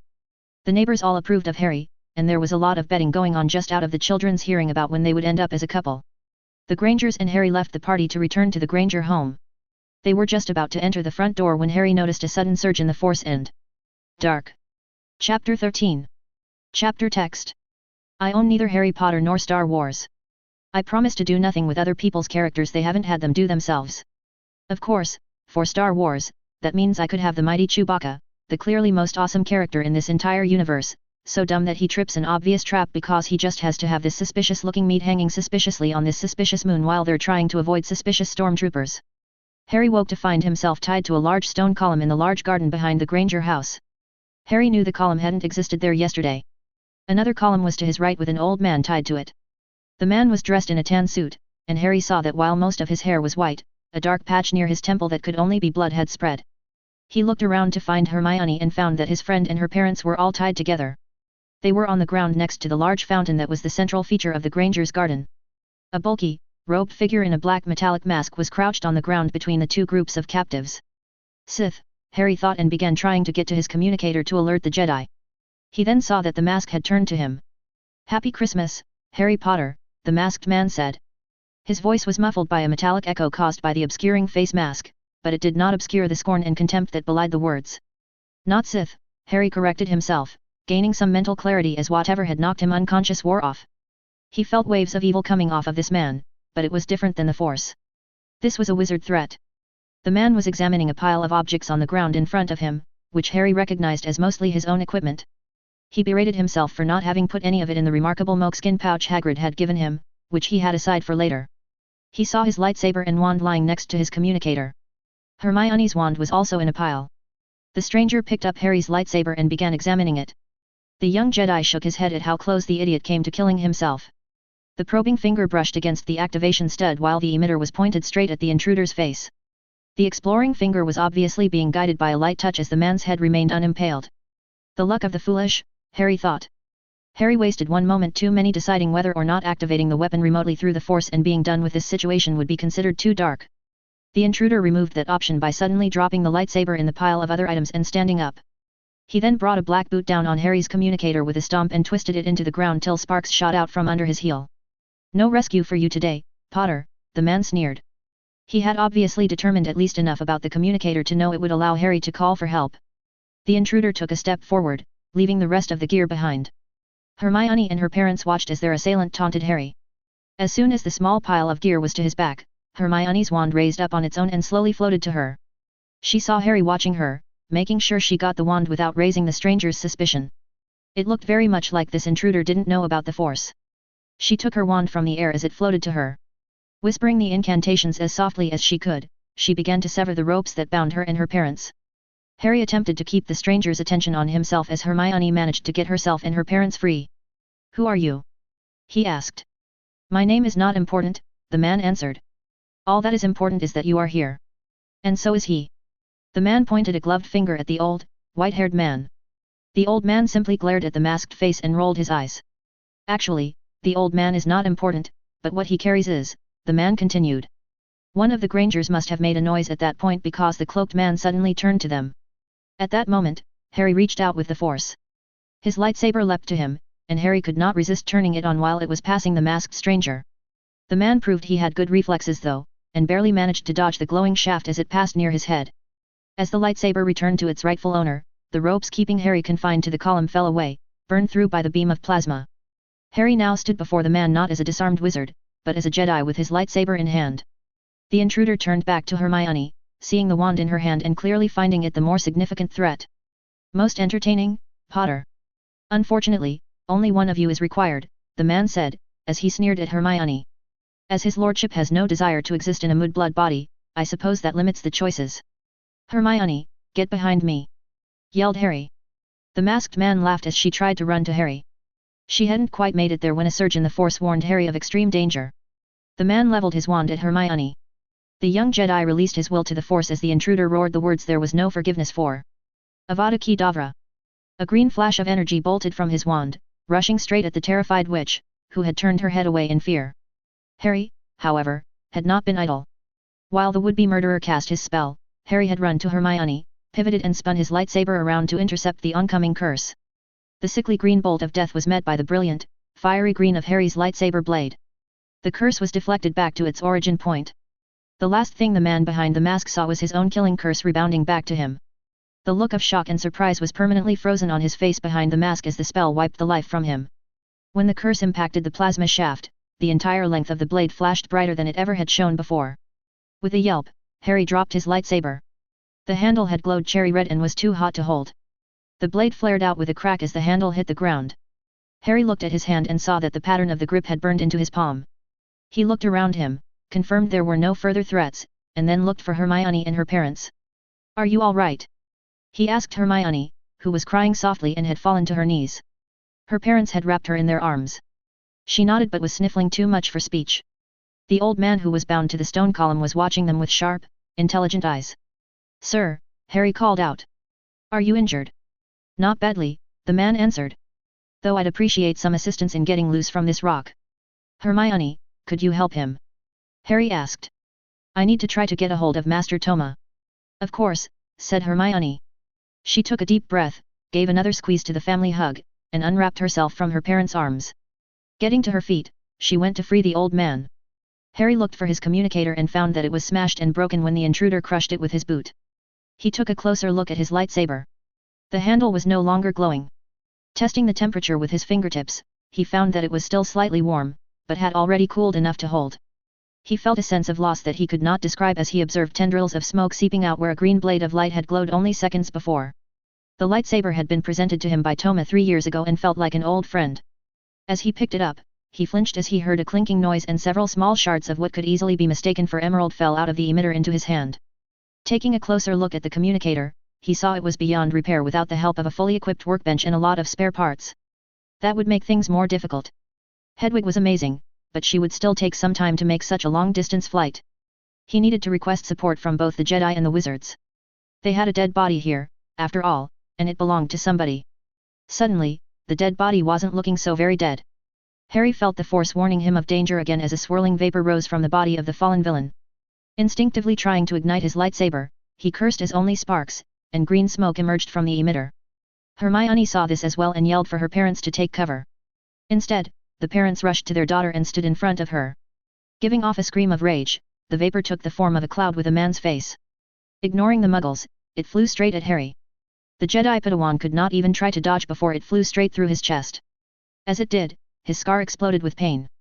Harry fought to remain upright, desperate to reach Hermione and get her back inside before the wraith attacked her. As the pain from his scar radiated into the rest of his head, he fell to the ground. He heard the wraith screaming again, but this time it sounded like it was in agony, as well. He lost consciousness while trying to crawl to where Hermione was crouched behind her parents, her wand out to protect them. The last sound he heard before the darkness took him was Hermione screaming his name. She sounded so extremely far away.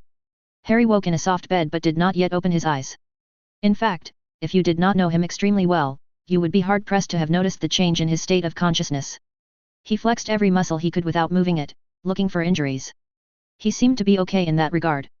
He had a bit of a leftover headache, and his chest felt like he had a sunburn where the ghost or cloud had flown through him, but he seemed otherwise to not be damaged. He reached out with the force and noted that no one seemed to be in his immediate vicinity, but that Hermione and Master Toma were both near. He opened his eyes and found that he was in bed in the guest room at Hermione's parents' house. Someone had removed his Jedi clothes and put him in pajamas. By the force, let that have been Toma, Harry thought. It was morning, but he didn't yet have a good sense of whether one night had passed or many. Harry got out of bed and saw his tunic and pants draped over a chair.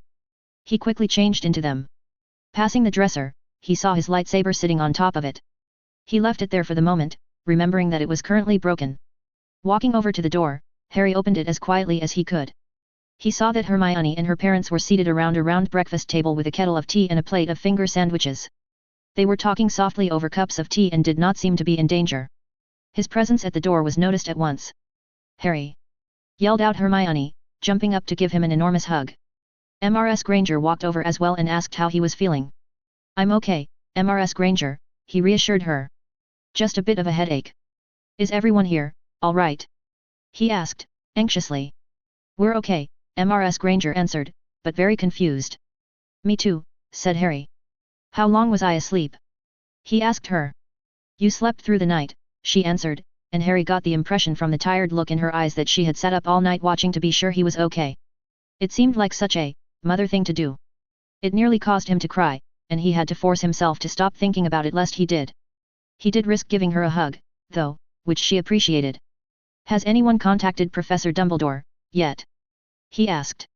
"Yes, Harry, they did," Dumbledore's voice came from the kitchen.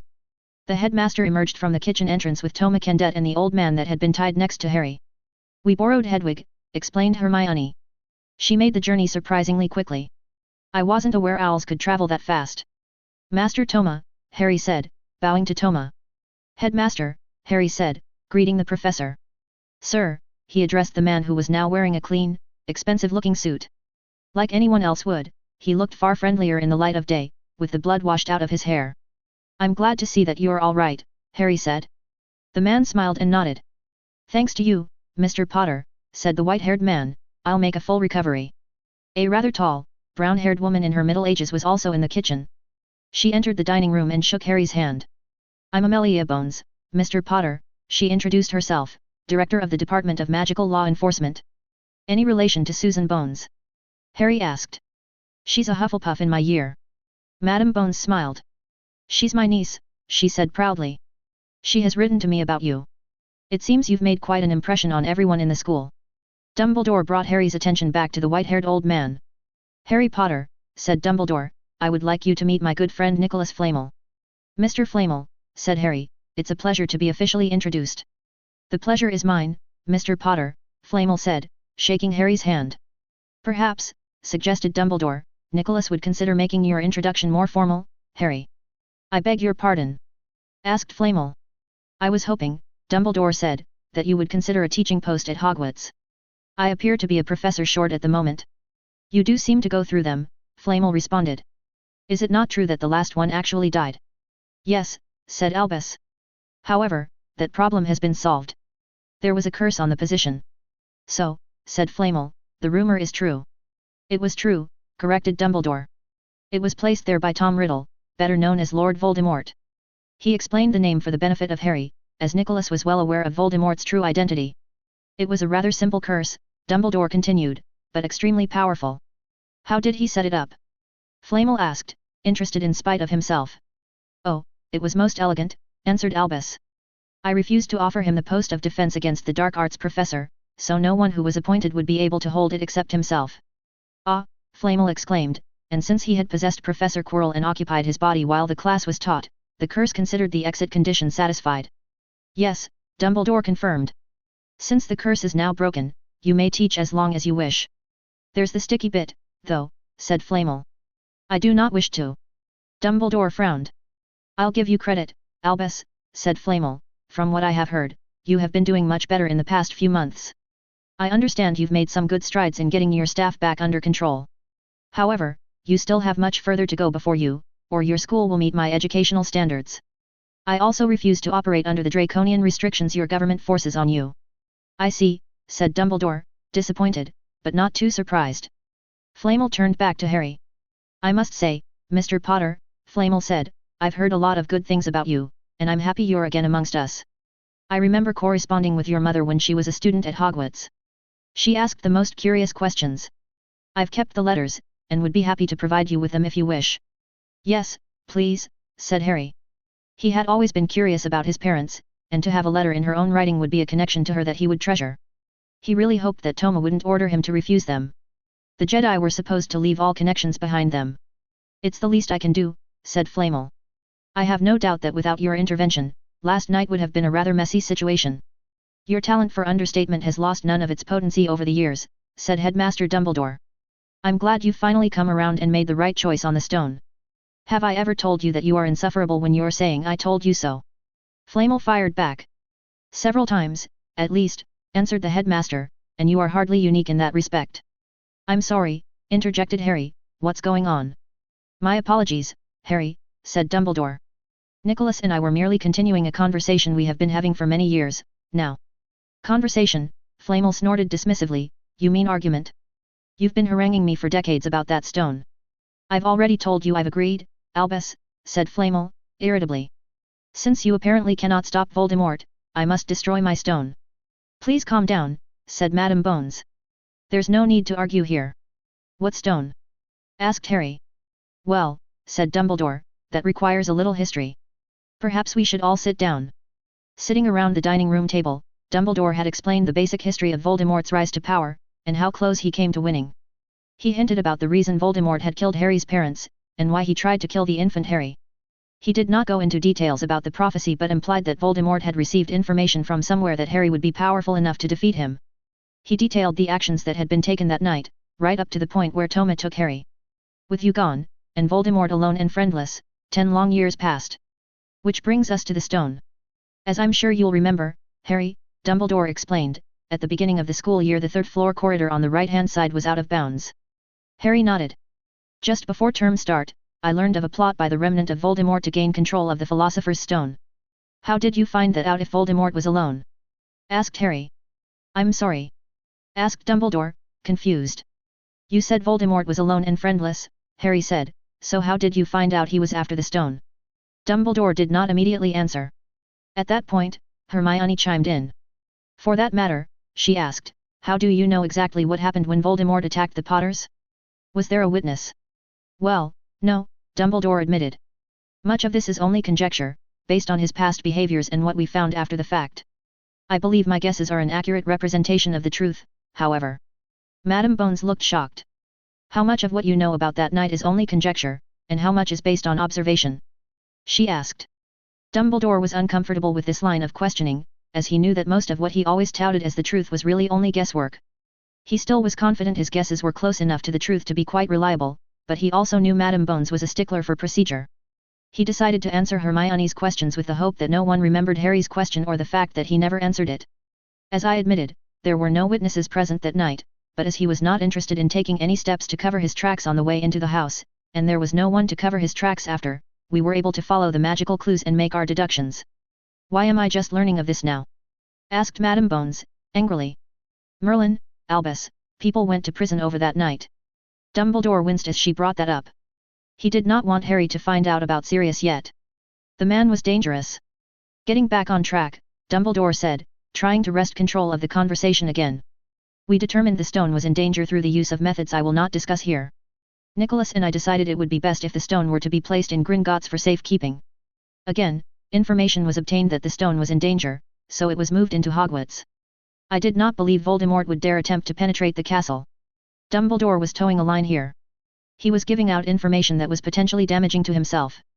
At the same time, he knew that his actions at the time were incorrect. If he went too far down this road, though, he would be removed from the situation entirely.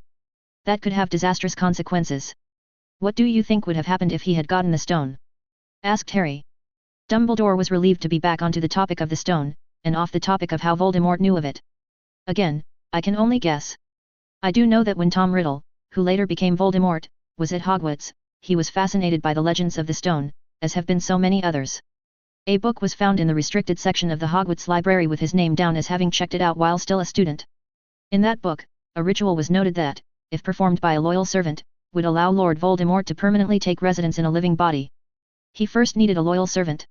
Yaxley, Madame Bones said. Yes, Dumbledore answered. Corbon Yaxley was a suspected former Death Eater who got out of any punishment by claiming he was under the influence of the Imperious Curse. He needed to pause here to explain Death Eater and Imperious Curse to those who did not yet know. The description of the wraith you saw, leaving Yaxley's body was the same as I witnessed leaving the body of Professor Quirrell. He was possessing Yaxley, and once he had the stone that he would take from Nicholas, all he needed was a suitable body to perform the ritual. He chose you. Voldemort had found out you were going to be staying here at the Grangers. Dumbledore waved his hand around to indicate the house around them. Again, it is only a suspicion, but I suspect a student probably leaked the information and it reached Voldemort by some means I do not know. He, therefore, knew where you were and when you were there. If he had succeeded, your soul would have been forced out of your body. Voldemort would then take up permanent residence in its place. A chill went through Harry. What would have happened then? He asked, sounding far more like a normal 11-year-old than he usually did. I am afraid, explained Dumbledore, that without the precautions Voldemort had already taken, the soul cannot exist without the body. You may have lingered for a few minutes at most, but would have dissipated eventually. And everyone else? Harry asked, knowing what the answer would be. Voldemort was never merciful to Muggles, answered Dumbledore. Or to Muggleborns. What if he were to obtain a different stone, sir? Harry asked. The only Philosopher's Stone known to exist belongs to Nicholas, said Dumbledore. We have, just this morning, finally agreed that it should be destroyed. That will end one path for a return for Voldemort. Let's get this over with, said Nicholas. Flamel laid down a large, ruby-colored gemstone on the table. He stared at it forlornly for a moment, then struck it once in the middle with his wand. It fell to 2 pieces and laid there on the table. Well, said Flamel, that's that. He looked very sad. It was the right decision, Nicholas, insisted Dumbledore, especially in light of Voldemort's interest in it. You never wanted me to keep it, Albus, Nicholas said, sounding suddenly tired. This was just your latest excuse. The threat, as I hardly think I need remind you, was real, retorted Dumbledore.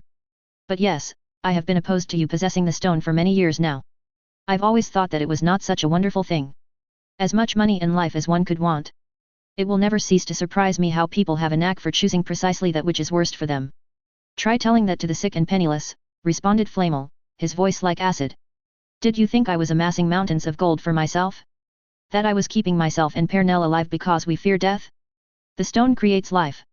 We have a hospital, for Merlin's sake. Do you have any idea how far back this is going to set us? Sometimes, Dumbledore said, for. If you utter the words greater good at me, interrupted Flamel, I swear to God, I will shove 1/2 of this stone up each one of your nostrils. Time seemed to cease, as Dumbledore gaped at Flamel, his jaw hanging open. The eyebrows of everyone present, Muggle, Magical, and Jedi alike, disappeared under hairlines. I only agreed to this, continued Flamel, because apparently, you and your Order of the Pigeon or whatever, is incapable of keeping the stone out of his hands. Certainly, I cannot keep him and his followers at bay on my own. Kindly don't try to get me to believe in this world of yours where death is good, and money is bad. Dumbledore's eyes flashed in anger. Of course I do not think that, Nicholas, and I'll thank you not to imply otherwise. You know perfectly well I was referring to excessive wealth that does no good for anyone. And I do not fear death, either, but I do fear the lengths some have gone to in order to stay past their time. Flamel looked at Dumbledore with a glare that would turn a pond of water to ice. I will assume for the sake of what remains of our friendship that you are referring to Voldemort, and not to my wife or me, the old alchemist said. His voice brooked no room for argument. I think it is high time we stopped being so unspeakably rude in our host's home. This conversation is at an end, Albus. The stone is gone, and I insist that you never bring it up with me again. Dumbledore nodded. He knew he should not have lost his temper. I am sorry, my friend, Dumbledore said. I forgot my place, as well as where we are. As always, if you need me, or the Order of the Phoenix, we will be at your disposal. He turned to Mr. and Mrs. Granger, who were staring with wide eyes at the two old wizards having a massive row in their living room. I do apologize to the both of you as well, Dumbledore said to Hermione's parents. If you will all excuse me, I will return to Hogwarts. He faced Harry and Hermione, told them to enjoy what remained of their break, and departed. Amelia Bones left shortly after. She had all the evidence she needed to posthumously hang Yaxley. She did not like most of the revelations that came out about how much Dumbledore had known, or as she now knew, had not known. She was going to have to start carefully and quietly going through some old files. It would be difficult doing so without raising suspicions, and would probably keep her busy for a long time. After Dumbledore left, or slunk away with his tail between his legs as Dan Granger later described it, the Grangers insisted on having Mr. Flamel stay for tea. There were a few things they wanted some clarification on without the headmaster around to object. They felt somewhat misled by tales of how Hogwarts was the premier school in the world for magic. It sounded very much like it was not. Also, Daniel Granger had an idea after seeing the pieces of the Philosopher's Stone, but he had no idea if it would work or not. Regular magic was way over his head. Add in this Jedi stuff, and he felt like he was in a movie. He had picked Harry up off of the ground and placed him in bed after that ghost or whatever had flown through him. Emma had brought in the boy's lightsaber, knowing he would want to see it as soon as he woke. Dan had not missed the sound of the shattered crystal when she put it on the dresser. Harry had not gone into tremendous detail when describing the parts of a lightsaber earlier in the week, but he had mentioned something called a focusing crystal. He was certain he was just a silly muggle, but if it worked, he might be able to supply Harry with that special Christmas present he joked about on Christmas Day. He did, after all, owe the boy. Mr. Flamel, Dan said after tea and cake had been served, are the pieces of the stone worth anything? I am afraid not, answered the alchemist. At least not as far as alchemy is concerned. They could probably be made into jewelry, I suppose. I will not bore you with details, but a vital component of the Philosopher's Stone is a naturally grown ruby of at least 20 carats. With the stone split in two, it will never work again. I'm wondering if they might have any other uses and if you'd be willing to sell them to me if the Jedi think it will work, said Mr. Granger. He turned to Harry. Your lightsaber, Harry. We only brought it in for you, but we know it needs at least a new crystal. Is there any way you could use the pieces to the stone if we can buy them for you? Harry looked at Toma, who looked thoughtful. It is certainly possible, Toma said. While Ilum crystals are the most popular, they are certainly not the only choices available to focus a lightsaber blade. It is worth the attempt if the stones can be obtained for a reasonable price. I owe Harry far more than just a few pieces of rock that are now worthless to me anyway, Nicholas said. I will gift them to you, Harry, Flamel said as he handed the pieces to the boy. If you don't mind, though, I'd like the opportunity to examine the crystal that's in your lightsaber.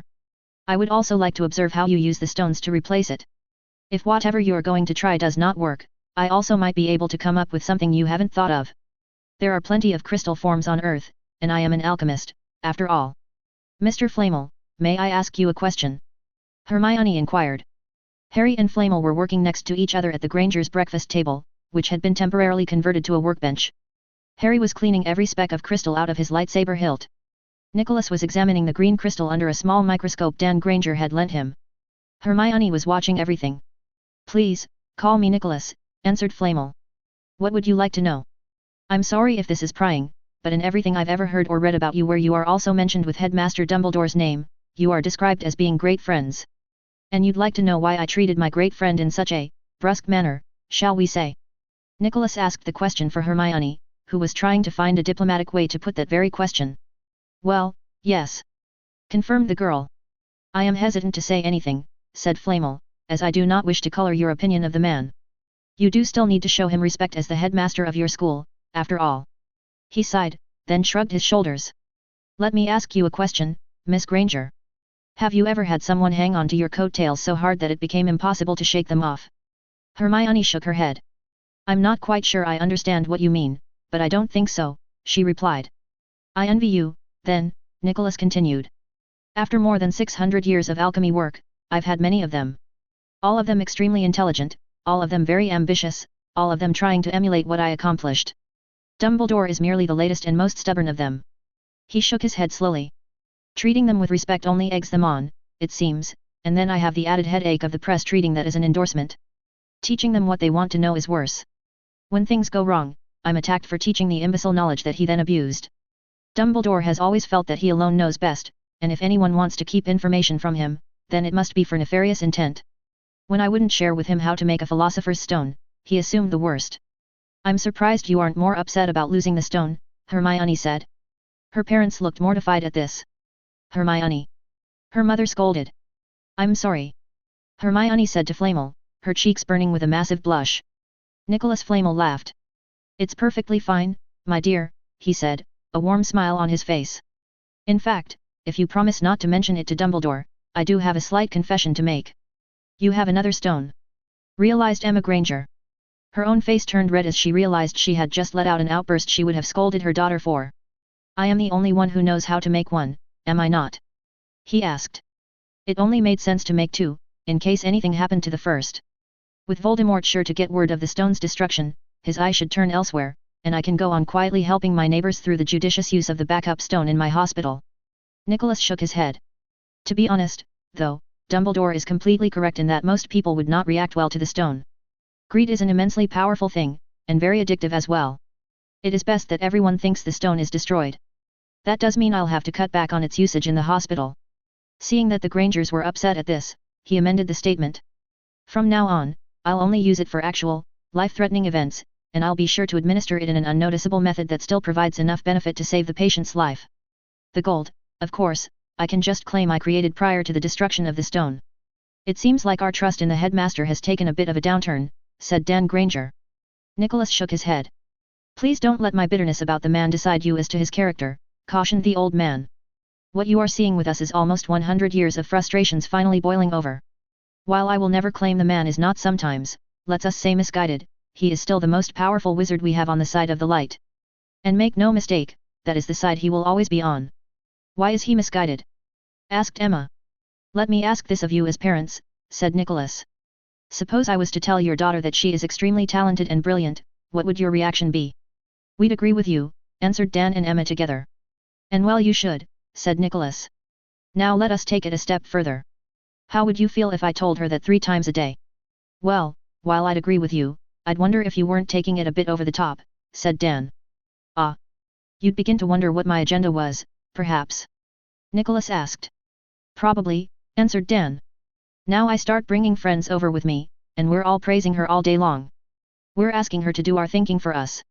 We're asking her to give us her opinion on things she has no logical reason to know anything about. We're hoping and praying that her common sense is greater than our experienced knowledge. And now I would kick the lot of you out of my house, said Dan, laughing. Exactly, Nicholas agreed. And that's precisely what Wizarding Britain has done to Dumbledore. They've recognized him as being the greatest of them, so he must know everything about everything. It wasn't quite as sudden as the example I just used, of course. In the beginning, he resisted believing the constant praise. The wizarding world, though, was so persistent in needing someone to think for them that they continued long enough to wear him down. It was slow enough that he finally allowed it. Slowly, day by day, the wizards and witches of Britain dug a hole, stuffed their hero into it, and filled it in with praise. It would be enough to affect anyone. How have you avoided the same trap? Asked Emma. Nicholas smiled. By being unpleasant enough that no one could tolerate me long enough to keep praising me, he said in a conspiratorial whisper. In the end, it took a combined effort to build the lightsaber. Toma reshaped the largest piece of the fragmented crystal to make a slender crystal shaft about the diameter of a pencil. This would retain the property of the crystal that was imbued with the force. Nicholas used the pieces of the stone and some rather complicated charms to form a sleeve that this shaft would fit snugly into. Using an alchemical process no one in the room but himself understood, Nicholas was able to merge the 2 crystals into one construct. When he was finished, the 2 very different crystals seamlessly merged into each other. The result was a transparent gold band separating the red and green sections. No one was quite certain what effect this would have. The stone was a magical artifact, and combining with the force-sensitive Odgan Kyber crystal took the end result out of predictable knowledge. Harry went over his lightsaber hilt with everything from what looked to Dan Granger to be an ordinary oscilloscope, to an actual magnifying glass. The young Jedi went through every circuit and component in minute detail. The power pack needed to be replaced, as the spell had overloaded it, and Harry needed to replace some small components on boards that controlled the power regulation. These had blown out when the power pack ruptured. The handle was in perfect condition, a fact for which Harry was incredibly grateful. He was very fond of his lightsaber, and was steeling himself for the moment he turned it on again. Worst case scenario, nothing happened. The stone might be totally incompatible with the alien technology, and it just sat there, doing nothing. This was unlikely. Best case scenario, he might gain some magical abilities, or the ability to cast with it as he did with his wand. Most likely scenario, it would be a regular lightsaber, but probably with an unusual color. Harry had finished cleaning and inspecting and was ready for the crystal. The final act of tuning the crystal was Harry's task, as the user of this lightsaber. It would take a few hours of concentration with the Force, but not the days a completely new crystal would need, due to the Odgan crystal core that had already been tuned. The final assembly was performed in the Granger living room. Harry, sitting cross-legged on the floor, had each component levitating in the air in front of him. The crystal was the heart of a lightsaber, residing in the center of the hilt. When he had them perfectly aligned, he compressed the pieces to the crystal. Harry took great care to ensure the crystal stayed perfectly still as the other components moved towards the center and clicked home. He reached out and took the lightsaber from the air. For a moment, it seemed warmer than it should have, and he thought he saw a gold spark shoot out of the end of it, but it soon felt normal again. Harry stood and held the lightsaber out. Pressing the activation stub, he turned it on. The moment it was activated, the silver-colored grip turned gold in a wave that started in the center and radiated out till the entire handle was converted. At the same time, Harry felt his hand grow warm for a moment. A tingle he had never felt with his lightsaber before buzzed through his hand, then returned to normal. A red shaft of plasma emerged from the emitter. It was not the electric crimson that the Sith were so fond of, but a deeper, richer, ruby red with thin green and gold ribbons of translucent light snaking through it. Green sparks of light chased each other through the gold ribbons and vice versa in endless races through the blade. Harry turned the lightsaber off and examined the now golden handle. "Well, that was interesting," the young Jedi said.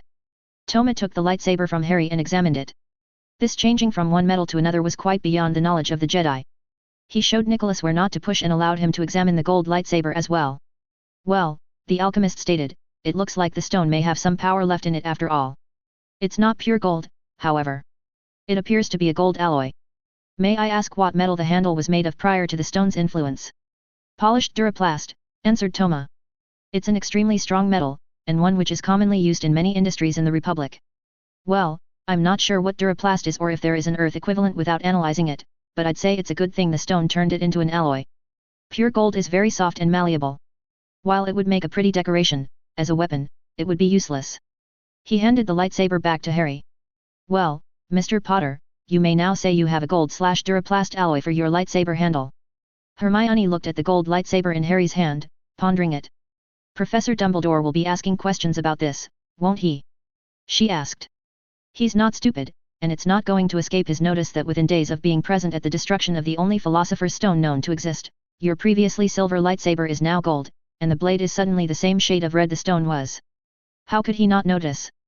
"I believe I can handle that," said Toma. "Harry, I would like to let Master Yoda examine your lightsaber." Harry handed it to him without hesitation. Toma placed it in his side pouch. "It will be returned to you when you return to Hogwarts. In the meantime, please carry this." He handed Harry a lightsaber that was similar enough to his own that a casual observer wouldn't notice the difference. "It is not tuned to you, as your own is, but it will certainly suffice for the moment." Harry turned it on and noticed its blade was also green. Nicholas offered to side-apparate Toma back to Hogsmeade, which Toma accepted. Toma and Harry bowed and said, "May the Force be with you," while Nicholas said his goodbyes.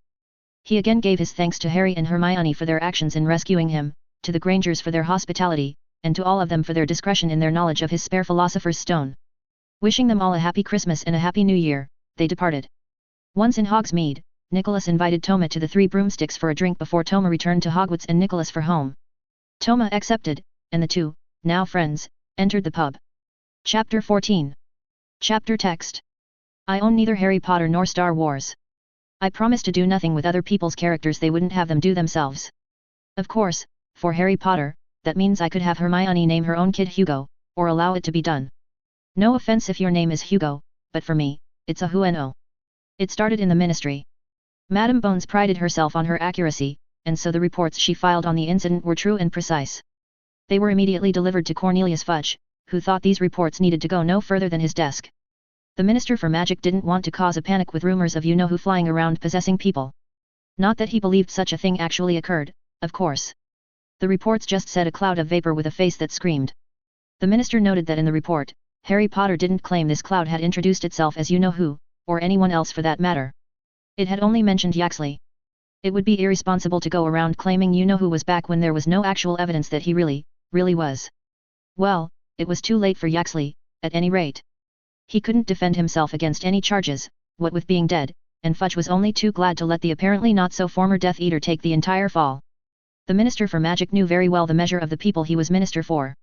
He was quite well aware that once they got it in their minds that you-know-who was back, they'd be bleating at him like sheep to do something about it. He should know them, after all. He frequently was the beneficiary of their fickle loyalties and instant judgments. So, he ordered that the reports on this incident be immediately sealed. Sealing the files stopped any news of you-know-who from becoming public knowledge, but other facts were not so easily contained. Yaxley had been killed by a killing curse, and that curse was verified to have come from his own wand. Those facts were verified in the Department of Magical Law Enforcement and managed to escape that office before the news embargo took effect. Much like trying to put a genie back in a bottle, the news could not be fully contained. The few facts were quickly diluted with guesswork, some of it more accurate than others, and outright fantasy. Each retelling further escalated the story as each teller added or changed bits to fit his or her audience. The facts that entered the ministry bore little resemblance to the rumors that left it not many hours later. Like wildfire, the news spread across Wizarding Britain. Harry Potter had survived the killing curse again. No mention was made that it was actually Hermione Granger the curse was fired at, nor would the public have cared had it known. The only consistent facts were that Yaxley had fired the killing curse and that Harry had somehow deflected it. Before long, some versions of the story had transformed to include Harry standing there, letting the spell bounce off of his invincible chest while shouting for my mother. There was a vague awareness in the wizarding world that not everything printed in their newspapers was entirely accurate. As long as the publishers didn't go too far overboard, however, they were free to sensationalize all they liked to juice the story up. They did their job very well. Harry, enjoying his first Christmas holiday with the Grangers, was blissfully unaware of how much the rest of the country was talking about him. The family was sitting on the couch a few days after Christmas, having just finished watching a movie. Harry was staring at the palm of his right hand in confusion. "Hermione, can you take a look at my hand, please?" he asked. Mr. and Mrs. Granger had gone to the kitchen to get some snacks before starting the next movie when it occurred to Harry that something was odd about his right hand. It had been bothering him all day, and he hadn't been able to figure out what it was. Hermione looked his right hand over, but couldn't find anything. "I'm not sure what I'm looking for," she said to Harry. "The burns from the handle of my lightsaber," he explained. "I just realized they don't hurt anymore." Her eyes opened wider as she understood and examined his hand closer. "They're pretty well healed," Hermione said, tracing the thin lines that formed a square and several straight lines on his palm. "Holding hands already?" asked Emma Granger. She had returned to the living room with a tray of finger foods. Her voice was teasing, but still kind. "Could you take a look at this, Mum?" Hermione asked. Emma took Harry's right hand and examined it. She was a dentist but was also trained in basic first aid, so when Dan had brought an unconscious Harry into the house, she had done a basic exam.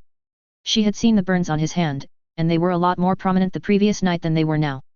"Did you put something on this that would have healed it so quickly?" she asked. "No," answered Harry. "At first, I was watching Dumbledore and Nicholas going at each other, and then we were busy reconstructing my lightsaber. By that time, I was pretty well exhausted and went to bed." "Do you think handing that stone might have done it?" Mrs. Granger asked. "Nicholas did say it had healing powers." That brought something to the front of Harry's memory. "Now that you mention it," he said, "when I turned the lightsaber on something unusual did happen." "I'll say," Emma Granger responded. "Seeing that handle turn from silver to gold was probably the most magical thing I've yet seen out of the magical world." "It definitely was eye-opening," agreed Harry, "but something else happened as well. I felt a tingling and warmth in my hand. Now that I think about it, I don't think the burns have bothered me from that moment." "I'm not sure what I should be more impressed by," she admonished. "That your lightsaber can both hurt and heal, or that you spent all day working on it with burns on your hand and never once complained about it." "I pretty much just ignored any pain from it," he explained. "I was too excited by the chance to fix my lightsaber to bother with the burns." After receiving hugs from both of the female Grangers, Dan Granger entered with some soft drinks. They sat back to enjoy the snacks and another movie. Harry was enjoying the feeling of having a family for the first time in his life that he could remember. It wasn't his family, of course, but the Grangers were so accommodating to him that they might as well have been. Hermione had added all of her notes into the organizer's notebook, and Harry spent several days reading advanced defensive magic. By the time the break had come to an end, Harry wasn't certain how he had lived without a Christmas break before. The Hogwarts Express rolled smoothly down the track, leaving London far behind. On board, Harry Potter was learning how much that simple swipe of his lightsaber had apparently swept across the country. Everyone was talking about it. There was a constant stream of students coming into their compartment asking him if the papers were really true, if he really had deflected a killing curse, and if was he actually immortal. He told the truth but kept the tale to the few facts that were reported in the paper that he knew to be correct. He told them that it was true that he'd deflected a curse of some kind, but it was with his lightsaber. To the best of his knowledge, no newspaper was entirely true. He rolled his eyes a bit at the ones who asked about his supposed immortality. The constant flow of students into their compartment finally trickled down to the point where Harry and Hermione could ask how Neville and Daphne's holidays were. It was pretty uneventful, at home, Neville said. Me and my gran, for the most part. We had quite a few family members over for Christmas dinner, of course. It caused quite a stir when Gran told them all I was in the top 3 of all my classes. Uncle Algy almost fell out of his chair. He thought I was a squib until I got my letter. That's something I've often wondered about, said Hermione. As I understand it, the school is aware of who is getting a letter at the birth of the magical child, isn't that right? Yes, answered Daphne. How exactly do they find out? Hermione asked. There is a quill, supposedly at Hogwarts, that registers the birth of every magical child in the United Kingdom, explained Daphne. It separates them by year, and then when the child turns 11, their letter is dispatched. Well, said Hermione, I wonder if they shouldn't be telling these families about magic long before they turn 11. Why? Asked the Slytherin girl. Because, answered Hermione, it would solve a lot of problems for Muggle-born students.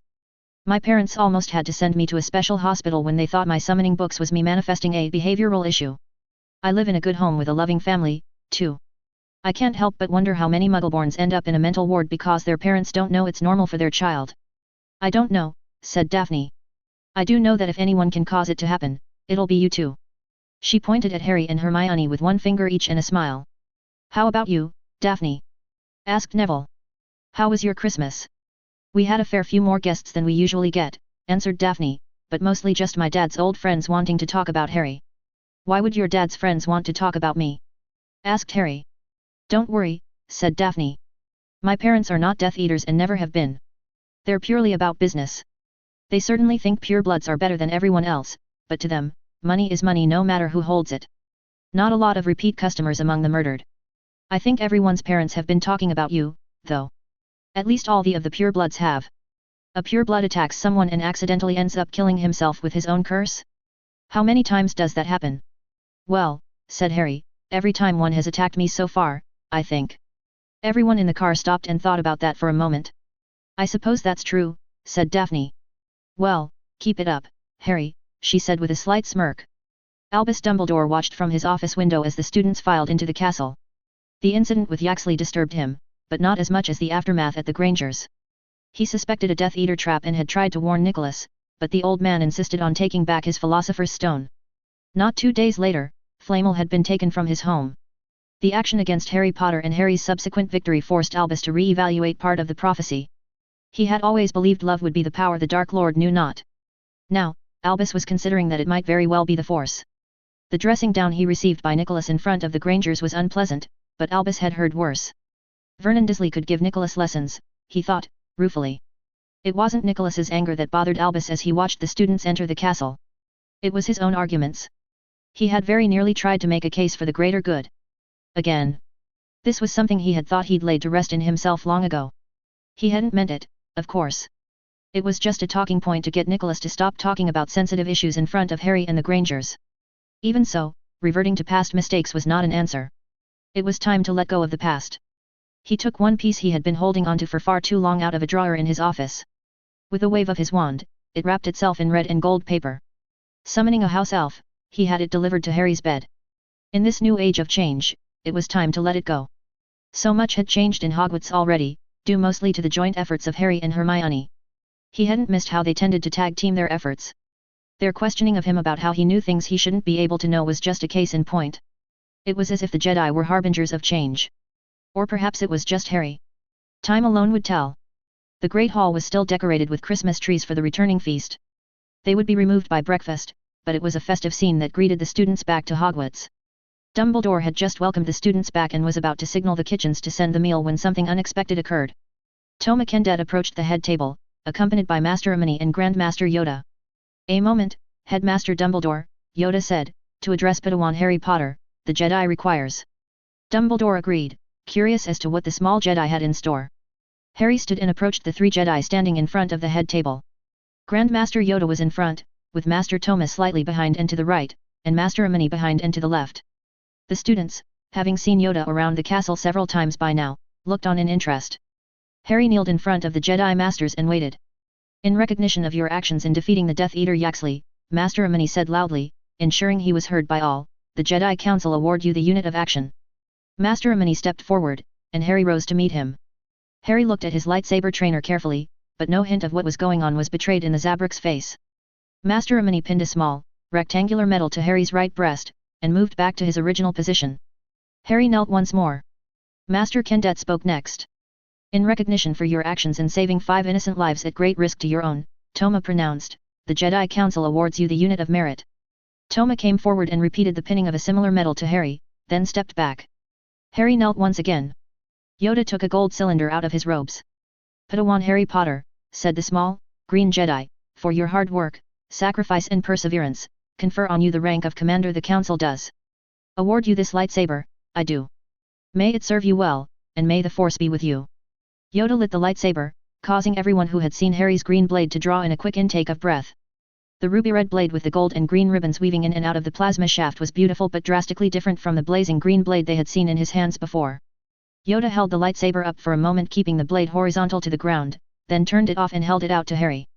It floated through the air to the young Padawan, who took it and held it in both hands. Harry then stood up, bowed to each of the Jedi Masters in turn, and returned to his seat to the applause of his fellow students and his professors. Dumbledore, who had sat back in his chair when the Jedi began their awards ceremony, now stood up. "Indeed, congratulations, Harry Potter," the headmaster said.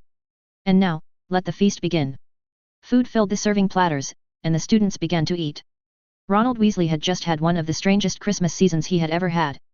Usually, Christmas consisted of waiting for whatever brothers were currently attending Hogwarts to come home, then playing match Quidditch games in the backyard, opening presents and comparing them, a lot of eating and plenty of goofing off. This year, though, he was pretty much alone. His parents went off to Romania to visit his brother Charlie, and his brother Bill was off in Egypt as a curse breaker for Gringotts. In Hogwarts, he had his older twin brothers Fred and George and his brother Percy. All of his dorm mates had left for the break. Fred and George were usually off on business of their own while the other students were gone. Knowing them, they were likely using the reduced staff, and potential student witnesses, to set up pranks for the rest of the year. Percy, while pleased with Ron's new attitude towards studying, was involved in his own studies and didn't have time for anything else.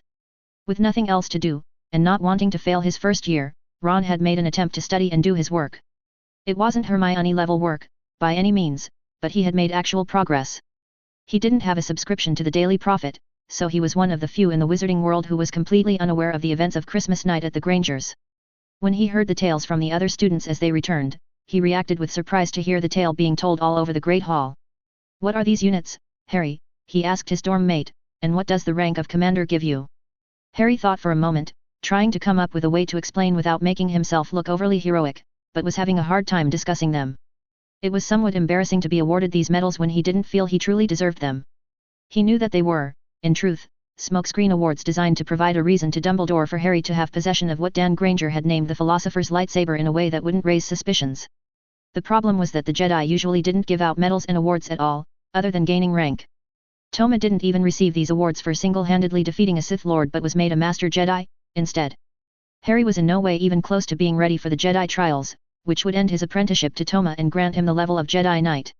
It wasn't likely that Dumbledore would fail to notice the gold handle and ruby red blade unless it was presented to him in such a way that was unconnected with the stone.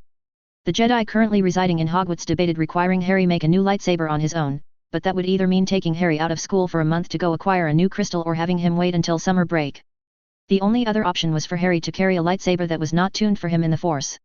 Under the circumstances, the Jedi Council agreed to give Harry some rewards they normally would not consider. The rank of commander was meaningless unless Harry was in combat with Toma and a squad of Republic soldiers. In that extremely unlikely event, Harry would be second in command of the unit, behind only Toma, who would be addressed as General. Harry explained some of this to Ron, leaving out the true reasons behind the awards and how rare it was for a Padawan to be awarded either of these medals, and tried to change the subject. Draco Malfoy was, on the surface, a changed boy. His father was livid when he learned how Draco's interactions with Potter had gone so far. Draco was under very strict orders from his father. Do not antagonize Potter, do not call attention to yourself other than academically. And if you do not pull your grades up by the end of the year, I will be in the market for a new heir of Malfoy. Internally, Draco was livid because of all this attention on Potter. He dared not go against his father, though, so he kept his face as carefully neutral as it was possible for him to make it. Apparently, he could no longer rely on his family name to provide results. He would have to do it the old-fashioned way. He hated to study, preferring to let others do the work while he reaped the benefits. He thought he'd hate being replaced by his father even more. He would have his revenge, though. The students returned to their dormitories, tired from the journey and stuffed from the feast. Harry said goodnight to Hermione with a hug. Thanks again for a fantastic holiday, he told her. You're welcome, she answered. And thank you for saving my parents and me. Hermione kissed Harry on the cheek, then ran up the stairs, blushing furiously. Harry, with his face slightly red and wearing a smile, climbed the stairs to his dormitory. He noticed a silver-wrapped package lying on the foot of his bed. Does anyone know who this is from? He asked. Everyone answered no. Go on, then urged Ron Weasley. Open it. Harry parted the red and gold wrapping, and dark silver, silky material flowed into his hands. A note with writing in copperplate handwriting fell to the floor. Harry retrieved it and read it out loud. Your father left this in my possession before he died. It is time it was returned to you. Use it safely. That's odd, Harry said, looking over the note again. He shook the fabric out and determined it was a cloak. Try it on, Neville suggested. Harry draped the cloak over himself and gasped to find that his body was totally invisible. It's a cloaking cloak? He asked. It's an invisibility cloak, corrected Ron. They're really rare. I wonder who gave it to you. I don't know, answered Harry. Use it safely, the note says. I'm not sure why whoever had it waited till now to return it, or why they had it in the first place. I'm going to keep it on me, though. You never know when something like this might get you out of a situation. I might ever be able to use it to give Master Amini a surprise. Why don't you go out and try tea? Asked Ron. You know, test it, make sure it works. Dean and Seamus were totally on board with that suggestion. The idea of wandering about the castle at night, invisible and able to go anywhere, greatly appealed to their sense of adventure. I don't think that would be a good idea, Neville said. I don't know who gave that to you, but using it like that could get you in trouble. I agree, Neville, Harry said. He stuffed the cloak into the moleskin pouch Hagrid had given him for Christmas, to the disappointment of the 3 other boys. Bidding them good night, he changed into his nightclothes and crawled into bed. Chapter 15. Chapter text. I own neither Harry Potter nor Star Wars. I promise to do nothing with other people's characters they wouldn't have had them do themselves. Of course, for Star Wars, that means I could have the Force create, through a virgin birth, the whiniest chosen one conceivable in fiction. It seemed incredible to the students of Hogwarts how quickly the winter months passed. After Christmas, the classes seemed to switch into a higher gear as the teachers upped the pace to prepare the children for the end-of-year exams. When the Jedi class had first started, it had quickly escalated to a fairly popular, if informal, club. After the break, it had settled into something more resembling a study group. Interest had died down considerably when it became known that the Jedi would not be teaching them how to use lightsabers. Harry and Toma taught meditation techniques to any who were interested. Most of the students who tried it quit after not receiving instantaneous results. It was now mostly a place for students from different houses to gather and study together in a more noise-tolerant environment than the library. Sitting at his desk, Dumbledore reflected on the year so far with satisfaction. The stone, of course, had been destroyed. The headmaster was glad his friend had come to his senses about the matter, however reluctant he was in the end. With the stone no longer threatened, of course, there was no longer any need for the third-floor trap. Fluffy, the Cerberus Hagrid had lent to the defense of the stone, had been removed from the school, but the remaining protections stayed in place. The monitoring charms he had placed throughout the area were allowed to lapse. The ban on the area was still in effect, though, and would be until the traps could be dismantled during the summer. Potions was now one of the more interesting classes, instead of one of the most feared. It seemed that Professor Snape quite enjoyed teaching now that he was being forced to do so properly. Dumbledore noted that it was still sometimes a struggle for him to be fair to all his students equally, but he also knew that true change is never easy and always takes time. Like most abrupt changes, there was an initial burst of energy, in this case, fueled by the extreme consequences of failure. This was followed by a mellowing and stabilizing into a new norm. The potions master's behavior was not nearly as friendly as it was when the new potions class format had begun, but neither had it yet descended into the hostile environment it was at the start of the year. Dumbledore had noted the slight lapse, but the conditions were still so much better than they were prior to his intervention that he allowed it to pass without comment. He continued to monitor the situation but was still well pleased with the results. He knew Voldemort was still out there, but with the destruction of the Philosopher's Stone, there should be no reason to fear the Dark Lord's return to the school. In the heart of the Forbidden Forest, a grey wolf sat in a clearing. It had once belonged to a pack but was now alone. No other wolves would even dare approach it. Its eyes glowed red as it stared unblinking in the direction of the Hogwarts castle. It couldn't see the school through the trees, but the castle beaconed to him. He could feel the pull of it, like a magnet sliding towards a slab of iron. What would they have done with the stone? The wolf asked itself. The spirit within it had replayed the events of Christmas over and over for months. Voldemort knew the stone was his best chance to return to his full strength, and he refused to let it go. With his attack at the Granger house at Christmas, the old fool would have had to return the stone to Hogwarts. It was just a matter of finding where in the castle Dumbledore would hide it. As the defense professor, Quirrell had played a role in the protection of the stone, and Voldemort thought it likely that Dumbledore would again place his trust in the obstacles that had, after all, not yet been breached. He had probably found a replacement protection for the troll that was Quirrell's contribution, but there was none cleverer than Voldemort. He would triumph. Too bad the students aren't allowed dogs as pets, thought Voldemort. The wolf body was swift, powerful, and elicited fear on sight. All good traits for a Dark Lord. He was almost tempted to stay in the wolf's body, enjoying the swift freedom and enhanced senses of the canine. If only a wolf could use a wand, he would have. Oh well, needs must, Voldemort thought. With a yelp, the wolf dropped dead as the spirit of Tom Riddle abandoned it and flew through the forest. The wraith weaved its way through the trees as it flew towards the castle. The wards of the ancient fortress were strong and had anyone else tried to breach them, they likely would not have survived. Voldemort was not just anyone, though. He had not idled his time away during his 7 years of tuition at the school and had explored the structure of the wards in greater detail than any of the headmasters since the founders. Weaving a trail between layers, he dipped under a weak spot and was in. He couldn't just go find the stone in this form, however. Not only would he draw far too much attention to himself, but he also could not physically interact with items as a mere vapor. He needed another host. Quirrell was perfect, but somehow Dumbledore had discovered him. He wouldn't be so timid this time. Upon breaching the castle walls, he came across the last partner he ever would have thought of. Coming up from behind, he entered his victim's body. He could force the body to do his bidding, with the body's true owner having to take a horrified backseat as this stranger controlled their actions, but it was far less draining to the Dark Lord if he had the host's willing participation. Determined to succeed, he began to communicate with his host and started negotiations. Oh, really? He thought as he pondered the concession the man had asked of him in exchange for his willing partnership. Yes, that could work. I could do that.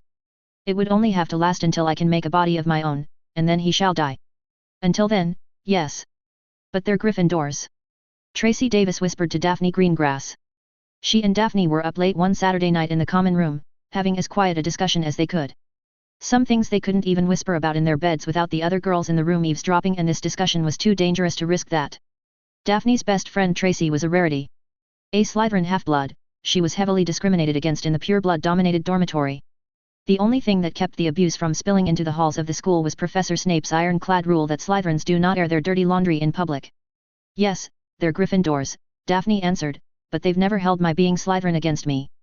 Besides, Hermione is really nice when you get to know her.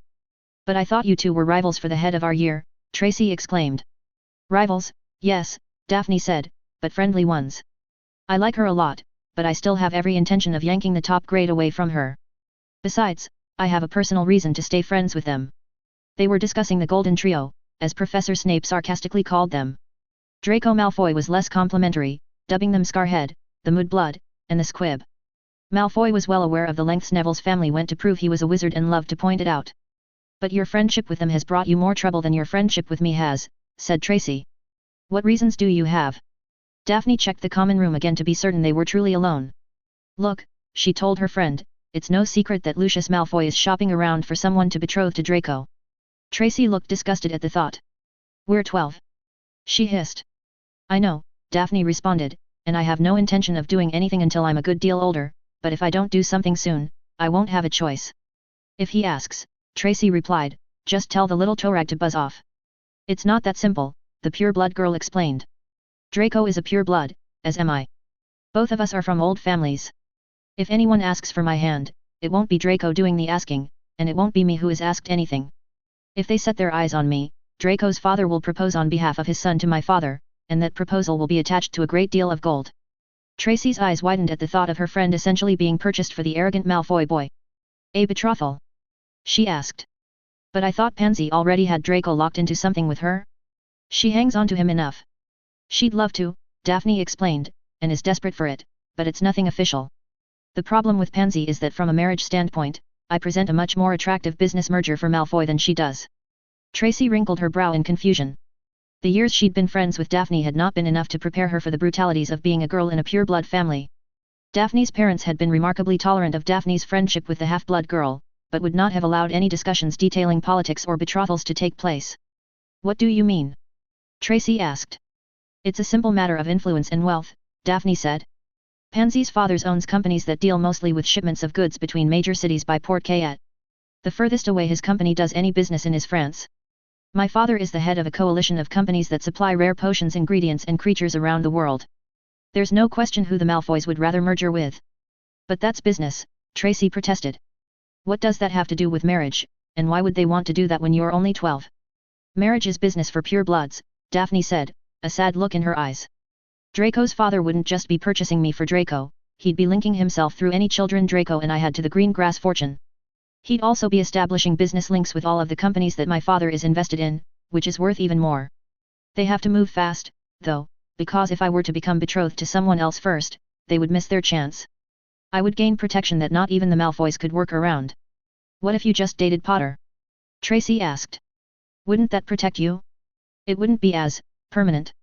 No, simply dating isn't going to be enough to stop Lucius Malfoy, Daphne answered. Boyfriends can disappear, and if the boyfriend was standing in the way of a business merger, it wouldn't even raise eyebrows among my father's crowd. I wouldn't even bet on whether it was Draco's father or my own that made him disappear, either. Tracy smiled at this, knowing how invested in his businesses Daphne's father always was. Besides, Daphne continued, it's not Potter that I have my eye on. Not Weasley. Tracy exclaimed, shocked at the thought. No, silly, Daphne responded, giggling. I'm talking about Neville. Longbottom. Tracy said, mentally evaluating the boy. I can see that. He's definitely come out of his shell since he's come to Hogwarts. Yes, Daphne confirmed. He really has. His grandmother has also taught him really well in etiquette, and he knows enough to keep his head down in a storm. He's not afraid to stand up for what he believes in, though. How are you going to do this? Tracy asked. I'm going home for the Easter holidays, Daphne explained. I'm going to talk with my father and explain how much better for his businesses it will be for me to be betrothed to Neville rather than Malfoy. He might get more gold up front from Mr. Malfoy, but Neville's grandmother will want a lot less influence over father's businesses. In the end, I think that will appeal to him more. If he agrees, he'll approach Madame Longbottom with a request for a betrothal contract, and with luck, she'll agree. Isn't that a bit backwards? Tracy asked. She knew how traditional the pure-blood families were about the proper etiquette being followed. Yes, Daphne answered, and that's probably going to be the main obstacle for my father. I don't think it will be a major one, however. Father wrote to me, and he said Draco's father has already made a few inquiries about me in the last few months. Father thinks he was trying to establish an initial claim on me. Father seemed less than impressed with Draco's grades, however, and you know how much value father puts in marks. Neville should be fine in that regard, then, Tracy said. I know he's in the top 10 of the year, and probably only behind Granger and Potter in Gryffindor. Yes, he's in 3rd in Gryffindor, Daphne confirmed, and 6th overall for the year counting all the houses. What does Neville think about all of this? Tracy asked. Well, Daphne responded, sounding unsure of herself for the first time that Tracy could easily remember. I haven't really asked him about it yet. What? Tracy asked, shocked that Daphne hadn't even discussed it with the boy yet. Neville is really noble and is incredibly sweet. If I explained all of this to him, he'd probably propose to me on the spot just to save me from Malfoy. While that's all romantic and everything, this really needs to be taken care of on our guardian's level. If Neville took the initiative, his gran would veto it instantly, and so would my father. You're right, Tracy said. They had both met Neville's gran several times at official functions of the Green Grass House, and the old bird was stubborn as a rock if she thought she was being manipulated for any reason. Well, let me know how it goes with your father, and good luck. Thanks, Tracy, Daphne said. I know it's not been easy in Slytherin for you, but I'm glad you're here with me. There's no one else I can talk to about this stuff. The two girls hugged, then went to bed. Father, Daphne asked, can I talk to you about an especially important matter? Albrecht Greengrass was seated at his desk in his office. His daughter was standing before him with a serious expression on her face. She had returned home on break from Hogwarts 2 days previous. Albrecht loved both of his daughters very much and had missed his eldest more than he would admit. He placed his quill back in its holder and slid the letter he was writing off to the side of his organized desk. He never allowed clutter in his office. Albrecht excelled at anything to do with business, but he despised multitasking. When he was speaking with someone, be they family, employee, or business rival, he almost always focused purely on the other party. In his opinion, one of the highest insults he could deliver was for him to be working on something else at the same time they were speaking. It signified that they were not worth his time. If he respected someone, his attention should be entirely on that conversation. Of course, Daphne, he answered. I must say I've been very pleased with your marks this year. You're setting the bar fairly high for your sister, and I look forward to seeing her match your performance. Thank you, Father, Daphne acknowledged. I wonder if we could have a conversation about my future. She asked. Of course, he answered. What aspect of your future did you wish to discuss? A betrothal, she answered. Albrecht's eyes widened in surprise, then narrowed as he pondered what might have brought up this topic. His daughter was studious and responsible, and unlikely to have fallen for some boy's line. She surely knew that there were political consequences even for bringing this subject up with him. A betrothal offer would traditionally come to him from the father of the potential bridegroom, not from the potential bride herself. He turned from her, took a bottle of Craigellachie Speyside single malt and a tulip-shaped snifter from a shelf behind his desk. He slowly poured a small measure into the glass, then replaced the bottle of scotch back on the shelf. Picking up the glass, he swirled the liquor around, allowing himself the luxury of breathing in the aroma of his favorite drink as he considered her request. As he performed this ritual, Daphne stood before his desk with her hands behind her back. Her posture and body language told him far more about the conditions that prompted this discussion than her words alone could have. Her back was straight, and her chin was up, signifying that she had confidence in her decision to broach this subject with him. Her eyes were clear and calm, signifying that she wasn't being coerced into persuading him. She wasn't smiling but was holding a straight, serious expression, indicating that this wasn't some crush gotten out of control. Whatever else this conversation might entail, she was here of her own will and was serious about the reasons behind the request. To whom? He asked. Daphne dared not breathe out a sigh of relief. The possibility of her father dismissing this out of hand was probably about 50/50ths, which would have meant that she would have been prohibited from ever bringing it up again. Neville Longbottom, she answered. Her father's eyebrows lifted in surprise, as his daughter named the last person who was socially suitable for her that he would have expected. Longbottom? He asked. Madame Longbottom hasn't said a word about this, let alone made a proposal. To be honest, there have been some inquiries concerning you, from Pascal Knott and Madame Zabinai, as well as several from Lucius Malfoy, but I decided you were too young to be locked into a betrothal just yet. I don't think a merger with the Malfoy, Knott, or Zabinai families would be nearly as influential or profitable in the long run as one with the Longbottoms, Father, Daphne said. Albrecht leaned back in his chair and regarded his daughter. I think it's clear that this conversation was prompted by the news that Lucius Malfoy has been sniffing around, pet, the elder Greengrass said. Daphne's cheeks blushed slightly, but she did not deny it. While I normally would love to engage in a perfectly executed political maneuver with you, why don't you skip that and let me know the real reason you want a betrothal with Longbottom? Daphne looked at him, and he saw her stoic mask slip a little. He sat back and enjoyed his scotch as his daughter proceeded to explain her thoughts and defend her reasoning. Augusta Longbottom sat opposite Albrecht Greengrass in her parlour and studied her guest. He had just asked her to offer a betrothal contract for his daughter Daphne from her grandson Neville. That it was the father of the daughter proposing this was even more a shock than the idea of a match between those particular youngsters was. For one of the sacred 28 families to break tradition to offer a daughter spoke of political maneuverings with an unprecedented speed requirement. If this were going to happen, it would have to happen soon. Blinky, she called. An elderly house elf appeared next to her. How may I be of service? Blinky asked, with a bow of his head. Tea for two, please, the Longbottom matriarch ordered. The ritual of afternoon tea would give her some time to consider the request. Blinky delivered a tray with a cream-colored teapot and cups on plates, adorned with gold filigree patterns. Finger sandwiches and biscuits were layered on a serving platter and set on the small table between Augusta and Albrecht. Blinky poured the tea and then left. Augusta Longbottom had maintained the family fortune since her husband had died 12 years before. Her son Frank was supposed to take it over but felt it was important to serve the wizarding world as an Auror before taking up his family duties. He met Alice in Auror training, and they were married only a few short years before Neville came along. Augusta was never more pleased than to be a doting grandmother to her first grandchild. Having to go into hiding was quite inconvenient for the Longbottom matriarch. As soon as the scandalous affair with the Potters had removed the requirement for them to hide like mice, Augusta insisted that they return to Longbottom Manor without delay. As it turned out, their return was premature. Augusta had taken poor Neville out for a long walk in his pram when Frank and Alice were attacked by Death Eaters in a brazen broad daylight attack. If the Aurors that Frank had managed to summon had not arrived when they did, she and Neville would surely have been subjected to the same treatment upon their return. This tragedy had not only required Augusta to raise Neville herself but had also shaken her confidence quite badly. As Neville grew, it was clear to her that he took far more after his mother than his father. She never deliberately pushed her grandson to become a clone of Frank, but the pressure was there regardless. She had been pleasantly surprised to find that he was doing extremely well in all of his classes. It was clear that this was at least partly due to the influence of Harry Potter. She hadn't considered offering anyone a betrothal contract as of yet, but she certainly wasn't opposed to the idea. She had been married under a betrothal contract herself, and it had certainly worked out for her. She finished her cup of tea. "I believe, Lord Greengrass," she said, "that we have a deal." "Betrothed?" Neville asked, panic in his eyes. Daphne and Neville were sitting with her father and his grandmother in a small conference room at Hogwarts, having recently returned from the Easter break. "Yes," confirmed his grandmother.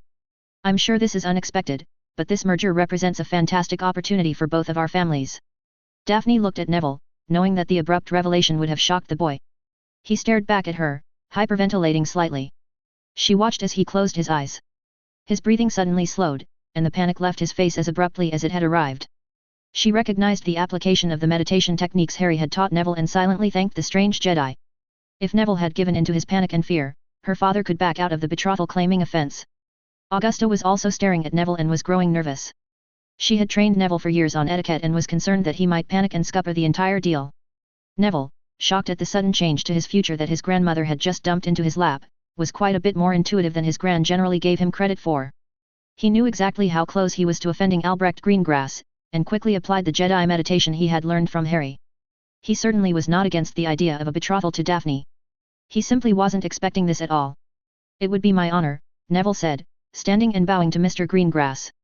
The adult smiled at him, and he locked eyes with his betrothed. "With this promise," he said to Daphne, adhering to the formalities, "I offer you the protection of my house and my allies to uphold your honor and safety." Neville took a small, silver ring with a diamond bracketed by two smaller emeralds from his gran and placed it on Daphne's finger. She smiled and gave him a hug. The betrothal of Neville Longbottom to Daphne Greengrass was the talk of the school for a solid month. It invoked the entire range of emotions from the student body. Jealousy and rage came mostly from the Slytherins, who could not believe Daphne was going to marry a Gryffindor. Draco Malfoy was beyond furious. His father had promised him Daphne, and she had slipped out of his grasp in the only way she could. To lose her to Longbottom, though, was simply unbelievable. He couldn't touch her now, of course, without risking backlash from the other pureblood families. The Ravenclaws and Hufflepuffs were mostly neutral and / or supportive, depending on how close the individual student was to either member of the newly off-the-market couple. The Gryffindors were mostly supportive of Neville, with the exception of a small, but vocal minority who felt Neville had betrayed them by taking a snake for a bride. The constant analysis and discussions were only halted by the arrival of the end-of-the-year exams. Daphne had just finished her charms exam, which was thankfully the last exam of the year for her. She felt she had done an exceptionally good job, but whether it was enough to edge out Hermione for the top position in their year was anyone's guess. Forcing herself to appraise her performance honestly, she felt confident she had solidly taken second place, but that Hermione had locked the top spot. She'd have to work even harder next year. She had taken to avoiding most of her housemates due to the fallout from the betrothal. Excepting Tracy, most of the girls thought she was defecting to the Gryffindors. Meanwhile, the boys either thought she had slipped away from a betrothal with one of them or also thought she was defecting. She had gotten used to taking out-of-the-way paths to get from place to place, so when all of her housemates left the charms corridor to go to the Great Hall for dinner, they all turned to the grand staircase. Daphne, however, knew of a winding staircase at the other end of the corridor that very few people used. It was right next to the corridor that Headmaster Dumbledore had forbidden them to enter at the beginning of the year, but he hadn't said anything about the stairwell being out of bounds, so she slipped off alone to make her way to dinner. Daphne was almost to the small, winding stairwell when she was suddenly grabbed from behind. Her assailant spun her around, and she found herself face to face with Argus Filch. "Now I've got you!" he cried out, leering at the young girl. "Let me go!" Daphne yelled. "What do you want? What were you doing, snooping around here?" The old caretaker snarled. "That corridor is off limits to students. I'm just walking by it," you imbecile. Daphne protested. I haven't been in it. Her shoulder was starting to hurt from the way the old man was holding her arm, but she was more angry than afraid so far. We'll just see about that, Filch said. He marched Daphne down the forbidden corridor until they reached a door. The caretaker looked both ways for any observers, then placed his hand on the lock. A sliding grinding noise was followed by a click, and the lock was opened. Filch opened the door and noted that, for whatever reason, the giant dog was no longer on guard duty. Filch shoved Daphne in and closed the door behind them. Daphne was starting to get extremely nervous.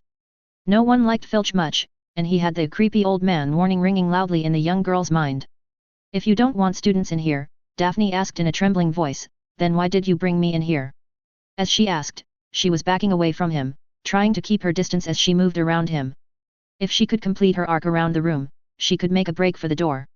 The caretaker took no notice of the girl and walked to the center of the room. He examined a wooden trapdoor set in the floor and worried about the missing dog. With a limberness that belied his years, he squatted down to get a closer look at the door. Where is that blasted dog? He thought. He was coming to the conclusion that the stone may have never been brought back here. Still, he had committed to the attempt. He would never know if he didn't try, and he'd always wonder if he turned back now. I need you, Filch said, his voice hard and cold.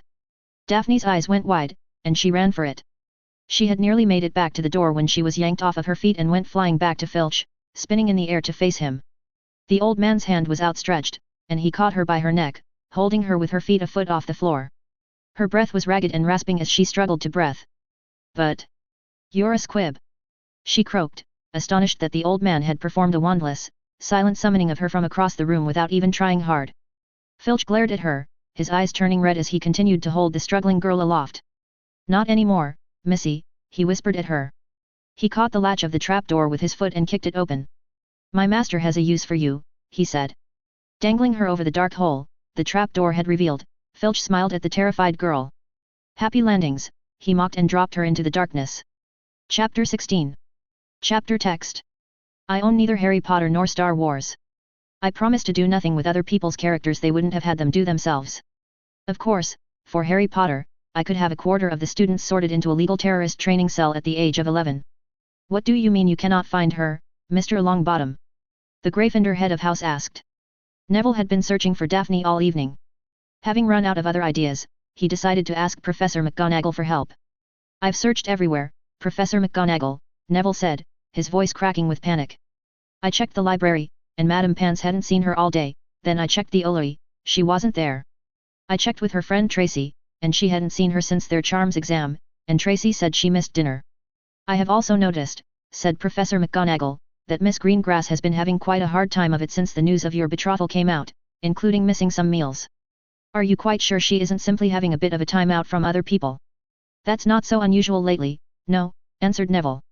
She's been getting teased quite a bit, by the other Slytherins especially, for being betrothed to me. She's always told me if she was going to do that before, though, and I'd bring her something to eat. She never told me this time. I even went and asked Draco Malfoy if he'd seen her. And what did Mr. Malfoy have to say? McGonagall asked. He just asked me how I thought I could be betrothed to a girl if I couldn't even keep track of her, Neville answered, glumly. Where could she be? It's nearly curfew. Calm yourself, Mr. Longbottom, McGonagall said, I will speak with Professor Snape. I'm sure she'll turn up. Severus, Professor McGonagall called, I need a word. Professor Snape was walking down the main dungeon hallway to his personal quarters when the Gryffindor head of house caught up with him. Minerva, Snape said, turning to face her, how may I help you? I'm afraid I must report to you that one of your students may be unaccounted for, Minerva told him. Neville Longbottom reported to me that Daphne Greengrass had not been seen since she took her charms exam this afternoon. She was not at dinner, nor has she been seen by her friend Tracy Davis. I wonder, could you check her dormitory and see if she is there? Professor Snape immediately went to the Slytherin dormitory and instructed the prefects to perform a bed check. Gemma Farley, the fifth-year girls' prefect, started with the first years. She immediately reported back that Daphne Greengrass was not in her bed. What is the status of the search? Headmaster Dumbledore asked. Professors McGonagall, Snape, and Sprout were sitting in his office. Hagrid assisted me in searching the dungeons, Professor Snape reported, but to no avail. There were no signs of her aside from a few books in her common room that were sitting on an end table, but her classmates report that this was a favorite spot of hers to sit and read. I do not believe she returned to the dormitory since leaving it this morning. Dumbledore nodded, then turned to Professor McGonagall. I have searched the ground and second floors, I found nothing out of the ordinary, McGonagall said. I've asked my Gryffindors to report it if they see her or receive any word of her. I've searched all of the greenhouses and the Hufflepuff common room, Professor Sprout chimed in. I've seen no sign of her. I've also asked my puffs to let a teacher know if anyone has any information. Very well, said Dumbledore. I have notified her parents, and they should be here by morning. In the meantime, Dumbledore was cut off as one of the paintings announced that Professor Flitwick was quite agitated and was requesting entrance. Let him in, Dumbledore said. A few moments later, the tiny form of Professor Flitwick ran into the office. Professor Dumbledore, Argus Filch is also missing. He reported, panting and out of breath. McGonagall clutched her chest in shock, and the scowl on Professor Snape's face grew even deeper. Argus? Asked Dumbledore. He consulted the ward charts that he had been studying and found that Filch was, indeed, missing from the castle. It cannot be a coincidence, said Professor McGonagall. No, Dumbledore responded.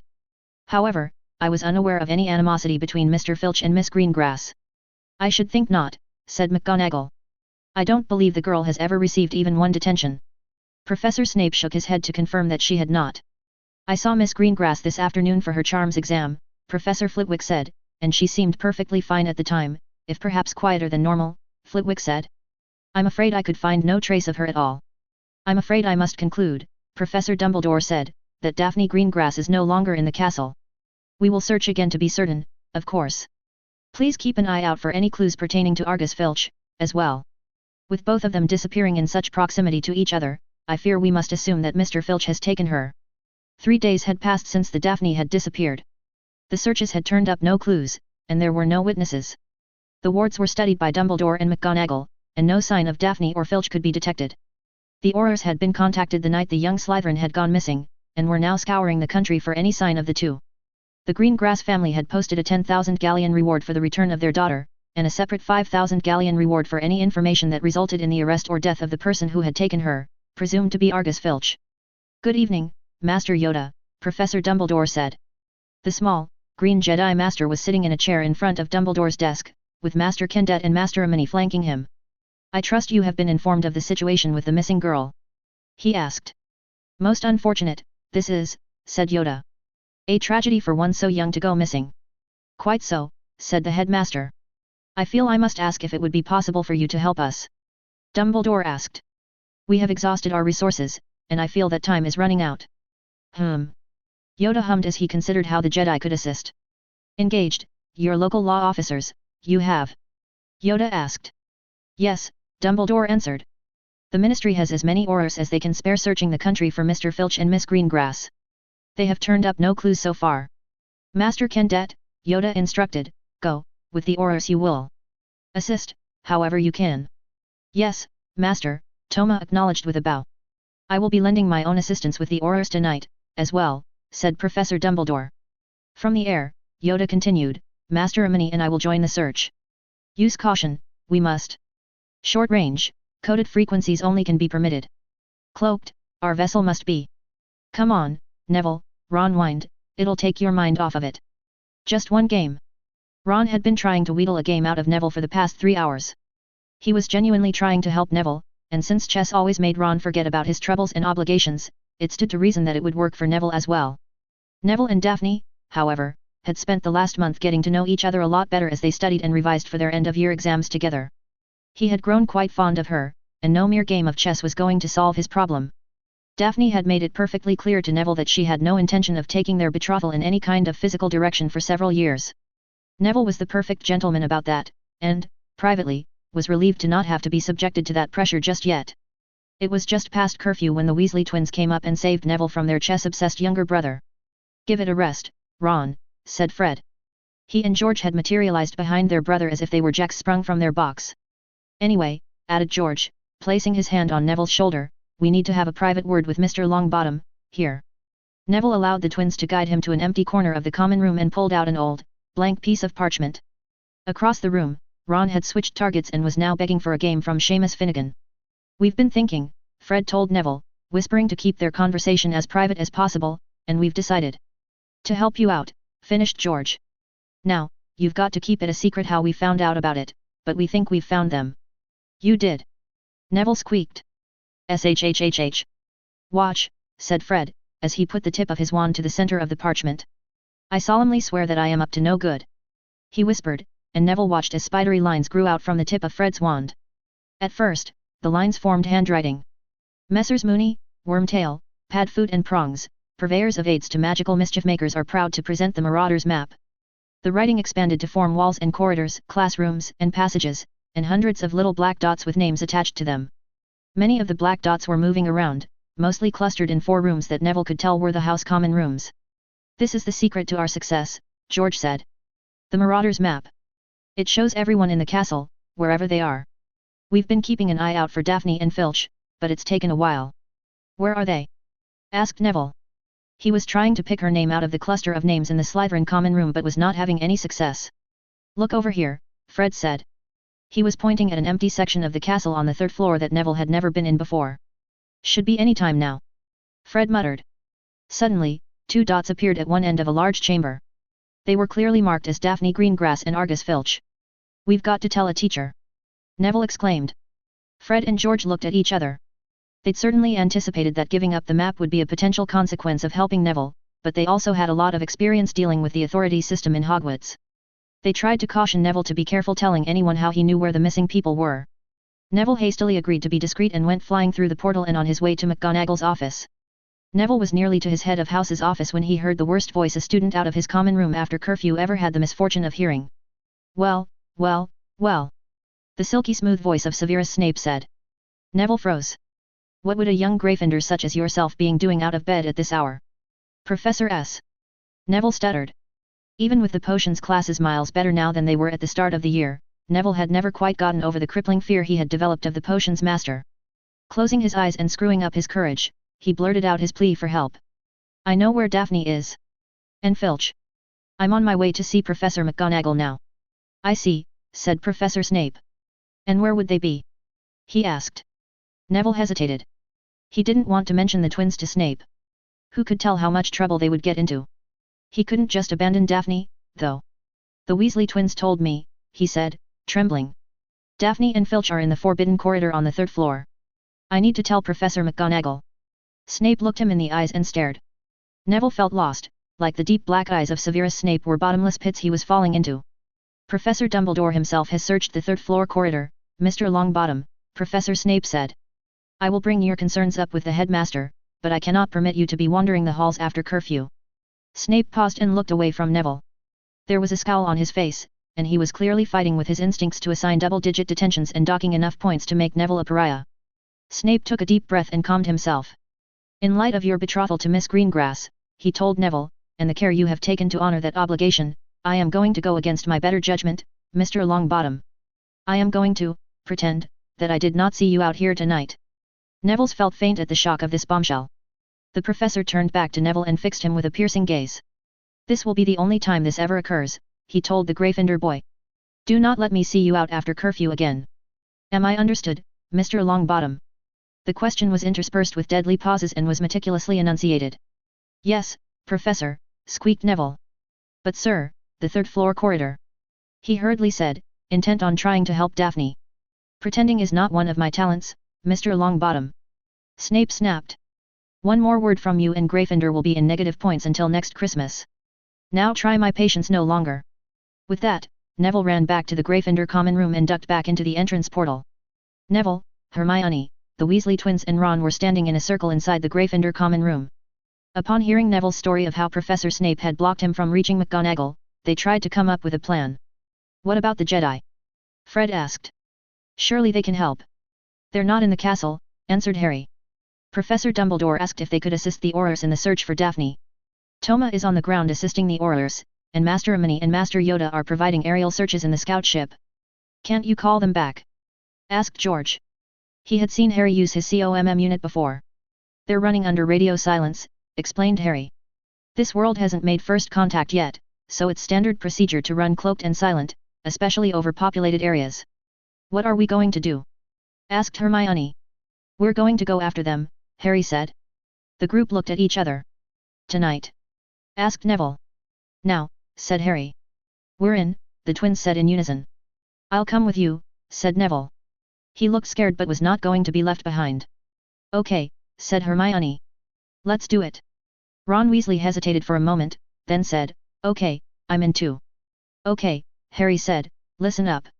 Our objectives are to find and secure Daphne and Argus Filch. Mr. Filch should be considered extremely dangerous. But he's just a squib," protested Ron. "A squib?" asked Harry. Fred and George enlightened Harry as to what a squib was. It was well known in the magical families that Argus Filch was a squib, and he had become something of a joke to students once they graduated and were no longer subjected to his cruelty. Harry was adamant that they not underestimate their opponent, though. "It doesn't matter if he's a squib or not," he said. "He obviously has the ability to keep Daphne hidden and quiet for over 3 days now, and she's pretty resourceful and really smart. That can't have been easy for him, so don't relax your guard around him." "How are we going to avoid Snape?" asked Hermione. "Leave that to us," called out the twins. "Harry, Hermione, you take the lead," elaborated Fred. "And we'll go in the middle and guide you with the map," finished George. "Ron and Neville can bring up the rear and watch our backs." "Let's go," said Harry, pulling off his outer Hogwarts robe to reveal his Jedi tunic beneath.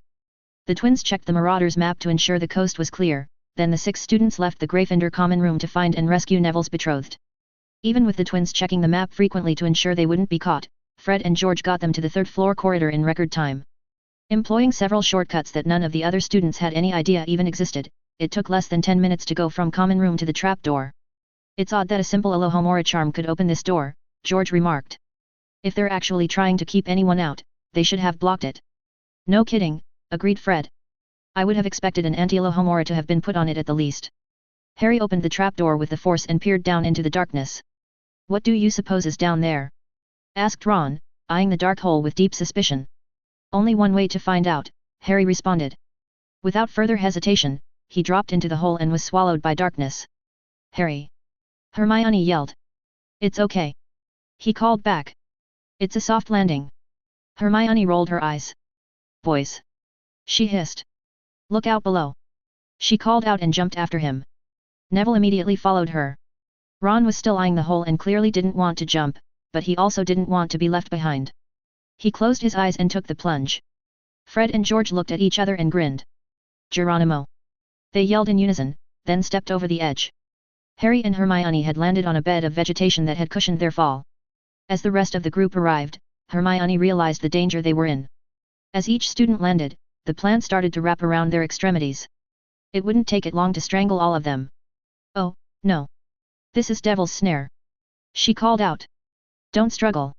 "What do you mean, don't struggle?" Ron yelled, struggling. "Light!" yelled Neville. "It hates light." "Of course," exclaimed Hermione. "Lumos Solemn!" she called out, and a bright light rushed out of her wand. The others shut their eyes and dropped to the ground as the Devil's Snare shrunk back from the blinding light as she waved it around. "Is everyone all right?" Harry asked. "Yes," they all groaned. "It's a good thing you're so good at herbology," Hermione said to Neville. Neville blushed. "It's a good thing you've got a searchlight hidden in that wand," he complimented. "Any time," she said with a smile. "Let's go." She led the way to the only door leading out of the chamber they found themselves in.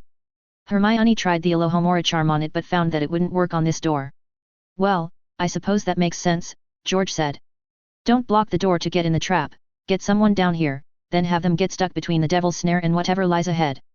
Or," said Fred, "keep going ahead by grabbing one of these keys." Everyone looked up.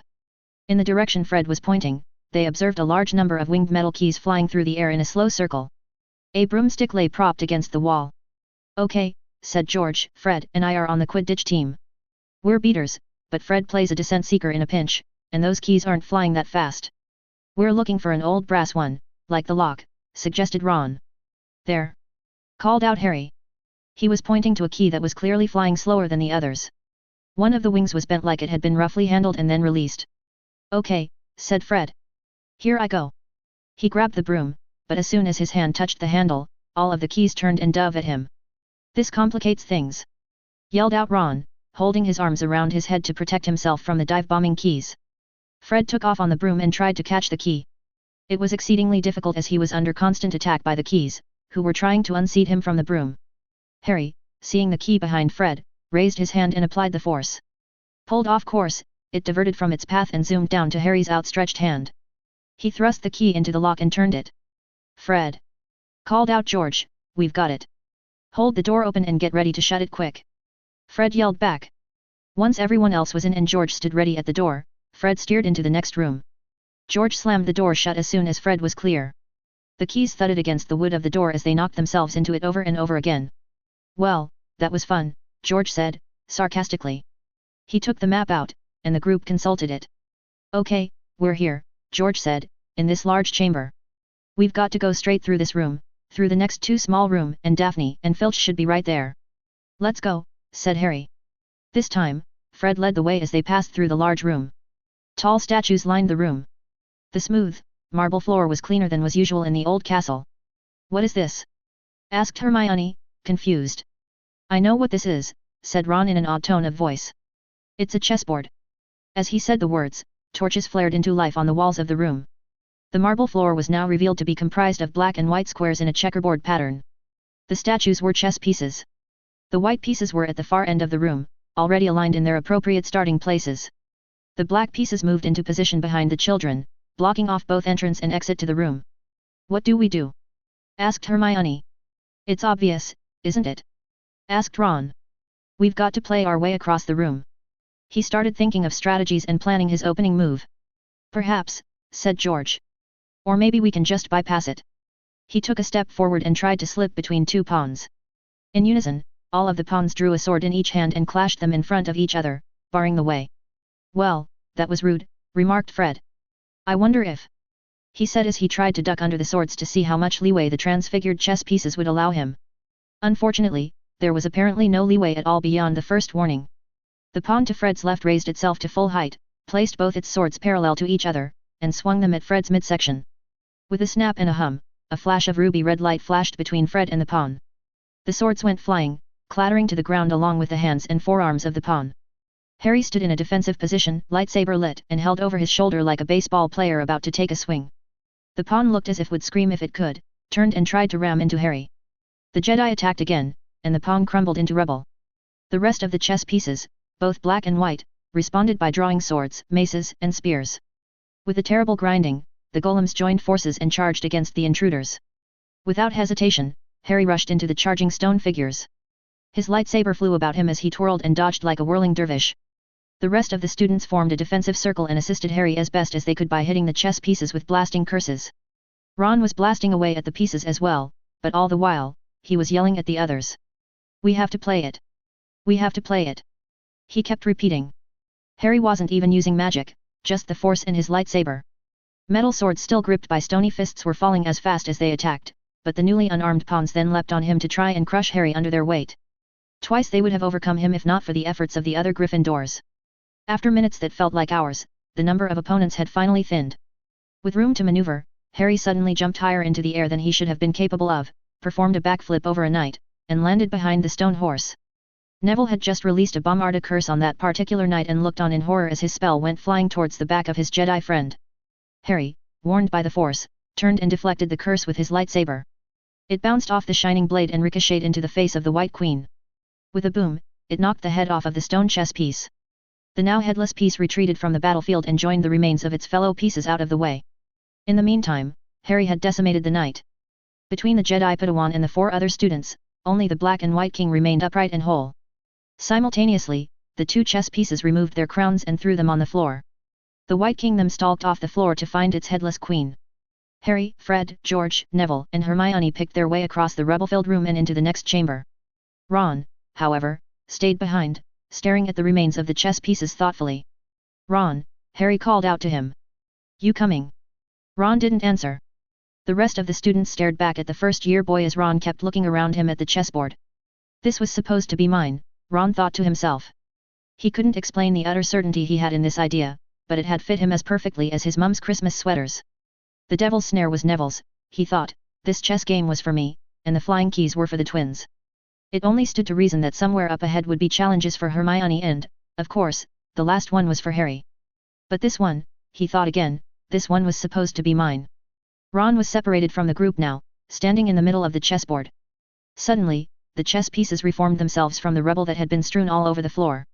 Within a matter of seconds, Ron was standing in the middle of a reset game board, and was cut off from the group. Ron! Yelled out Hermione. We don't have time.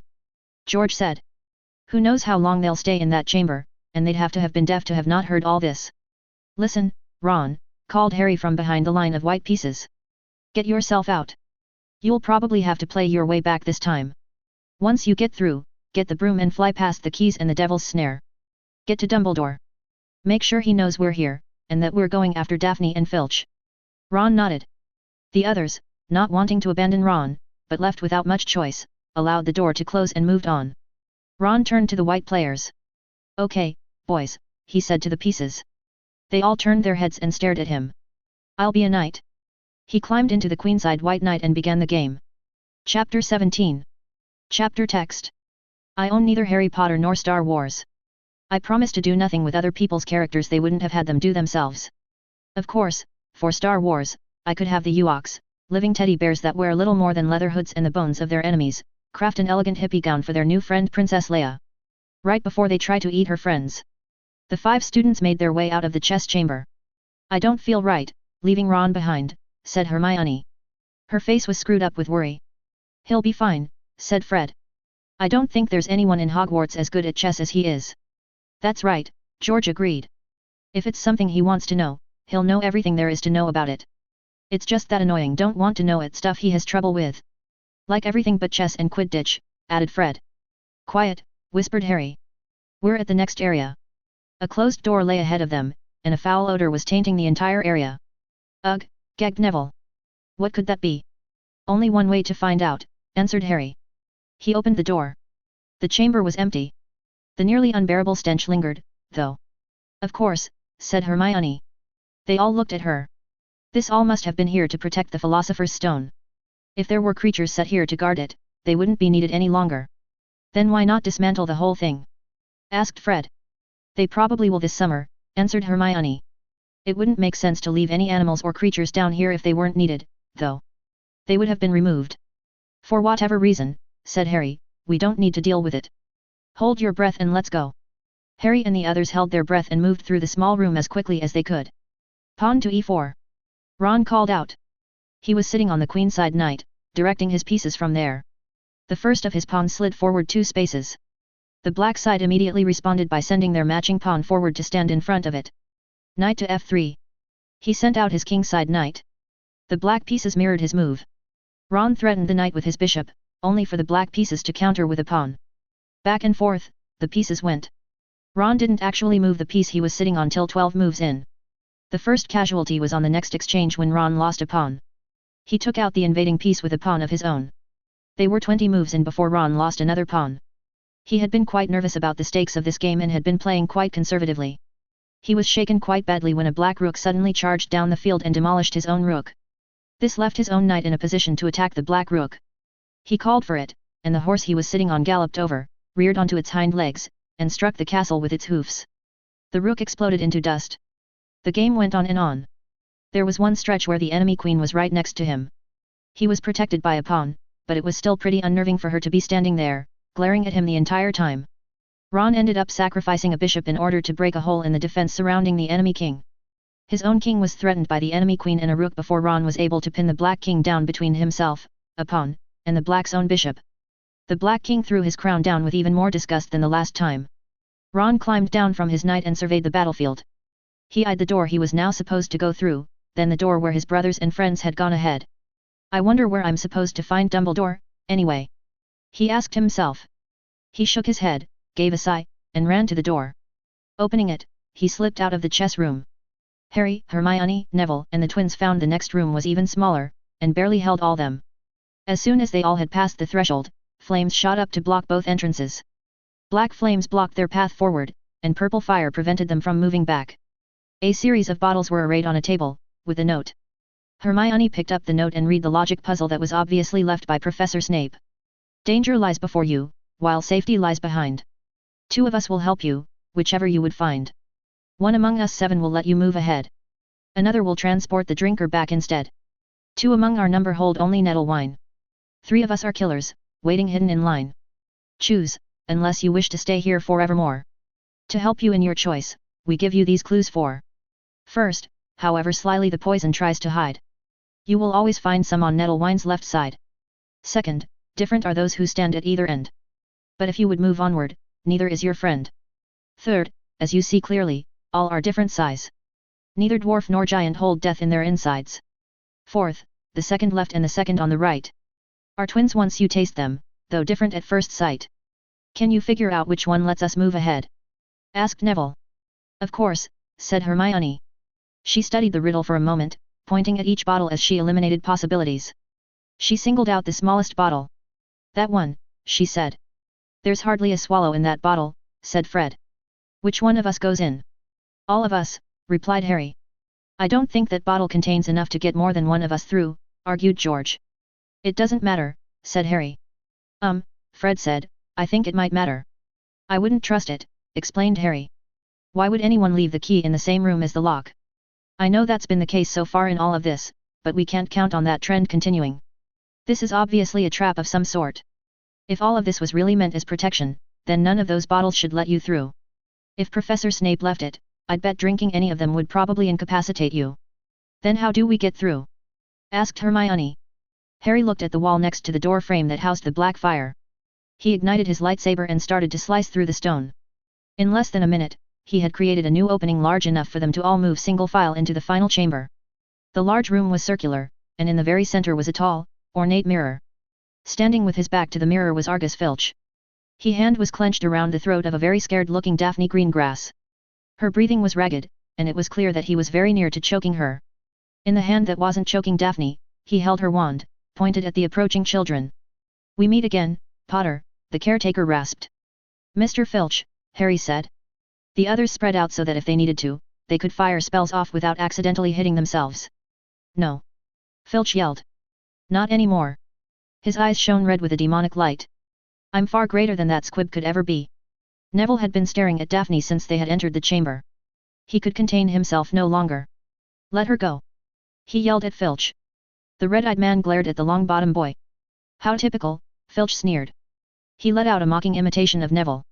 Let her go. You contribute nothing but noise. Dismissing Neville, he looked back to Harry. I want the stone, he demanded. The stone is gone, Harry exclaimed. Flamel destroyed it. I figured as much, Filch said. It's been obvious ever since I got down here that the stone never came back here. At least until now. He peered at Harry's lightsaber, pointing at it with Daphne's wand. You've got yourself a new toy since the last time we met, haven't you? How convenient your magic sword is the same color as my stone. Perhaps a simple trade will give us all what we want. You want the girl, you give me the stone. Just hand over the sword, I'll get it out myself. Harry was dismayed how much the evil man had either guessed or figured out. The possessed caretaker had been squeezing the young Slytherin girl's throat tighter as the conversation continued. If she dies, you lose your only bargaining chip, Harry said, trying to get Filch to loosen up his grip.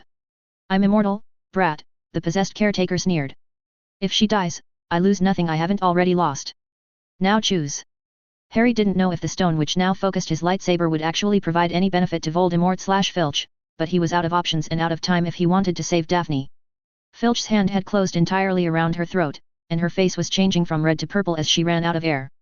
Harry extinguished the blade. Filch's eyes shone with greed as Harry tossed the weapon to him. Daphne was thrown down as Filch reached his hand out to catch the device. His mouth opened in surprise when it suddenly flew past his grasp and darted across the room. Everyone turned to follow its flight and stared in shocked amazement as they saw the summoned weapon fly into the hand of Ronald Weasley. Neville darted forward, grabbed Daphne's arm, and started to drag her away from the startled Filch. Ron, who was able to mask his approach by coming up behind the twins, broke into a run for the last few steps towards Filch, fumbling with the unfamiliar device. Pressing everything he could find on the golden handle, his thumb pressed the activation stub just as he got within striking distance of Filch. The blade ignited, and Ron attacked. The young Gryffindor lacked finesse, and he was not trained in any form of combat, but he had the element of surprise on his side and a good deal of luck. With one swipe, he slashed at Filch with the blade of light, and the man's arm fell to the floor. Flying out of the caretaker's now detached grip, Daphne's wand went clattering away on the stone floor, out of reach. With a scream of pain and rage, Filch reached out with his remaining arm, and Ron froze as he was paralyzed with a wandless body binder. Ron could feel his throat being squeezed with magic as his body was lifted off the ground. A flurry of spells came at the one-armed caretaker from Harry, Hermione, and the twins, but none were having any lasting effect. Jelly legs, the impediment curse, and tickling jinxes were sent out from Harry and Hermione, but they simply splashed off of him as he focused his hatred on Ron. The twins sent out more advanced and powerful stunners, cutting curses, and incarceration conjurations, but they swerved around the caretaker as if he were shielded against them. "You're going to pay for that, boy!" Filch yelled at Ron. Just as he was beginning the incantation of what was sure to be a painful and horrendous curse, a bolt of brilliant red light flashed across the room, slamming into Filch and throwing him to the ground. Ron dropped and toppled over, still as a statue. Everyone once again looked back to the entrance to the chamber to see Professor Snape with his wand trained on Filch. Displaying an air of aplomb that any Jedi would strive to match, the potions master addressed Neville. "I believe, Mr. Longbottom," he said as he slowly walked to the group of children, "that I instructed you to leave this in adult hands." Neville didn't bother to answer. He was kneeling on the floor near Daphne, who was clutching at him in a crushing hug. "Such disobedience," Snape said, kneeling next to Daphne and Neville, "calls for, shall we say, 10 points from Gryffindor."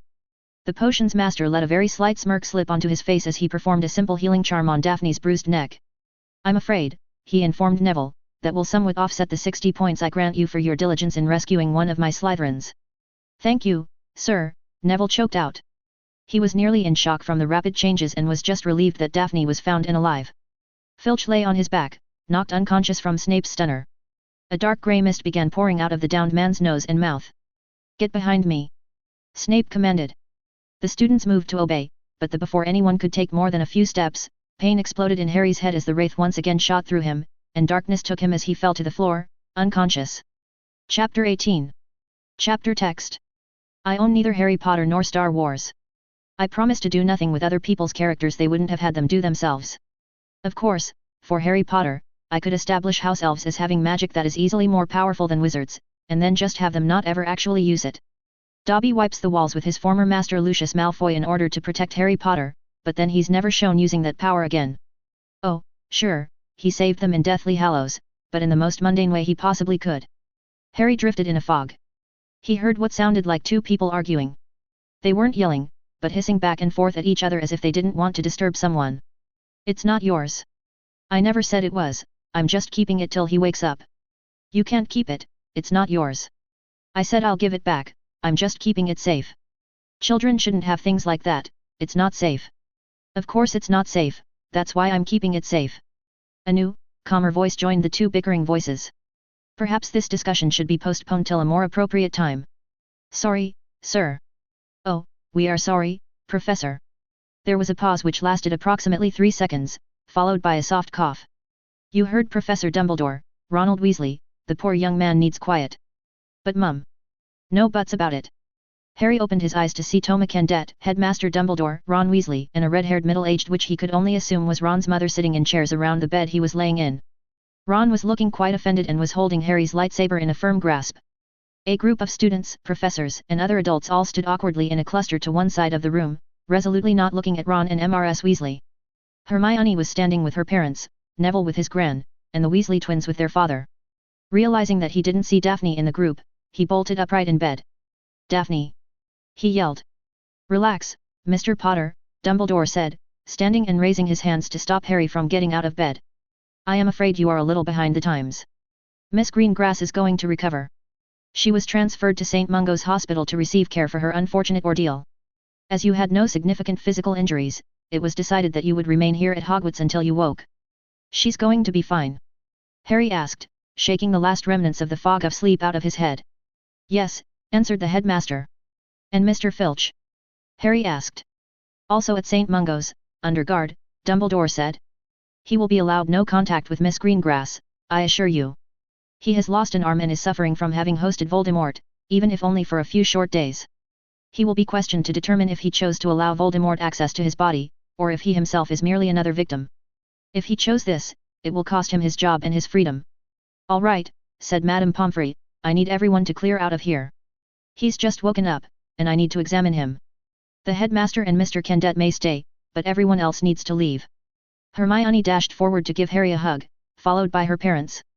"Oh, Harry," Hermione cried, "I was ever so worried." She had obviously been crying. She released him and let her parents approach. Dan Granger shook his hand, and Emma gave him another hug.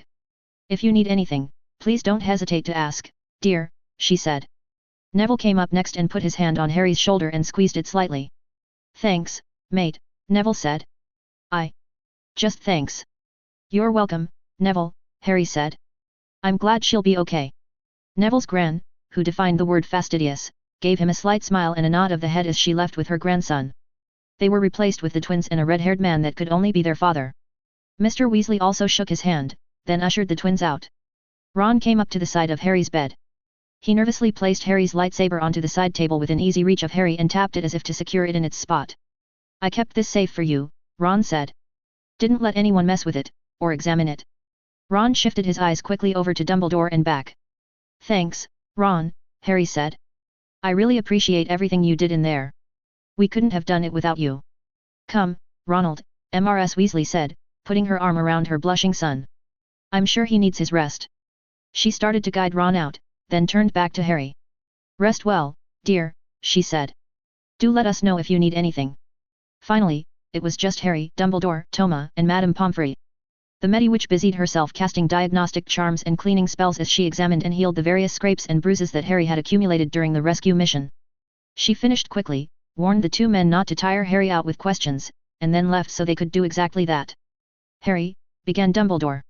"I have heard several accounts of what transpired in the third-floor corridor, and I would also like to hear it from your perspective." Harry went through each step of the incident, pausing only to clarify a point here or there. "That is quite consistent with all of the other accounts of the evening," Dumbledore stated. "There are a few points I would like to address. First, I apologize that you and your fellow students felt the need to take this burden on yourselves. I have spoken with Professor Snape, and he offers his apology as well." "He did come through at the end, Headmaster," Harry said. "Indeed," Dumbledore acknowledged. "Second, I would like to ask you about your lightsaber. After the events over your Christmas holiday, you obtained a new one. It seems that Voldemort believes the stone he seeks is contained within. Is that the case?" Harry looked to Master Kendet. He wasn't sure how the headmaster would respond to finding out the stone was still in existence. "It is," confirmed Toma. "It is no longer functional for the purpose Voldemort wants it for, but Nicholas helped us to incorporate it into Harry's lightsaber, which was damaged in the attack." "I see," said Dumbledore. "I am sorry that you did not feel you could trust me with this information. I am somewhat concerned that Voldemort is aware of, or at least strongly suspects the stone's continued existence, but we can discuss that another time."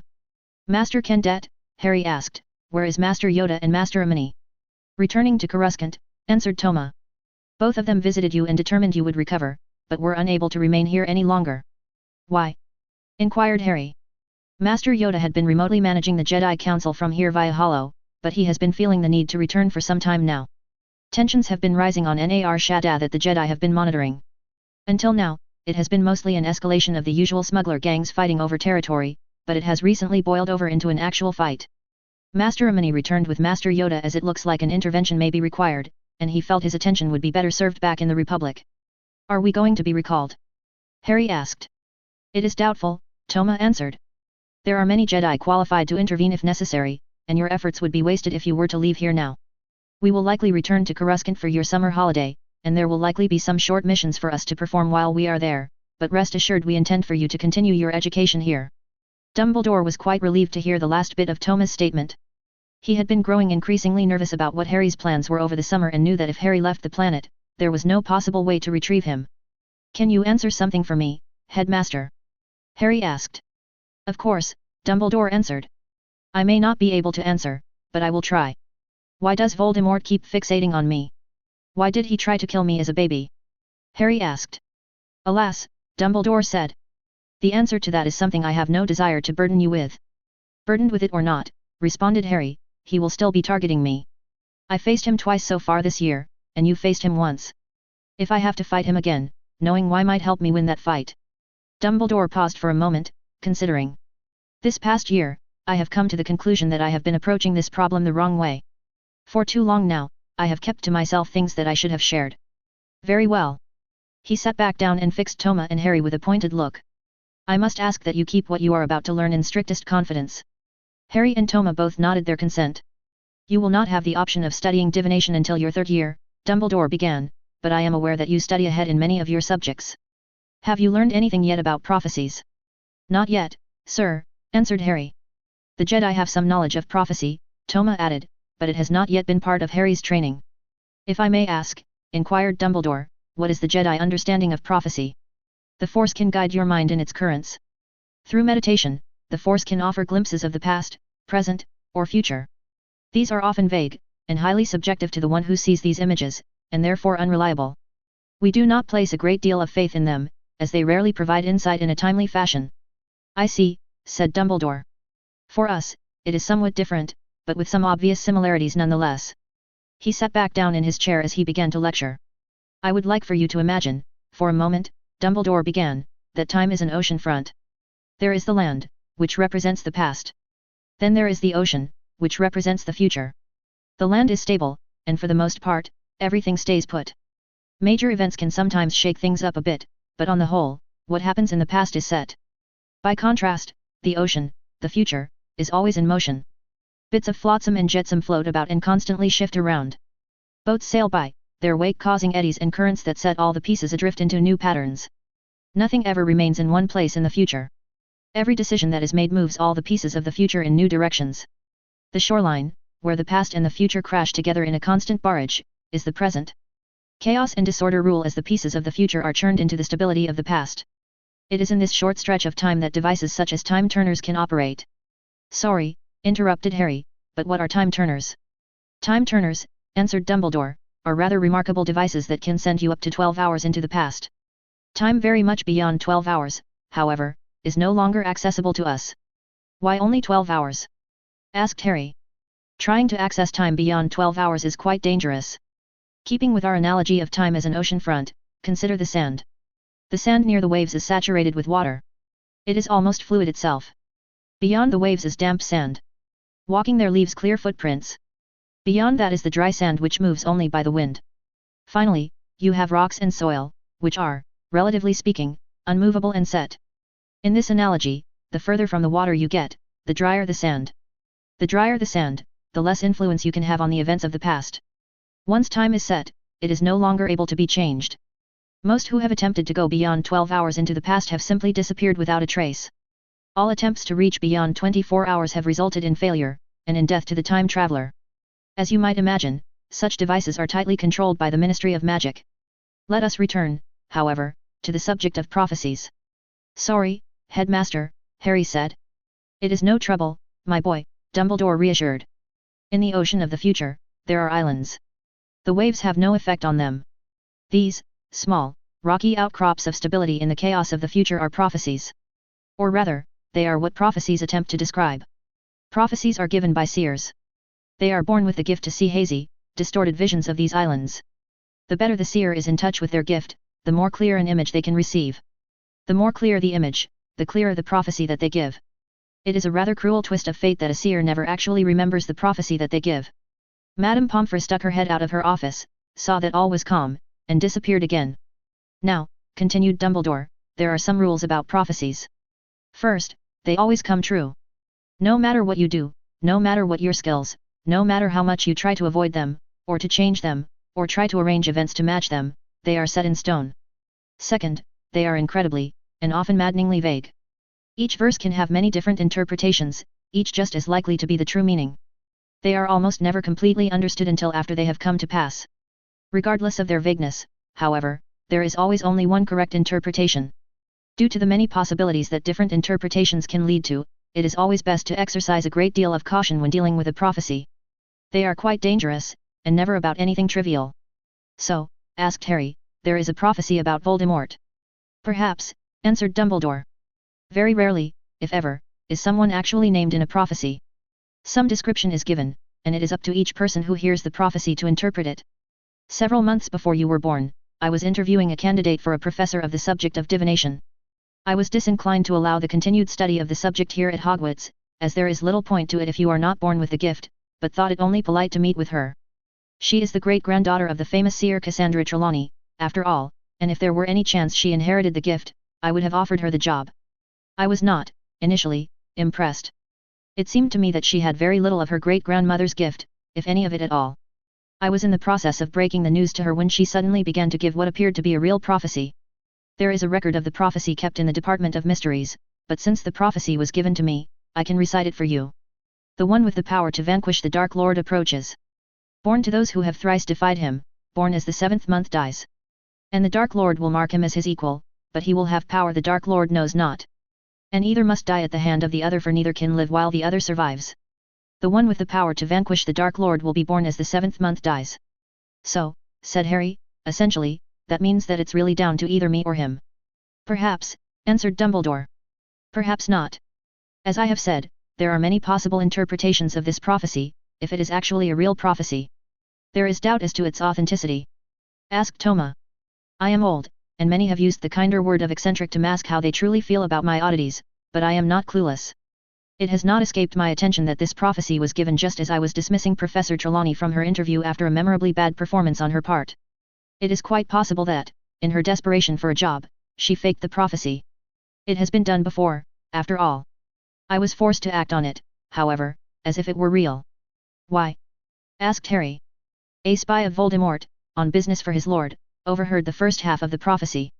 The part that identifies the one with the power to vanquish the Dark Lord. He was discovered and failed to hear the remainder of the prophecy, and in the confusion, I was unable to apprehend him before he left to return to his master. The spy relayed what he had heard to Voldemort. Believing the prophecy to be real, he acted on it. Thus, I am forced to act as if the prophecy is real, even though there is evidence that it is not. What evidence? Asked Toma. Professor Trelawney clearly remembered the incident where the spy was found and ejected from where he was eavesdropping, Dumbledore explained. Seers do not remember what happens when they are giving a prophecy, so if it were a true prophecy, she should have had no knowledge of a disturbance in the middle of her telling it. Nonetheless, it is now a moot point.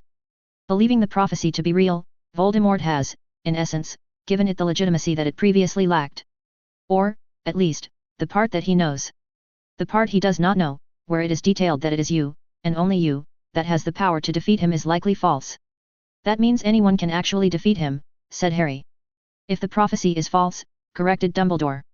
This is the maddening part of prophecies. Even this one, which should have no legitimacy at all, is given power by Voldemort's belief in it. As he takes it seriously, we must as well. That was why I urged your parents to go into hiding.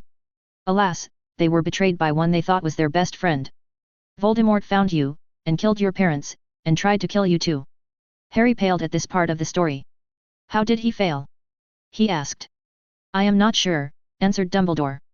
The best guess I can come up with is that your mother, who was very clever with charms, was able to craft a protection charm that was able to save you. There is a very real possibility that it wasn't actually a charm, though, but a rune. A rune? Asked Toma. A symbol, usually etched into stone, that contains magical power. The carving, once charged, provides the magic. The symbol itself directs the magic to achieve the carver's conditions and intended goals. While I am not certain what rune she may have used, or even if it was a rune, I do note that the lightning bolt is often used in runic languages to describe a powerful protection. So you think my mother carved this into my head?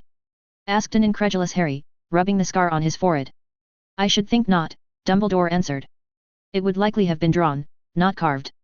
If it is a rune-based marking, at least. I believe the killing curse, reacting with the protection rune, caused the damage that formed your scar. The killing curse generally does not inflict any physical damage at all, I should add. Proof yet again that something more must have been going on. Dumbledore rose from his seat and began to pace. Regardless of whether the prophecy is real or fake, we must protect it. Voldemort must never learn of the half he remains unaware of.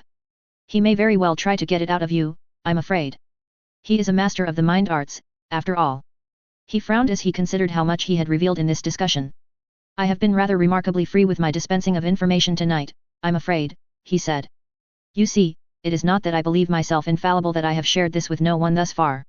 If Voldemort ever learned of it, he would be far more brazen and deadly than he ever was before. And far more likely to make mistakes, added Toma. Yes, conceded Dumbledore, that is true. However, he is well versed in the dark arts, and a Voldemort, returned to his body and genuinely believing himself to be truly immortal would be nearly unstoppable. I am aware of my own limitations, and I would be no match for him. Oh, I would provide quite the show, no doubt, and if tales were told of that battle, I'm sure I would be well represented in them. I would, however, lose to Voldemort in the end. At his greatest strength and believing himself to be unkillable, he would be a truly deadly force. Someone might eventually stop him, and if the magical community ever stood as one in defiance of him, he would stand no chance at all, but that is unlikely. The magical population is, by their very nature, followers. They are unlikely to unite in the face of danger. Well, Harry and I will be returning to Coruscant for the summer, so this is something we can table until we return, Toma said. Unless you believe that Voldemort can travel across the galaxy now. No, said Dumbledore, I believe that would actually be the best place to keep away from him. Harry was sitting on a rock on the courtyard. Surrounding him was Hermione, Neville, Daphne, and Ron. "So, Harry," said Daphne, "what are your plans for the summer?" She was physically healed from the choking she had received at the hands of the Voldemort-possessed Filch, and would be undergoing mind healer treatments throughout the summer to help her come to terms with the emotional impacts of it. "Master Kendet and I are returning to Coruscant for the summer," Harry replied. Hermione looked quite sad at that until Harry gave her a hug. "Don't worry, Hermione," he comforted her. "I have a hollow cube for you. We're leaving a relay station on the moon, and that cube will allow you to contact me. I may not be able to answer right away, but we can leave messages back and forth." Ron looked a bit green at the thought of where Harry was going, and how he was told Harry would be getting there. "Are you really going to leave in a spaceship?" Ron asked.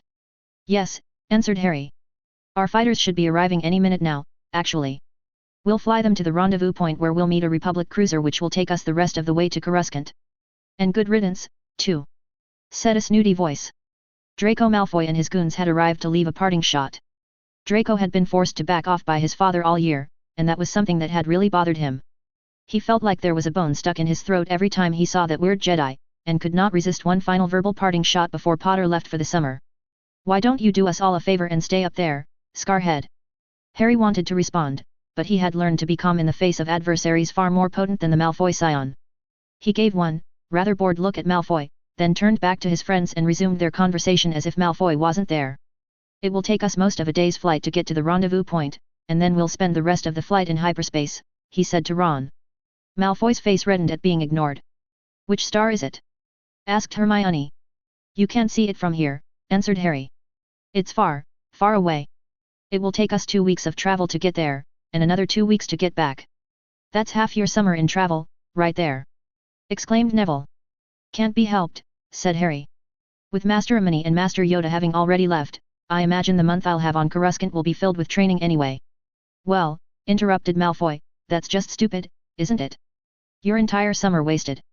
I'll be taking it easy this summer." He turned to Hermione. "Bet you'll just have your nose in a book," he said in a scathing tone. He turned to Ron.